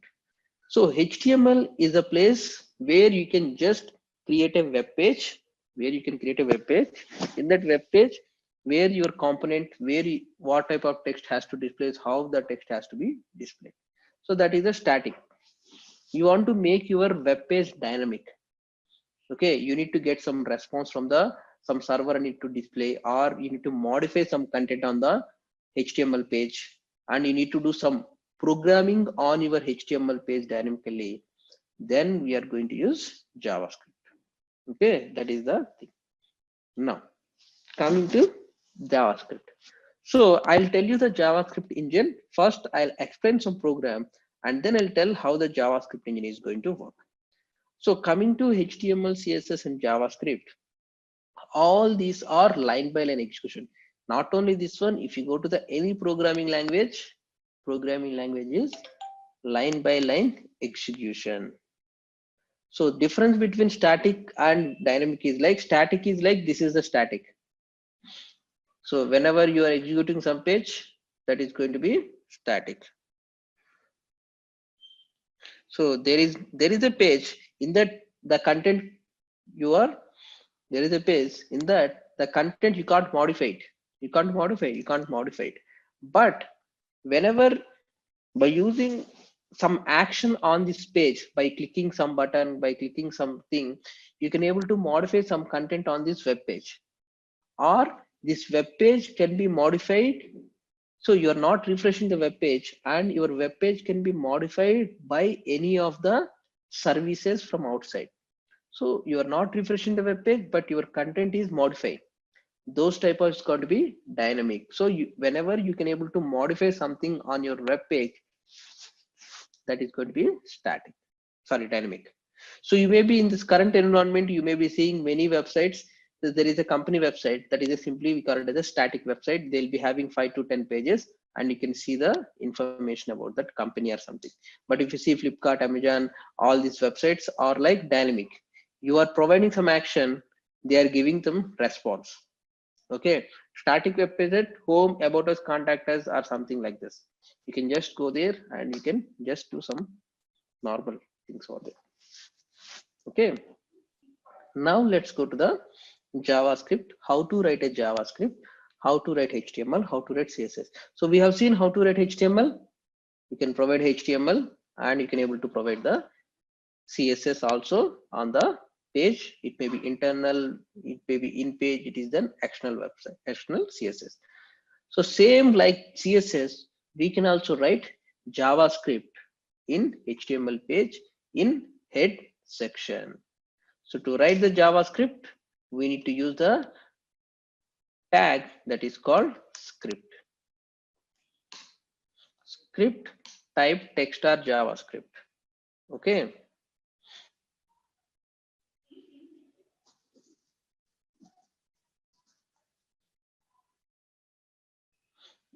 Yeah, that will be JavaScript. You can do with JavaScript.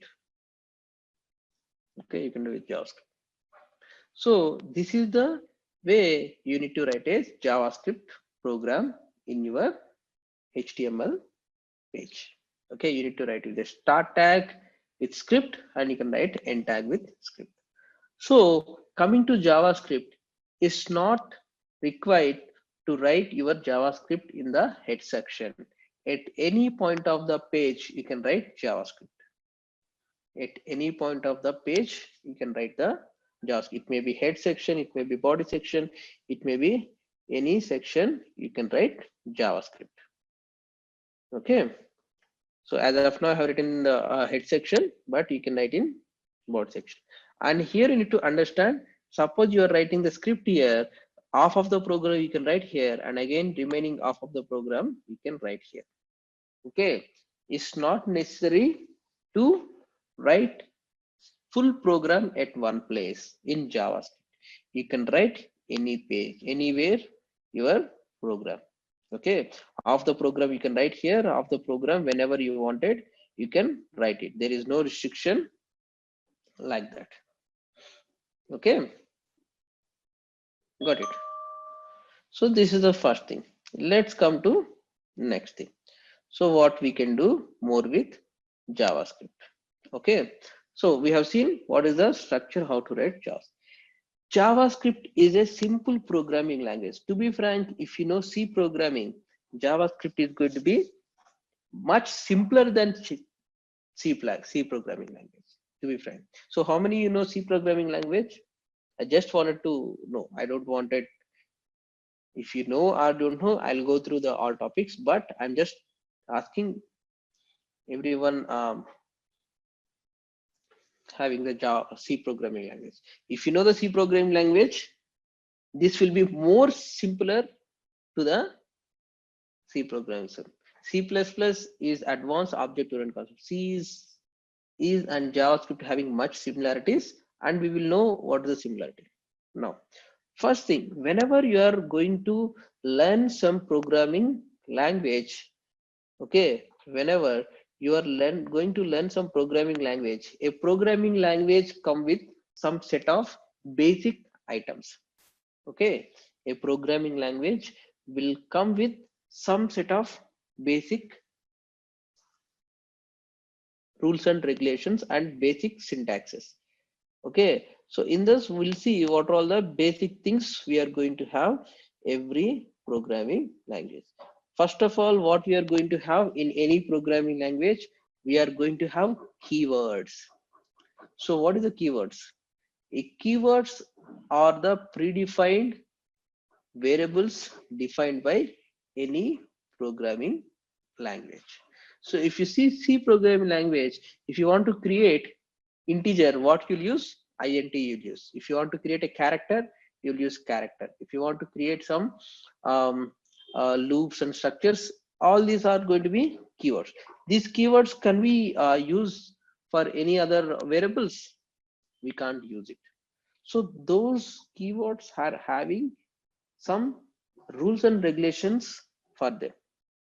So in C programming language, JavaScript also, we are going to have some basic rules and regulations. Okay, basic keywords in that. So first thing what we are going to see is in C programming languages,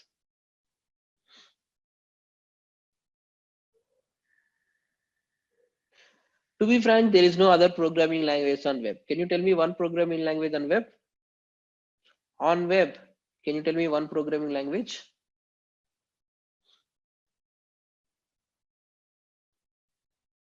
There is no other programming language on web.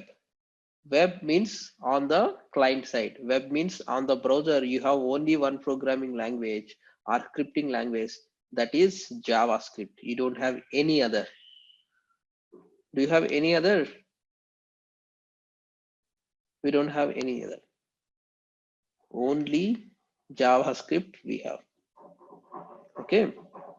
So JavaScript, we are going to start with first keywords.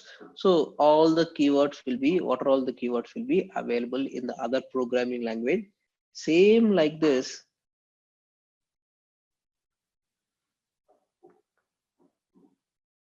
See, Angular, these are all things are built on top of JavaScript. AngularJS and React.js all are JavaScript only. Okay, there is no other thing.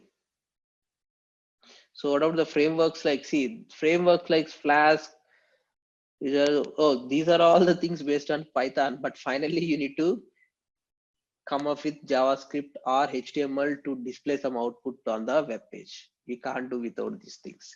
If you want to display something on a web page without HTML, CSS, JavaScript, you can't do. That's simple. Okay. Now, so as I said, keywords. So what are all the basic keywords we are going to have? So while we are learning the keywords, we'll understand what are the keywords and why those are going to be used. Those will be on, we can write with HTML, JavaScript only. It's not like their own languages. Okay. Those inside they have written JavaScript and HTML. Okay. Now, so first thing, let's go to the basic keywords in JavaScript.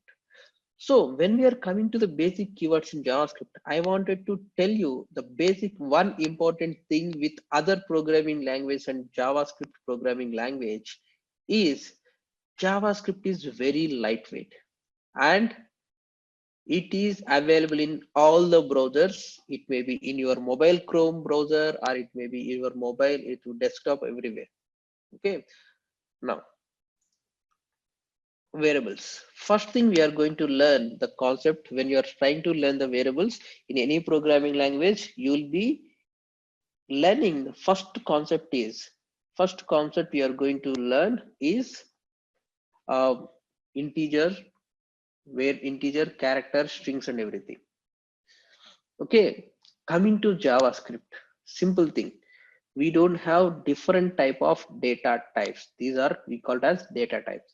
So what is a data type? Data type is nothing but what type of data it is going to store. Simple example, you wanted to do some calculation of integers and then you need to use that data in other place. At that time, you need to combine these two data types. You need to combine these two integers and you need to store in some place so that some other place in your program, you can use it. Simple example, I'll tell here. I have two variables, 5 plus 5. So I need to combine this 2 plus 2, 5 plus 5, and I need to get the output and I need to display over here. So when you need to display over here, so I have done this here, I need to display over here. So how the data will come from there to here? How the data is coming from there to here? Okay. Then we are going to use data types. So we got us a data type is nothing but what type of information it is going to hold. So in any programming languages, we have multiple data types. First one is integer, second one is character, third one is floating point or boolean. Like this, we have multiple things. But coming to JavaScript, you don't have any data type. Okay, JavaScript itself converts whatever the data you have provided into a data type. Okay, so in JavaScript, we don't have any integers, floats, characters, and boolean. So what we need to write them? So the data type is var. Is just a var. We are going to call as a variable. Okay, we are going to call it as a variable. In JavaScript, we have only one that is called var variable. Okay, suppose I want to store 5 plus 5 value into a variable. So I'm going to write a variable var, and what is the variable name you can create. So whenever you are creating the integers, characters, you need to provide some name for that. What name I can store? I can create a sum. So what are all the basic rules to create a user defined variables? What are all the basic rules? So these basic rules are simply like other programming languages. Okay, simply like other programming languages. So what are all the basic rules and regulations to create a simple uh, what do you call simple user defined variable. The sixth thing is it should not start with a number and variable name should not have spaces and should not start with any special character. And if you want to use a special character, you should not use dots or something. You can use underscore. Okay, you can use underscore. So should not start with numbers, and at the end you can have number, but should not start with number and should not have spaces, should not have any special characters. So these are all the basic things when you're writing a variable names. So now what I'm trying to do, I'm having a variable called sum. In this, what I'm trying to do, I'm adding 5 plus 5. Okay, I'm adding 5 plus 5. And like every programming language, JavaScript is also clearly structured, but it is, as I said, it is very simple programming language. So what is that is, you need to provide semicolon at the end of the line. And coming to JavaScript, the thing is like, it is a user defined. Where is the keyword? This is a system defined variable like keyword, but some we are creating a variable, user defined variable. So we are defining a variable and then we are storing it. If we are creating a integer type, we are creating a character type, we are creating a float type, something like this. But here we don't know what type of data we are going to store. So it will be just simply a variable. Got it? So now I have a var and I am storing value of 5 plus 5. It will store what it will store. It will store 5 plus 5 as a 10 and it will store in sum. Okay. Now, so we have created a user defined variable by using the keyword called var, and then it's storing some information 5 plus 5. Okay. Now we can, if you want to display on a web page, okay, we can't display it directly. I'll tell you two rules how to display the data. Okay, so if you want to display the data on the HTML page, we need to write document dot write off. What is the sum? 5 plus 5 value is 10. I'm going to write sum.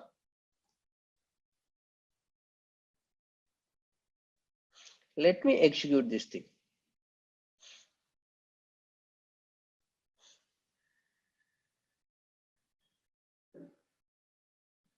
Can you see 10 value came here? So variables are nothing but the user defined variables are nothing but where you can store some information and then we can access at any point of the time in the, okay, let me,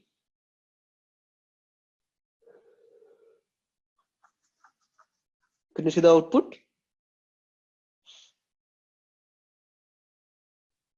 Can you see the 10 over here? Yes, see here. So JavaScript is going to have a predefined document.write function. What it is going to do is, in the current document, write the sum. Okay, maybe you have seen in C programming like what do you have, C programming, what we have, write ln write. So like this we are having a console dot, not console, stdio.h. Like this we are going to have printf and println like this. So like this we are going to write printing the output. The same way we can print output in JavaScript by using the document write in HTML page. Okay, we don't have printf. So I'll tell you the console. I'm coming to that point only. JavaScript is case sensitive and sometimes it is not case sensitive, but you need to write in small letters. Okay, so you need to write in small letter. JavaScript at anywhere in the program you can write. It should not be like in a head section or body section. Okay, wherever you want you can write in. Wherever you want you can write in. Suppose if you write this document at right of sum in the head section itself, execute it, you can see 10. So document.write means it will write in the HTML page. The statement is like, if you see printf in the C programming, it will print in the whatever the C programming execution page you are seeing. The same way you can able to see over here. Okay. Yeah, in the terminal you can see. I'll come. Everything is not possible to explain just fraction of seconds, correct? I'm coming one by one. Okay, I'll come how to write separate files and everything. I'm just explaining the basic things. Okay, I'll tell you. Now you can able to write this program like this. So at any point of time, you can access the JavaScript utilities. See here, I have created JavaScript here, and then you can access in the same page, but you can't access in a separate page the code whatever you have written in the this page. Okay, this is the first thing. Now coming to the second thing. So here where okay, here where is going to be the important as well as critical part of JavaScript also. It looks like it is very simple, but it is having very complex thing in it. I'll show you what is that complex thing. So now, okay, so now you have added two integers, it added and it provided output. Suppose I'm creating multiple variables and I'm trying to add them. So what I'm trying to do is I'm creating a variable called data1 is 5, and then what I'm doing, where data2 equal to 5, and then where sum equal to data1 plus data2. This is same like old program, correct? I'm storing 5 in data1, 5 in data2, and I'm printing, and you can able to see the output because integers and integers it is executing, and you can able to see the output 10, which is good. In C programming languages or other programming languages, if you try to assign a character or a boolean is like 0 to 1, that's fine. Integers, if you are trying to assign some character in a integer, it won't take, it will take as a number or it will give sometimes errors. Okay, coming to other programming languages, strings are like string, so you can't assign string to a integer, correct? But here in C programming language, we don't have any differentiation for variables. You can store any type of data. So in data2, I'm going to store my name. I have stored my name. Now I'm going to add data1 to data2. Let me execute this thing. So what it is going to happen? See what happened. It won't throw you any error. If the same program, if you try to execute in C or any other programs, you will face a error, runtime error you will face, saying that you are trying to add an integer with string. It's not possible. But how it is happening here? So JavaScript come up with many things. It looks like easy and they have many complexities inside. But here coming to variables, okay, So what JavaScript will do is, when it tries to concatenate an integer with a string, what it will do is it will treat this one as also as a string, and then this also it will as an integer, but there is no combination of integer and string. So this 5 also it treats as a string, and it will add 5 Nanda. So that's the reason you can see 5 Nanda. Suppose if you see you are trying to add a floating point 5.75. So what will happen is it will try to combine floating point into the integer, okay, and it will give you the floating point output. See here 10.75. If you're trying to create a same thing in Java, same thing in the C programming language or other programming language, so what you need to do is like you need to write a float over here. Simple example I'm telling, you need to write float here, and then you need to write this is a int and this is a float. So what they're trying to do over there, you are going to get a float value combining integer and float, but here it will automatically converts integers, floats, and everything which is having the high priority. Previously string is high priority, you can't combine strings and these things, so that's the reason you are getting string over here. So now here float is taking high priority, you are getting the floating point number. Okay, you are getting the floating point number. Got it? So like other programming language, you wanted to combine two strings. Here also we are going to use the concept same like plus. And if you are not writing any data, string data without double quotation, it treats as a variable. If I execute Nanda plus Kishore, if you can see Nanda Kishore over here. Suppose you are not writing over here, you're not writing with double quotation.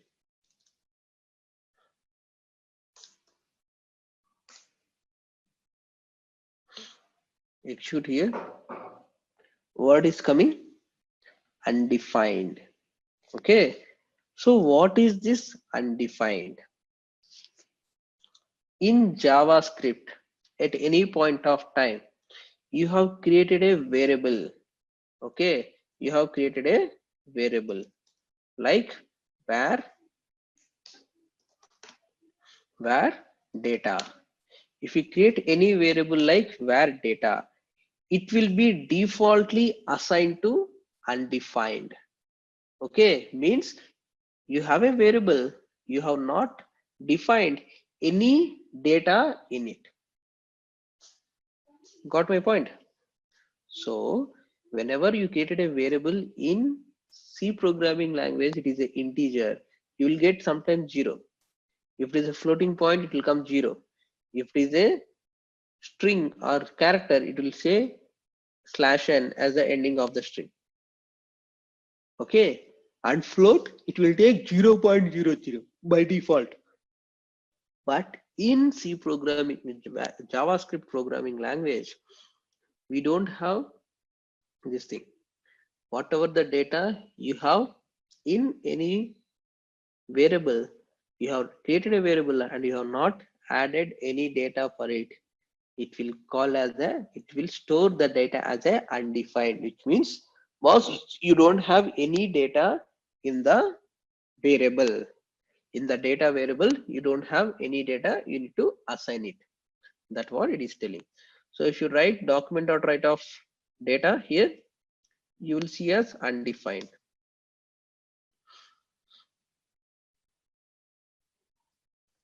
See here, you will get Nanda Kishore and you can see undefined. Okay, got it? Any questions still here? And one more important concept coming to these variables is a complex. It's not complex. It is very simple if you understand. This concept we are going to call hoisting. Okay, hoisting. So what is this hoisting in JavaScript? Okay, so if you go to the C programming language, C++ or Java, any programming language, what are all the variables, user defined variables you have to write in the start of your program, start of your function, start of your class. Okay, that is the default behavior. Am I correct or not? You have to write first 3-4 lines, how many variables you want to create, how many data types you want to create, everything you have to write in the starting of the program. But in JavaScript, it's not necessary to write all your variables at starting of the program.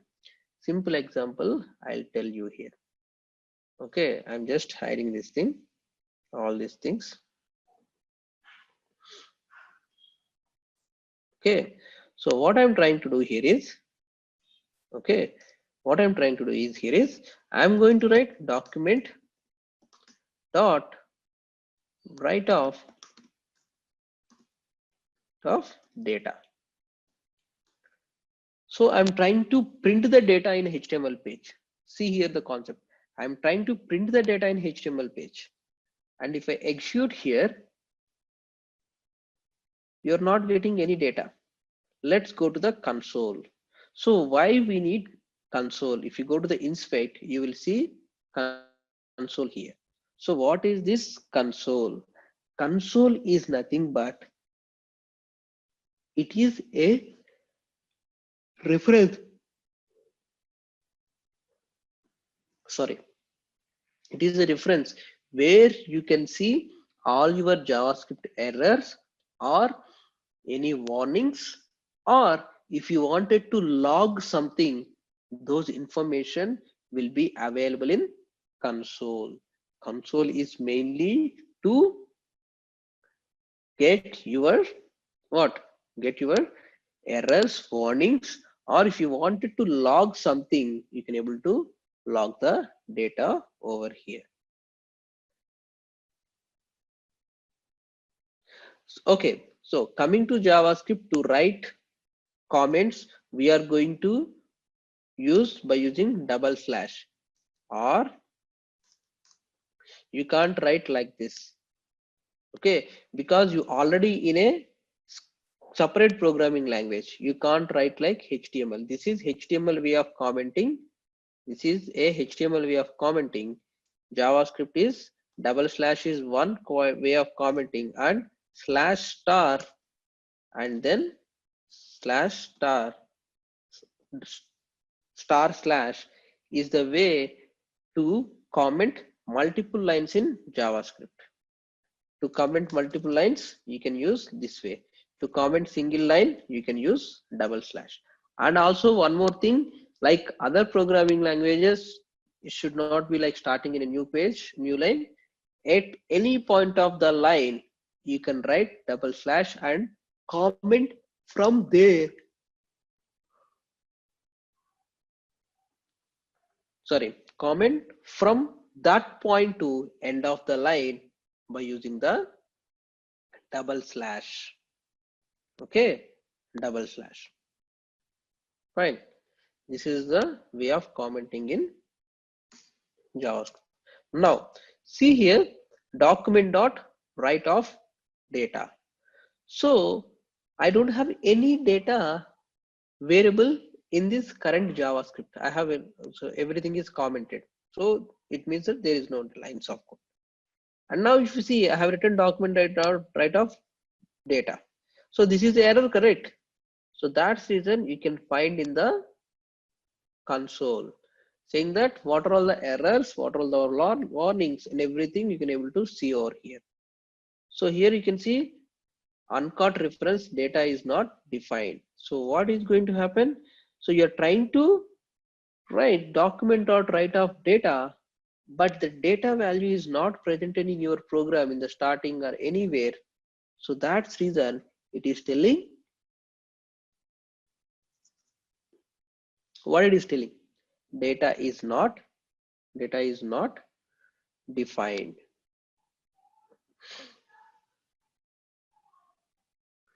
Okay, data is not defined. So now suppose if I write where data, I have defined a variable. If I execute it, see here, the first error is not there. If I execute here, see here, there is no error. Okay, there is no error, but what you are seeing output undefined. See, whenever you created a variable, okay, and you try to print it without assigning, okay, it is undefined.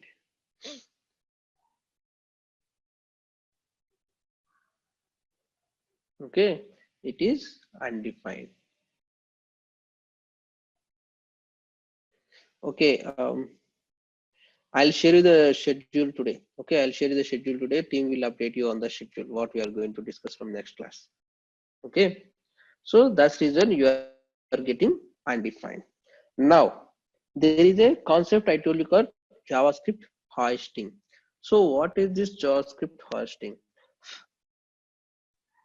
I'm going to take this variable. So in like other programming languages, JavaScript is not strictly binded language. You need to write all the variable declarations, definitions, and everything in the top of the program. That is not the case in JavaScript. At any point of the time, you can create a variable for you. So what I'm doing? So after this one, I'm trying to write where data. I'm going to write where data, and then I'm assigning data equal to 10, and then what I'm doing is I'm writing again document write data of data. See here what I'm trying to do. I have a variable in 22nd line, but on the 18th line itself I'm trying to write document write of data. In this 18th line my data is available? No. And then if you see 25th line, we are trying to do document write of data. Before that one, what I did, I have assigned data equal to 20. Now let's execute and see what output we will get. If I execute here, what you are getting? First one you are getting undefined. Second one you are getting as 10. Okay, first one you are getting undefined. Second one you are getting as 10. Why? Why it is coming like this without any error? Previously, if you don't have any these lines, if I print document at rate of data, it is used to throw me an error. But now why it is not coming? Because this concept we are going to call as a variable hoisting. So what is variable hoisting is like, whenever you declare a variable. So what is the definition and what is the declaration? Definition is nothing but you are defining a variable. You are creating a variable. Declaration is nothing but you are assigning some value to that variable. Okay, you are assigning that. I'll tell you. Document write off slash and you can give.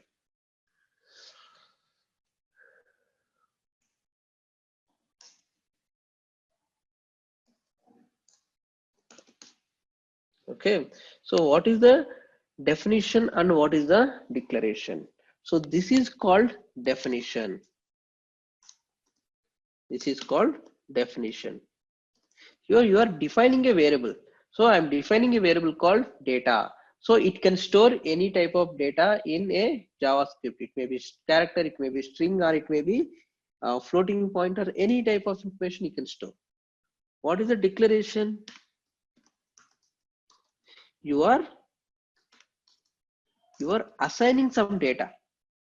Okay, you are assigning some data to a variable. Okay, assigning some data to a variable. So what happens in JavaScript is, suppose you declare if you define or declare a variable at any point of time in JavaScript. Okay, if you define and declare a variable at any line in the program in JavaScript, what happens is this definition part will be moved to top of the JavaScript program. So what happens is, like, this where data will be moved to here. Okay, will be moved to here. Nothing but, so what is meaning is, like, JavaScript runs in two things. So there is a runtime and there is an execution. So what is the runtime is nothing but, whenever before executing your program, a programming language will try to run it, will try to compile it itself, and it try to see any errors presented in that program or not.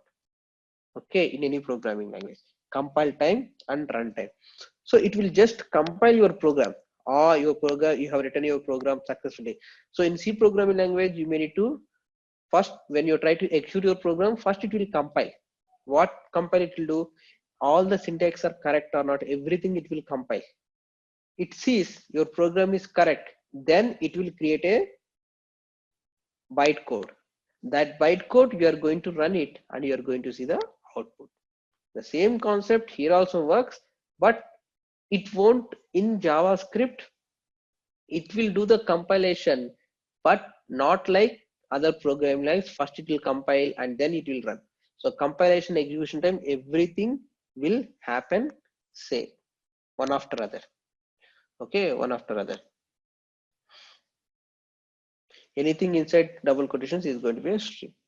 So what happens in JavaScript is nothing but, so whenever you declare and define a variable, what happens to the JavaScript is the definition part will be moved to the top of the program at the compile time. Okay, at the compile time, it will move to the top of the line. So whatever the 22 line you are writing here, in JavaScript execution, where it is trying to compile, it automatically comes here by the JavaScript engine, by the JavaScript compiler, by JavaScript compiler moves top of program all variable definitions. Okay, this is the important concept. So whenever you are defining a variable at any point of program in JavaScript, it will move to the top of the program in the compile time. But in C programming language, it will explicitly ask, even you are writing a variable definition or declaration, you're defining a variable at 20th line, 100th line, or 2000 line in the C programming language, it will throw an error saying that you have written some variable in middle of the program somewhere, and then it will ask you to move that variable to the top of the program. But in JavaScript, it is not in the case.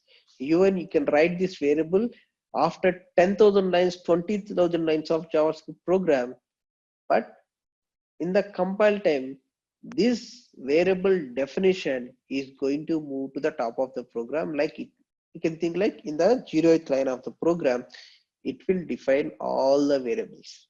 So that's reason what happened. Even you're writing where data in the 25th line, the variable definition will be moved to the 11th line here, or it may be moved to the starting of the program or 0th line of the program. Okay, got it. This is called variable hoisting. So concept of variable hoisting is nothing but, whenever you have a variable definition At any point of time in your JavaScript program, the definition will be moved to the top of the program by JavaScript compiler. This concept we are going to call as a hoisting.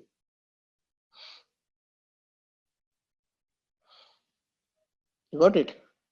So that's reason variable got hoisted, and you can able to see the output of document.write of data. So whenever you define a variable, what is the default value? It is undefined. So that reason data will be undefined in this first line, and the 10th line you can see, the next line you can see data is 10. JavaScript hoisting, variable hoisting.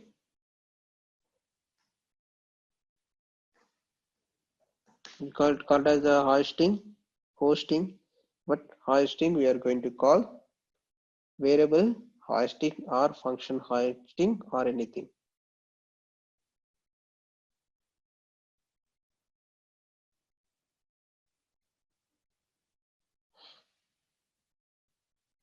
Okay, got it. This is the most important concept of JavaScript. In interviews, you'll get this concept any point of time.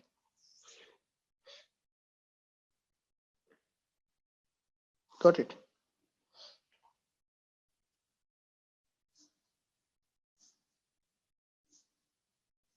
You can write it. If you want to print inside, you can write it. I told you correct, at anywhere in JavaScript, you can write at any place of the line JavaScript, HTML you can write. Inside HTML at any point of time, you can write the JavaScript. I can just copying it. So as I said, JavaScript, HTML, CSS are all line by line execution. Okay, now see the output. Where you are getting 10 after the paragraphs and div. So what is happening here? JavaScript, it executes program, JavaScript or HTML, all these things. It will check any HTML is there, it will execute. And see here, till here, HTML got executed. After this, it got JavaScript program correct. It will start execute from here to here. And then again you have HTML, it will execute this one. And again you have JavaScript, again it will execute this one. Okay, JavaScript, HTML, all these things are line by line execution. Okay.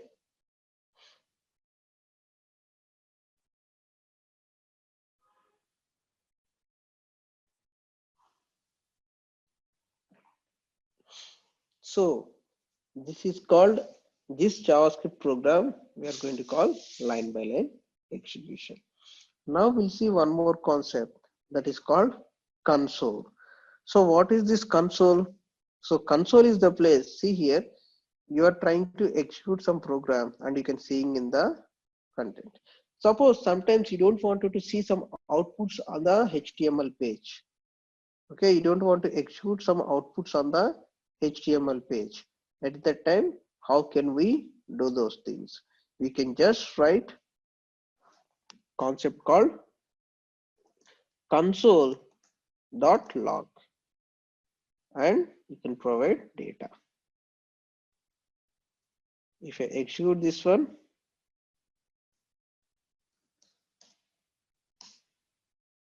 go to the inspect, see here you can see 110 over here. And again, if you go to the console, you can see 10 over here. So let me print over here.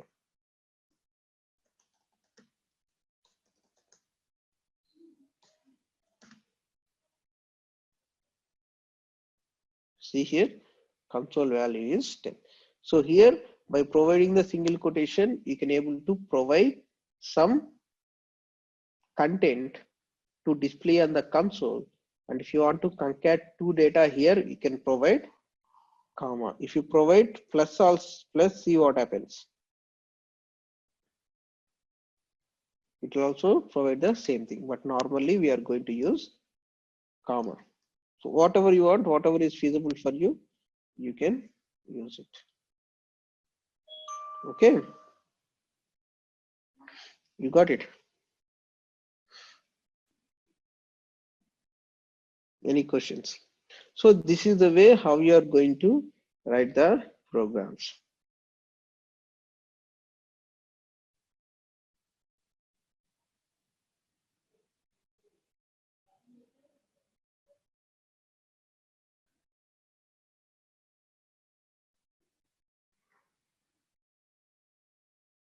Any questions till here?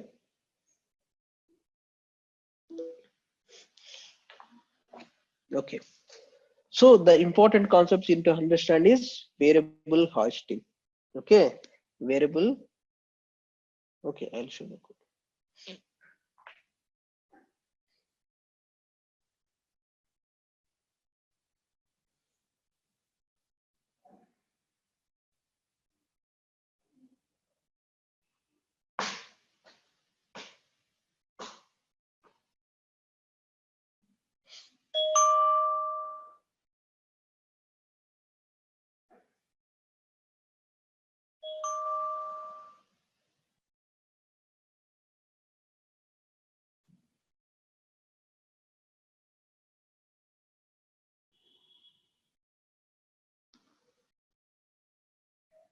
Okay, this is the basic things about JavaScript.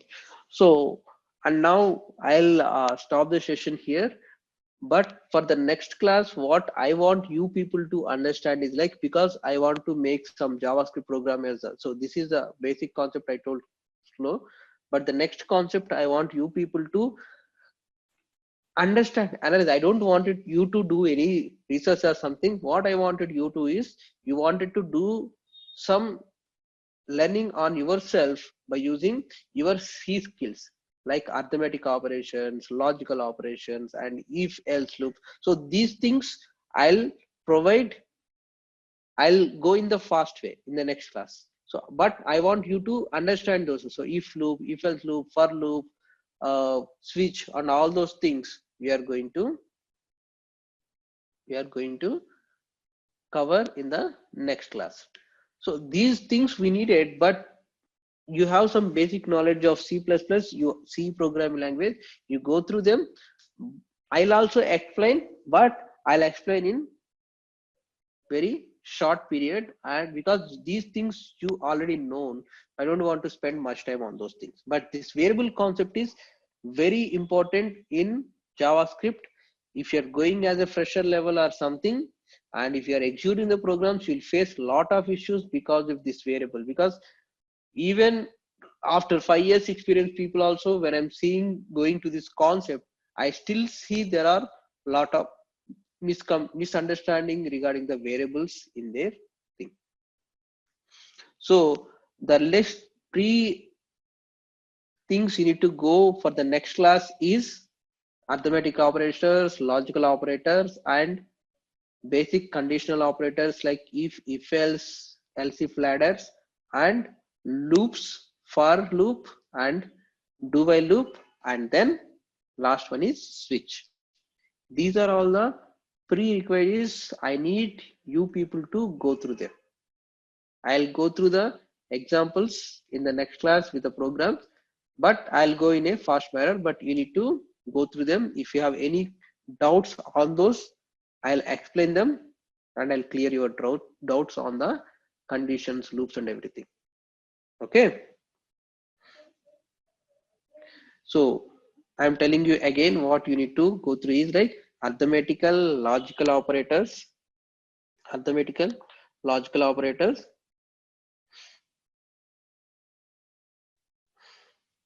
arithmetical logical operators, and then conditional statements, if else, else if ladder, conditional operators, if else, else if ladder, and switch, and looping statements, looping, for and do while. For, do while and while. These three things in looping. So these are all the concepts we are going to see in the next session. Please go through them. I'll explain those if you have any doubts, but I'll go through the examples and I'll show you the examples on them. Got it? Any more questions? So this variable concept, understand and try to see some of the blocks or something, you can able to understand them easily now. Okay. The variable hoisting is the concept, is going to be very critical concept, and you will get in interviews at least one question you will get from those concept. Arithmetical, logical, if, else, switch, for, do while and while.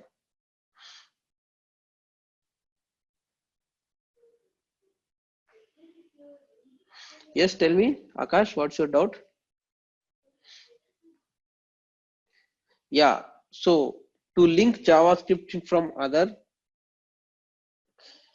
so like how you're writing CSS, the same way you can, not link you are going to use, not link we are going to use, we are going to use script.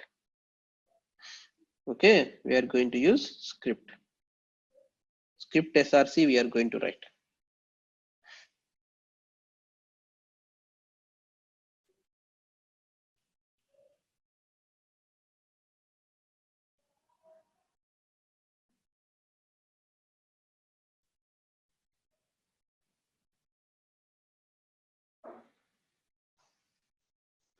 Okay, that so we are going to, you can write the JavaScript and you can write script src. I told you correct, script src, script and script type JavaScript and so src over here. So how you are writing href, correct? So style.css, you can write java code.java, sorry, js, code.js. So you are going to write JavaScript extension is JS. So code.js we are going to write. In this code.js, whatever the code you have written, you can just copy it and you can paste it over there, it will work. So these things we'll see in the coming classes. Okay, these things we'll see in the coming classes. Fine.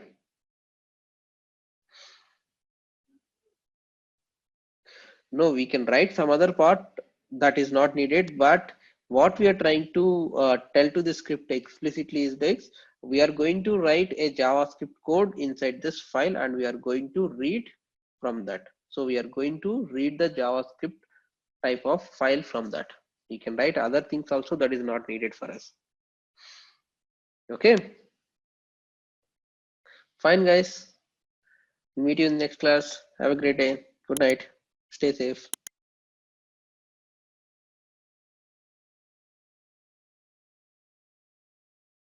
How we are doing this file system and everything. See, as I said, Node.js is a server, okay, which is mainly to take requests and do the responses. Okay, like we have Apache servers and everything. So this is built to execute JavaScript code, and this is mainly to execute JavaScript code and mainly to write the JavaScript code. But why this became that much popular? Because this is very lightweight and we can handle much request, same like Apache, other Java servers and other servers. And this is open source technology, don't have any license and everything. So now how to create a server? So what we think, so Node.js is like there is a server is already presented. So you need to start the server. Okay, you need to start the server, and whenever a request coming to the server, that request you need to take it and you need to handle that request. Got it? So that's the reason I'm going to start a Node.js. I'm just creating a JavaScript file node.js.js, and then here I'm adding a HTTP module. HTTP module in Node.js mainly used to take some requests and give the responses. So in Node.js, we are taking some requests from the client and we are responding. So we are using HTTP here. So HTTP is mainly used to get some request from the client. And then we have some my file module. File module is mainly used to get some files, create some files, and then read some file, write some files and everything. So these things we have in the file module. Okay, these are all predefined node modules, or we can say it as these are all the predefined applications. These are like predefined modules which is created by Node.js itself, not by other engines. This Node.js is having all these things. Okay, and then we have HTTP. So then we are creating a server. So whenever there is a request need to be handled, I'm creating a HTTP and I'm creating a server as of now. So I'm creating a server by using the create server, and then what port it has to listen. So this port number is going to be the port number where we are pointing out. So whenever we need to start a server in our computers, we are going to have a port numbers. Whatever the applications you are seeing on your computer, everything will be taken one port number, and that from that port your application is going to work. Even if you see Google Chrome, there is a port which is taken by Google Chrome and working on it. So like this, each and every application which is running on your system need a port number to run. On that port only it will execute. So that is like unique identification where it is going to work. So for this Node.js application, what I'm going to create, I'm creating a server that is called create server, and then I'm using a port number called 1234. You can use any number of, normally you people use 8080 or 8000. So that is your wish, whatever the thing we want. Normally we use 8080 or 8000. Okay, and then I'm creating a server. What I'm trying to do here is I'm trying to see here. I'm going to I created a server on the 8000 port, and then what I'm trying to do, whenever any request is coming, what I'm trying to do here is I'm trying to I'm trying to read a file. So what I'm trying to do is I'm trying to read a file which is called home.html, and once I read this file, what I'm trying to do, this data will be available in the callback function error.data. Okay, so error means what error we are facing. Suppose if you try to read this file, if you got any error, that error will get here.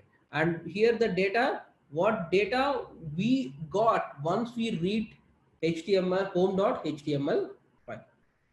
Okay, now what I'm doing, I'm trying to read this file. I'm just reading this file, I'm writing on the file, and I'm just displaying the content. On the response, see here, on the response, what I'm trying to do is I'm trying to publish the response so that you can create a simple. Now let's see how to execute. As I said, you need to download Node.js. Okay, so I can go to the my application folder. Where is my application?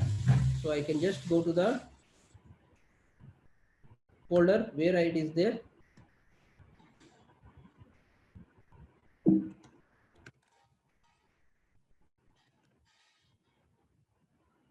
I'm going here.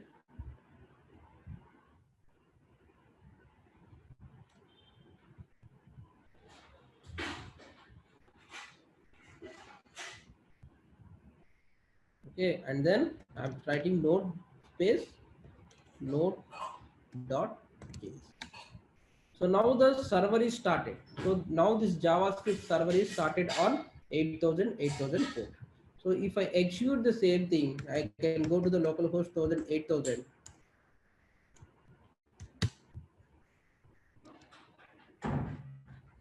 Okay, sorry, my 8000 is already used by some other.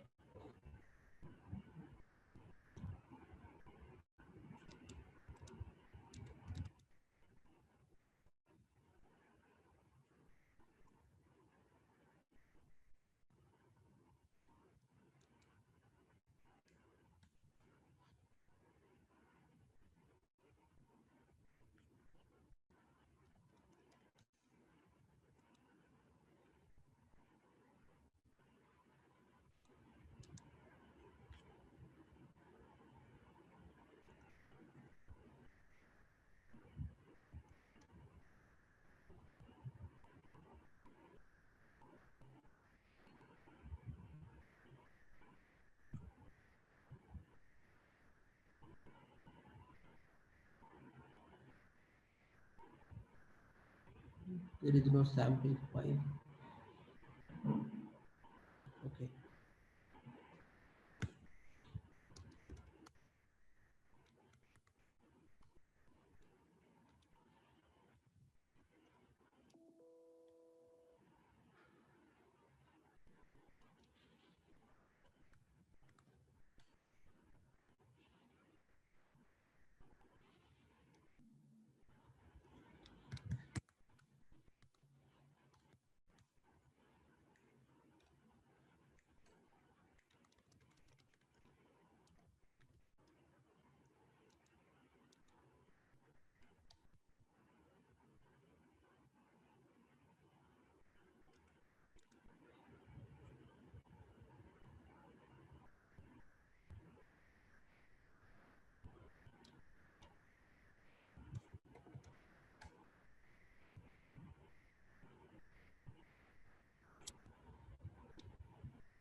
Give me 1 minute. Yes. I'll throw in error callback.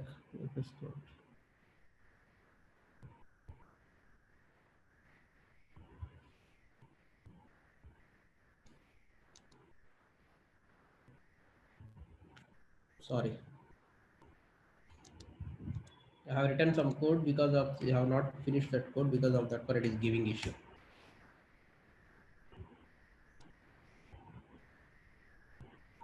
See here, you get the server is executing and you can able to get these things. So now why it is failing?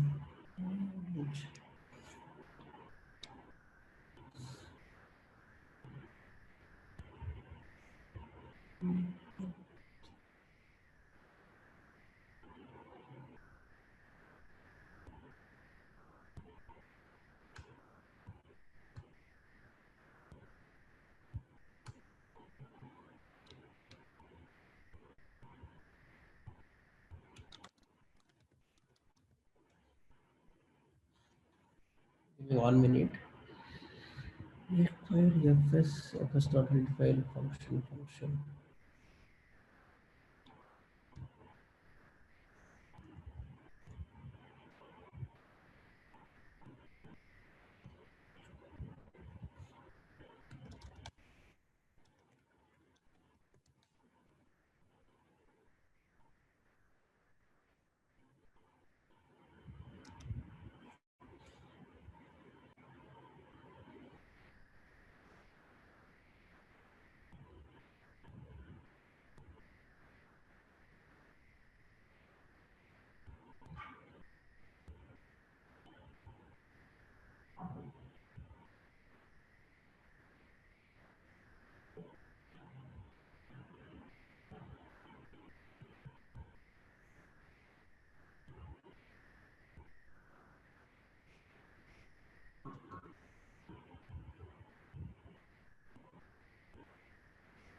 See here. So what I'm trying to do here is I'm trying to read a file home.html. So if you see here, there is a home.html file here. So in this, I have written some HTML content.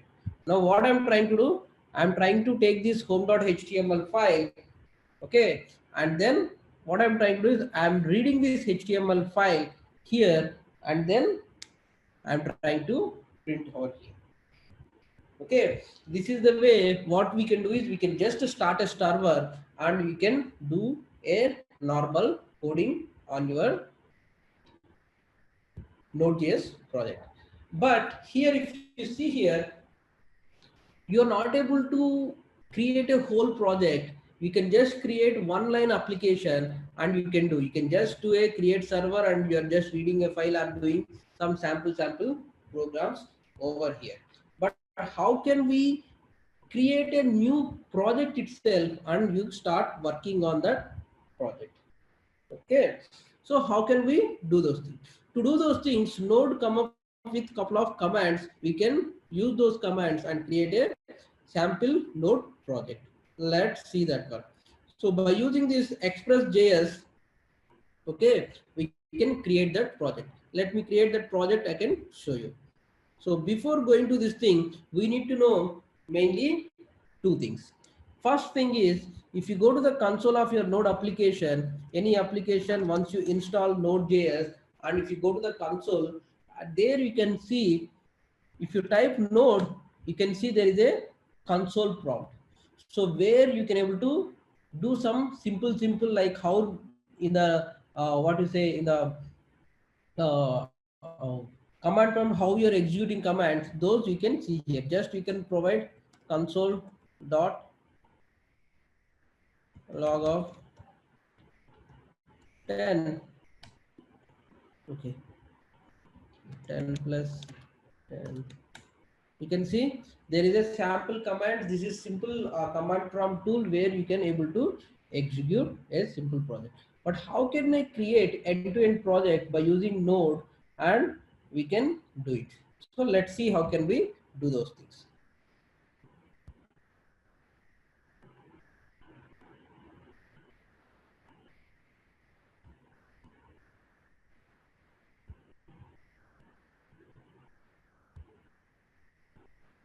So let's go by one. So how can I create a simple project by using Express?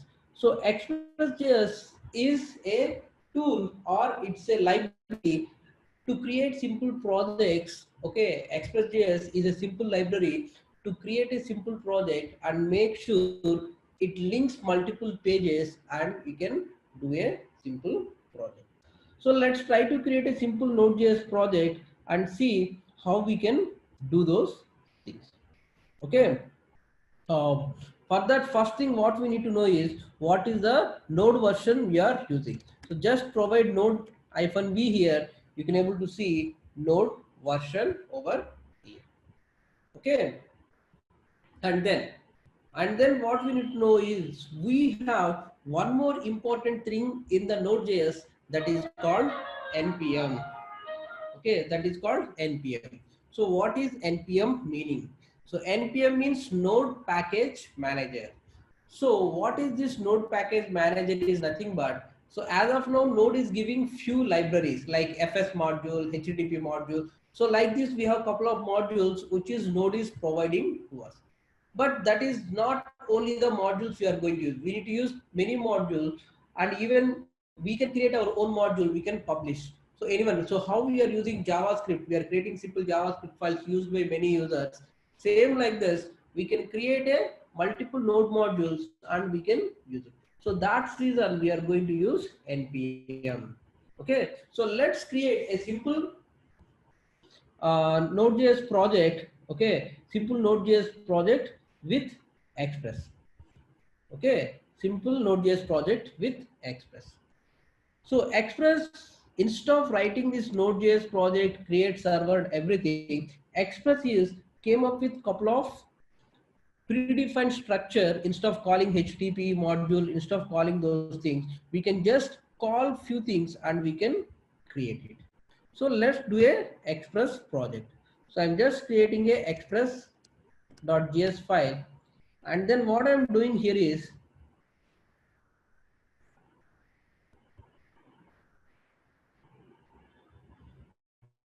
I'm just creating a constant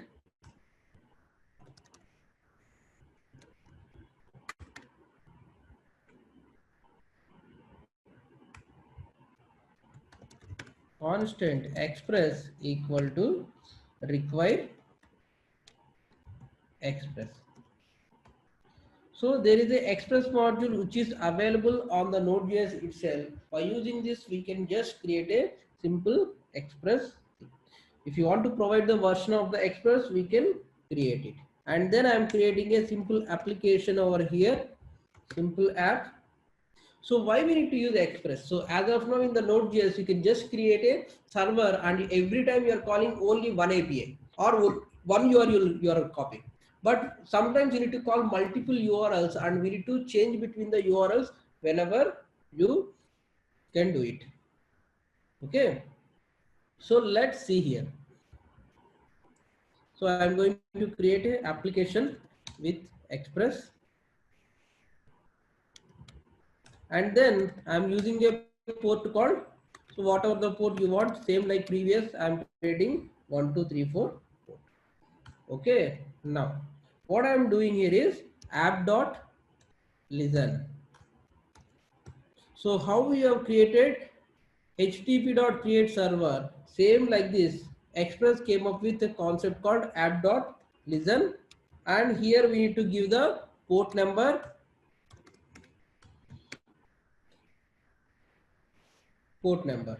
and if you want to just provide a log your application is started or not, you can just provide a simple function to see application is started.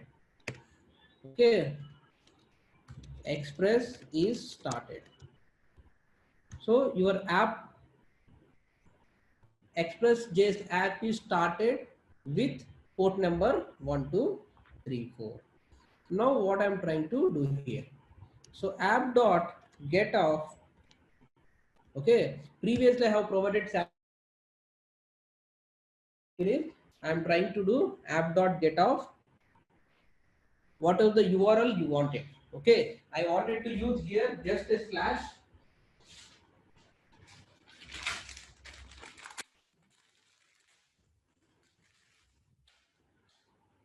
I wanted to use just a slash over here to get my application started with slash, so that in that URL you can able to see what are all the response you wanted to display. So I'm just providing slash over here, and then I'm calling a function. So previously I'm writing a function over like this here, correct? FNCA function. So instead of this one, I'm going to use ES6 function to write code in simple structure.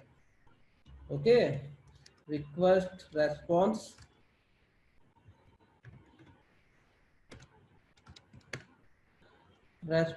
dot send off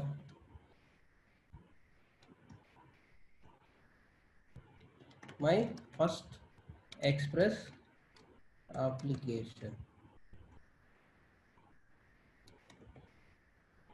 So previously what we are seeing in Node.js, see here this one and this one both are same. There is no difference. But there what we are trying to do is by using the Node.js simple code, we are trying to create a server and touching the server and getting the response.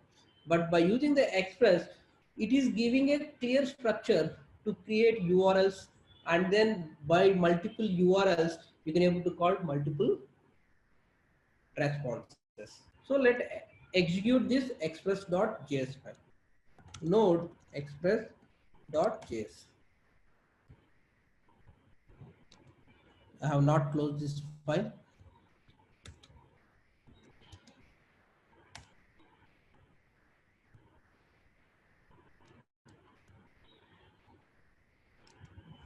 Change.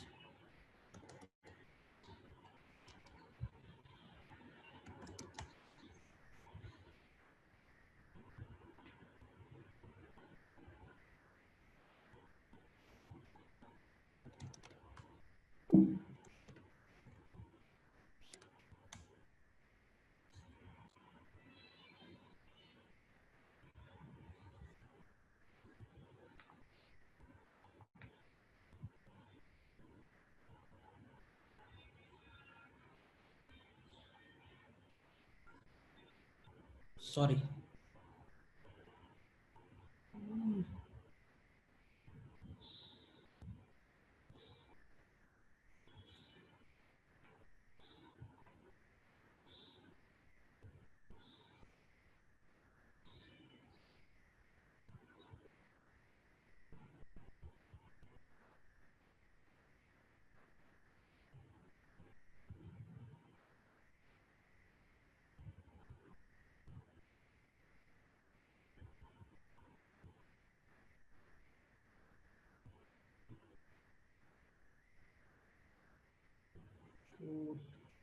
It is started.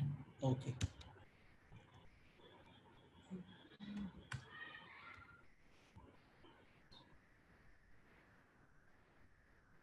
Sorry. I have not provided the exact structure.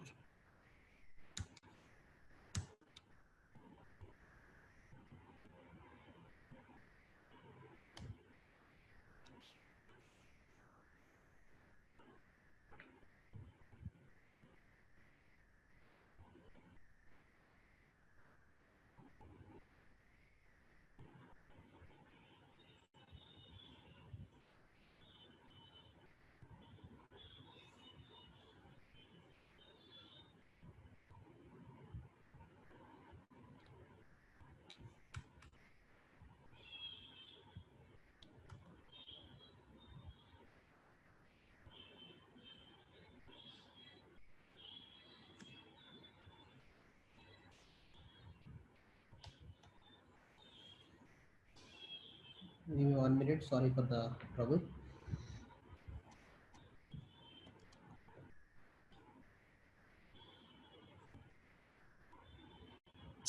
Oh, sorry.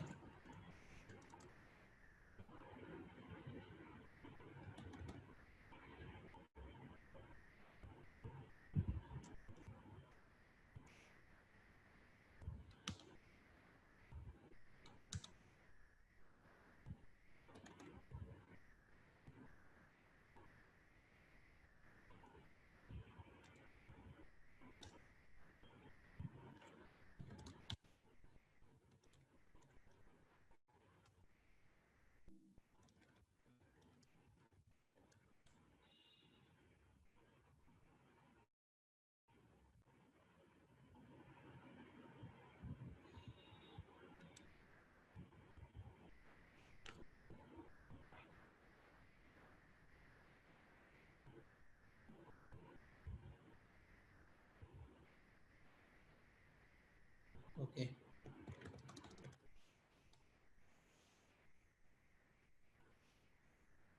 So now it will work.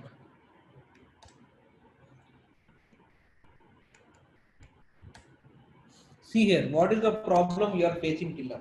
So what I'm trying to do here is I am trying to use Express module. So this Express module is not available. I have installed the node first time.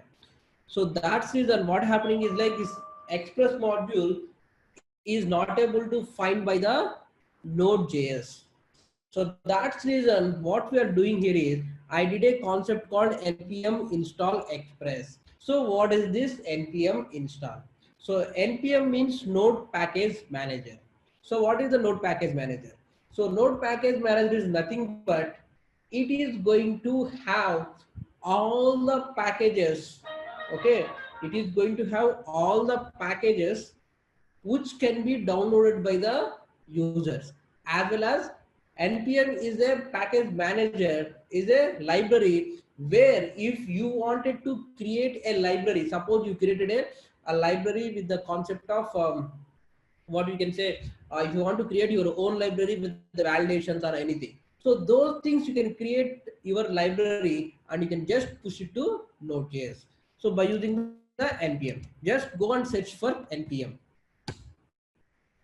See here npm js.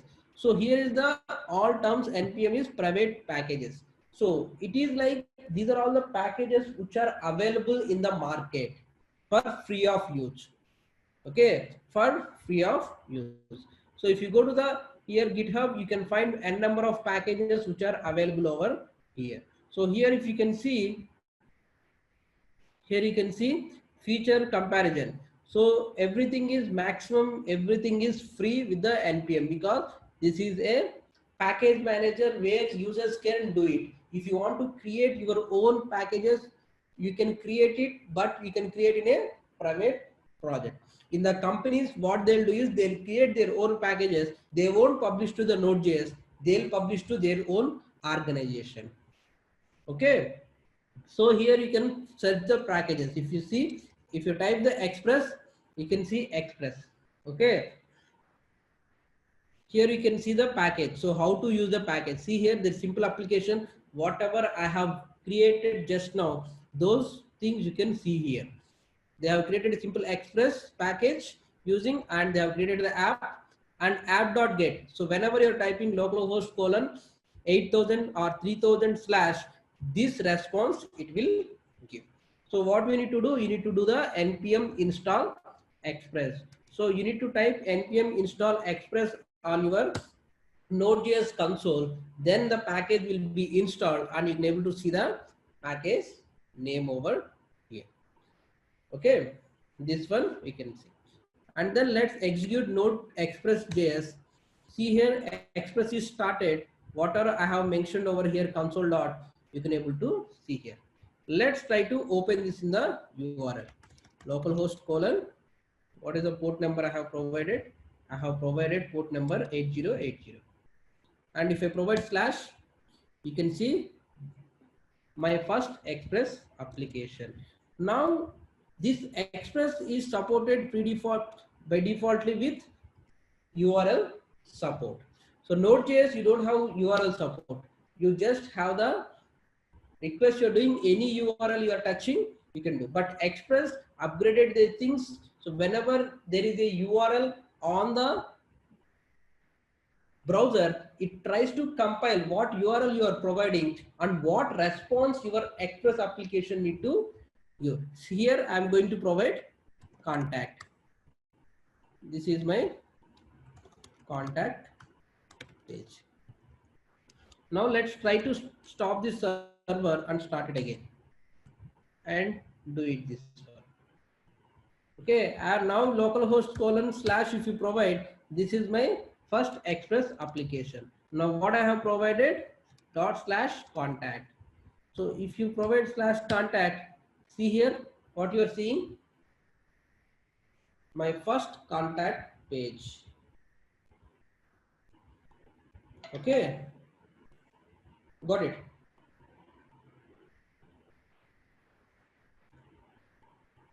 Any questions over here?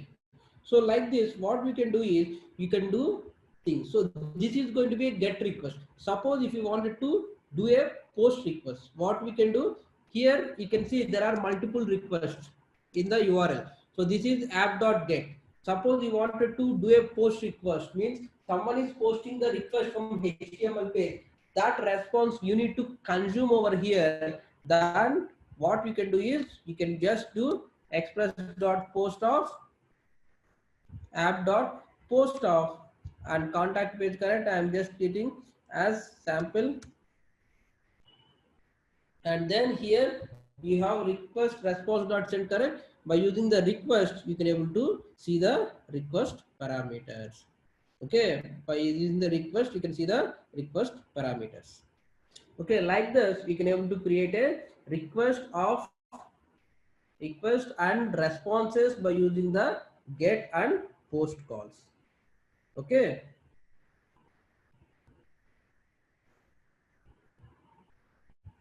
Any questions?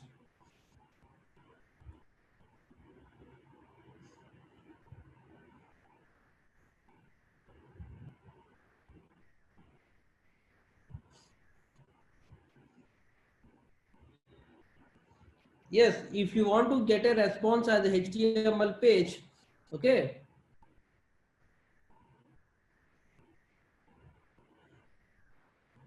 then you can use this response. You need to read a file and you need to FS module you need to use, same like here, and you need to create a function and you need to write here multiple lines you can write, and you can do calls. Okay, you can do the calls.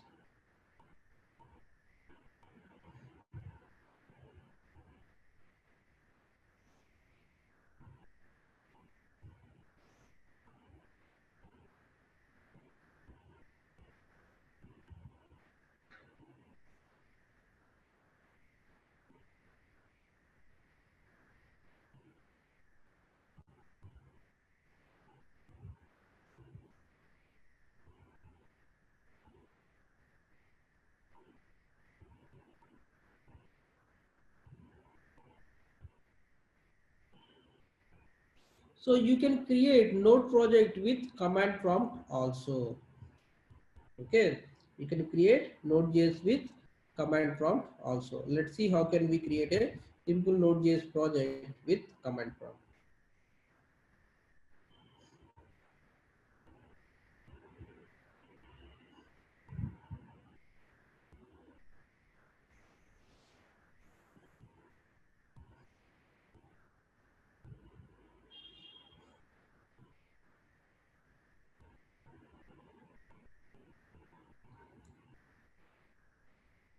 The post call is simply like, see here, you are having a URL post. Whenever someone is posting a response, so here as of now you are calling as a get call. This is a get call. But suppose someone is sending a request to this Node.js server.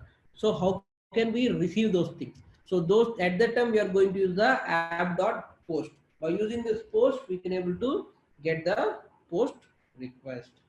Okay.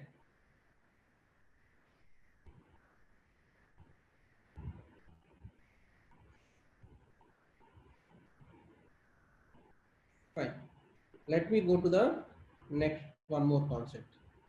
So how can we do those things?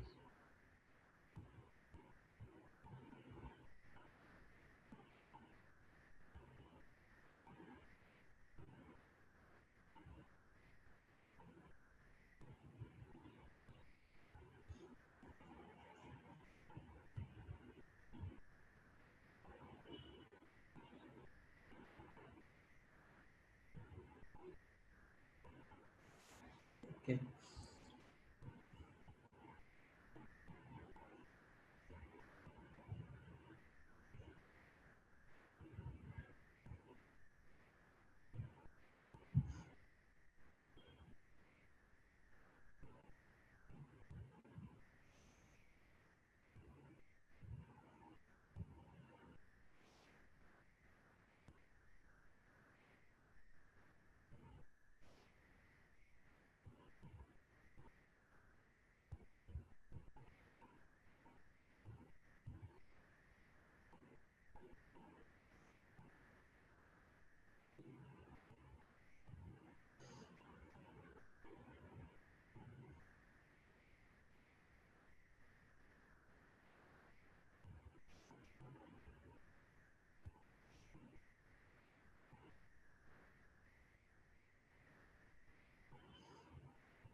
So if you want to create a simple Node.js project with command prompt, we are going to use a command called npm init. Okay.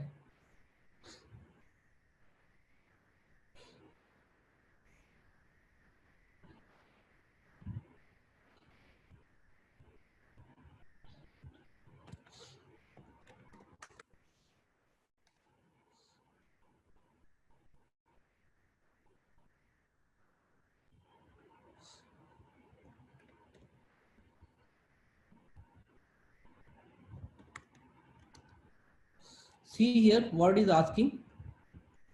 So as soon as you type npm init, what is asking? The utility will walk you through the creating a package.json file. Okay. So here what package.json file is going to. So package.json file is going to be the file which is used to run your sample application. Okay. Now what I'm doing, I'm just creating a package that I'm going to provide sample project. Okay. Sample project and version 1.0.0. If you enter this one, and I'm going to provide sample project, enter the port. So entry point, what is going to the entry point? Index.js.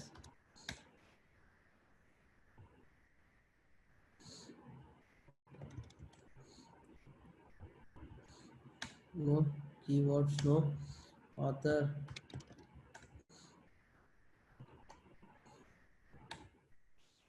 See here what it is created. It created a package.json file. Okay, now let's go to the our project structure.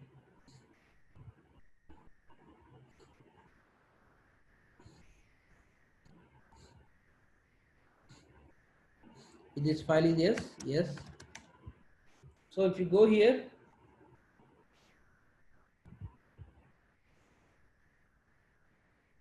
there is a package.json file is created, and just go here, open this package.json file.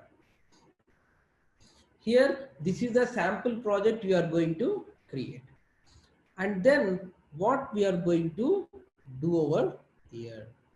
Okay, then what you are going to do over here. So you need to add packages.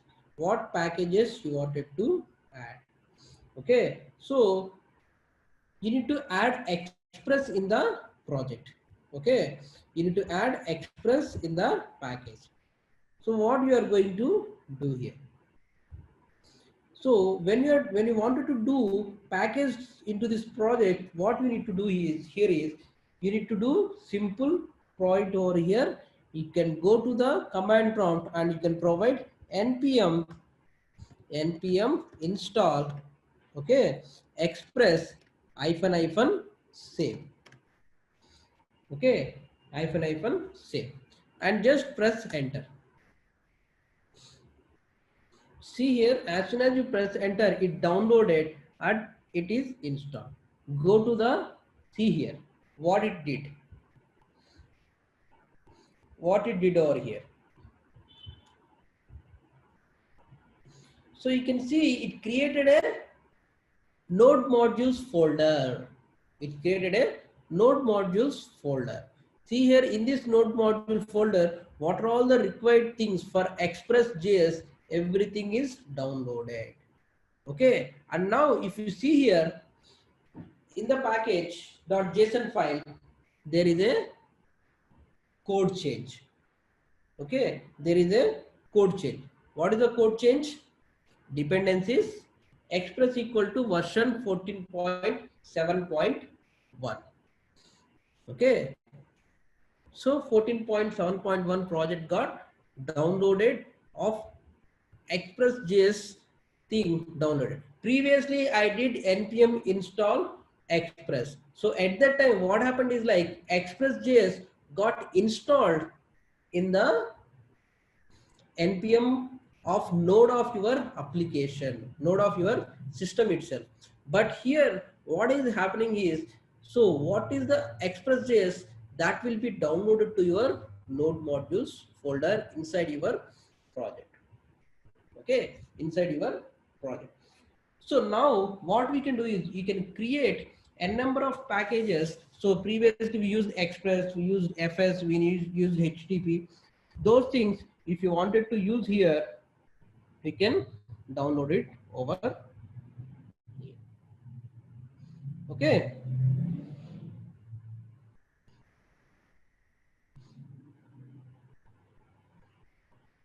So now what I am going to do over here, I'm going to create a simple application over here. So before to this one, what I'll do is I just move to some other folder. It will create multiple project. I'm going to create sample project. Okay, I'll remove this sample node modules folder and I'll remove this package and package log.jsons. Okay, now I'll start from the scratch.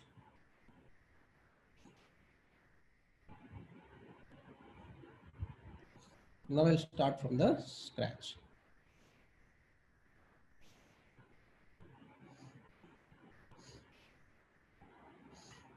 So what I'm doing here is I'm removing this thing. I'm just creating. I'm in a sample project folder. Okay. Now first thing what I'm doing npm init. So I'm creating a simple project with Node.js. Okay, npm init. And project name is sample. Okay, version is same, description sample, and entry point I'm going to provide app.js, and then everything I'm just providing, and I created the sample. Now what I'm doing npm install express hyphen save. So this got installed, and in my sample project, oh sorry, the sample project is created.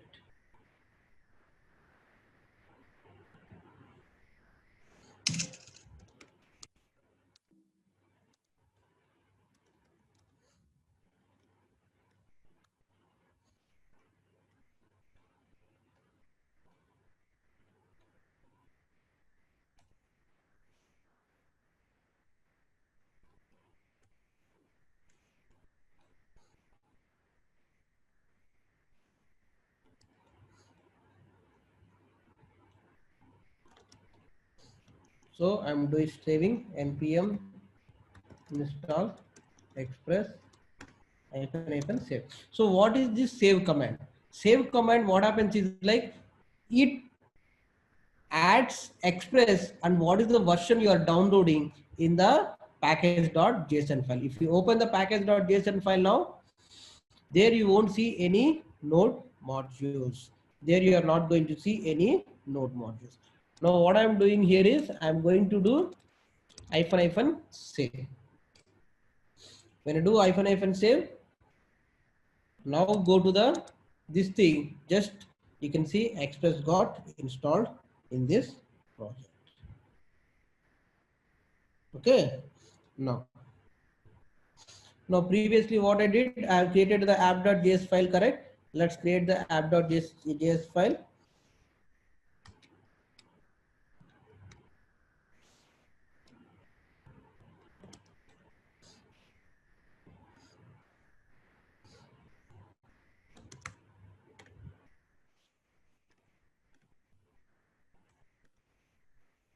Requires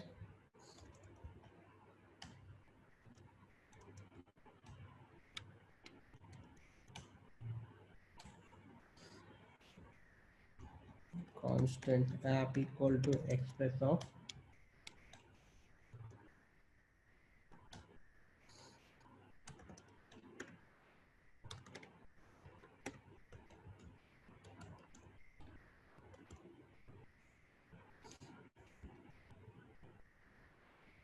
app.get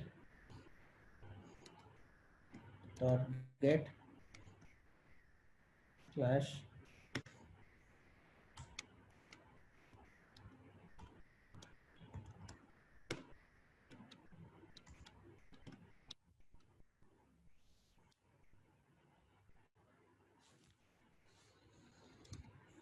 dot send sample application. And what I'm doing is I'm listening to a port. App.listen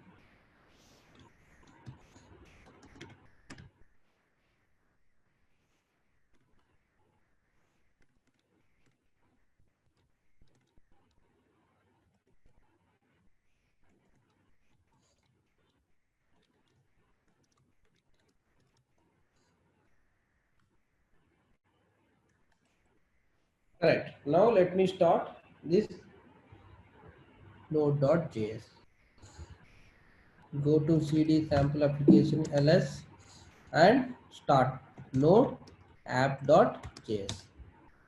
Application started and you can able to see your application on the local. Okay. Now what we are going to do is we are going to install a express generator. So what is this express generator project? So express generator project mainly used to create a default Node.js project. So as of now, we don't know the structure, how to create a project and what are all the applications we need to use, what are all the packages we need to use, and where you need to write the coding logic, where you need to write the UI logic, where you need to write the models logic. So these things, it will take a lot of time to create for us. Okay, that's reason what we are going to do here is, instead of doing this thing, we can just do a application that is called express generator. So what I'm doing here is, there is a npx in our application node pack npx, which is mainly used to download some packages. So nps, what I'm doing here is express generator.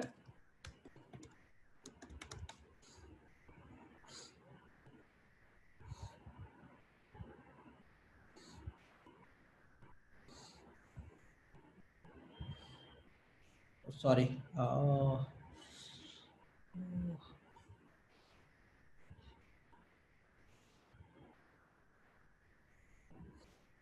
I need to check. See here, I have npm dot some other organization data is here. Okay, so we need to the node package manager URL. So I'm not pointing to the actual Node.js. I need to point it to the actual Node.js project. Here it is like I'm using some company's URL. So that's the reason you are able to see some other private directory, but I need to use a public directory. So I need to change the registry over here. So I need to change the npm registry over here to npm js. Okay, so we need to change, I need to change the registry. So what I need to do is npm config set registry.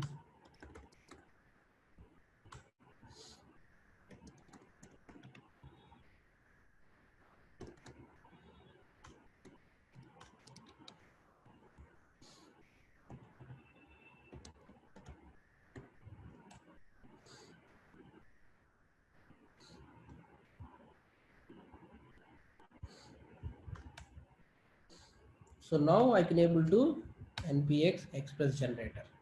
So I can able to create a npm express generator.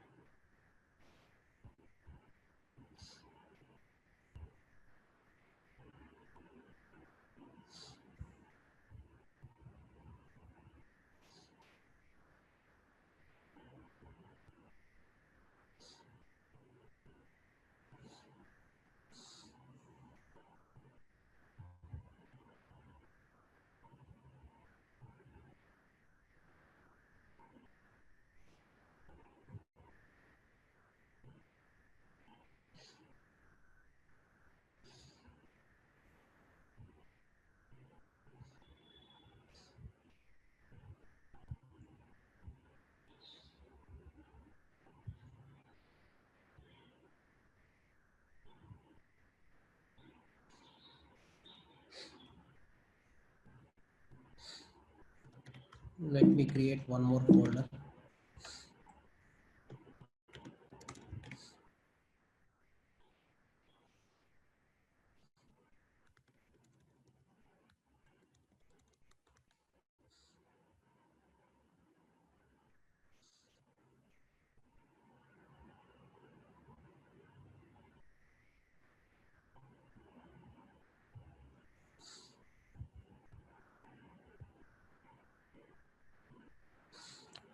Okay, my laptop is giving issue.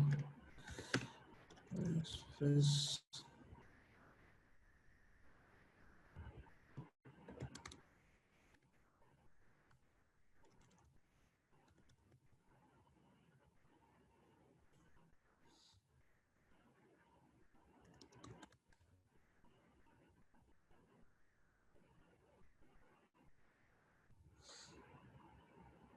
Okay, because of my project it is giving an, my laptop setup it is giving an issue.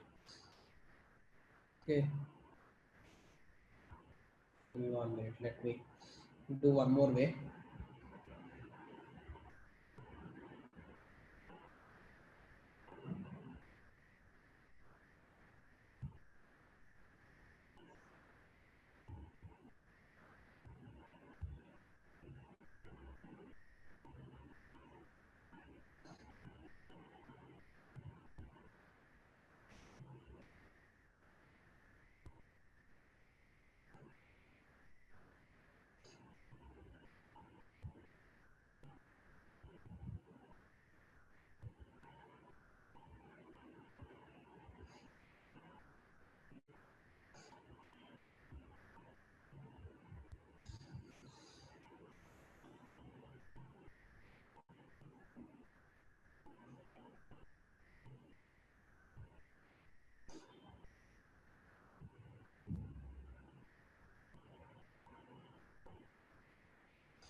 Let me create.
Okay, because of my company laptop, I'm not able to install these other projects because my laptop is giving these things are failing because of the certificate issues.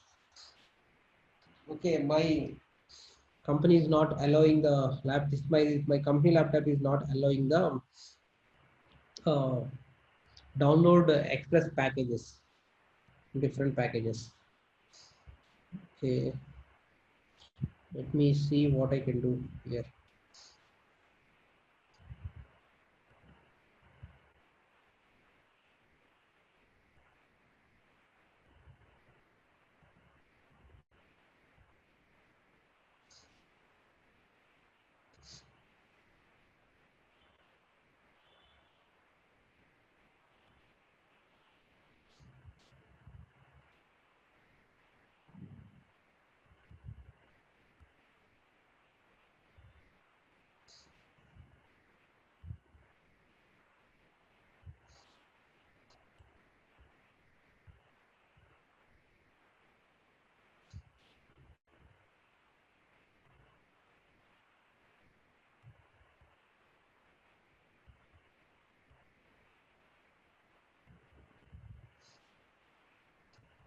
Wait 1 minute, let me see.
See, what is happening here is I'm trying to download this npm.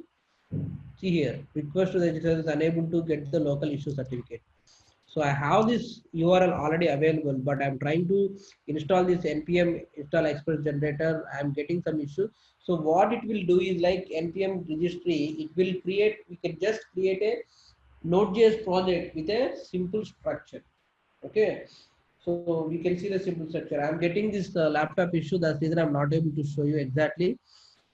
Okay, so that's reason I'll wind up today's session till here. But in the next class, I'll change the laptop and I'll get with the without any issue or certificates. I'll get a clear picture how to create a Node.js project, how to create packages, how to add packages, how to delete the packages, and how a simple Node.js project structure will be there.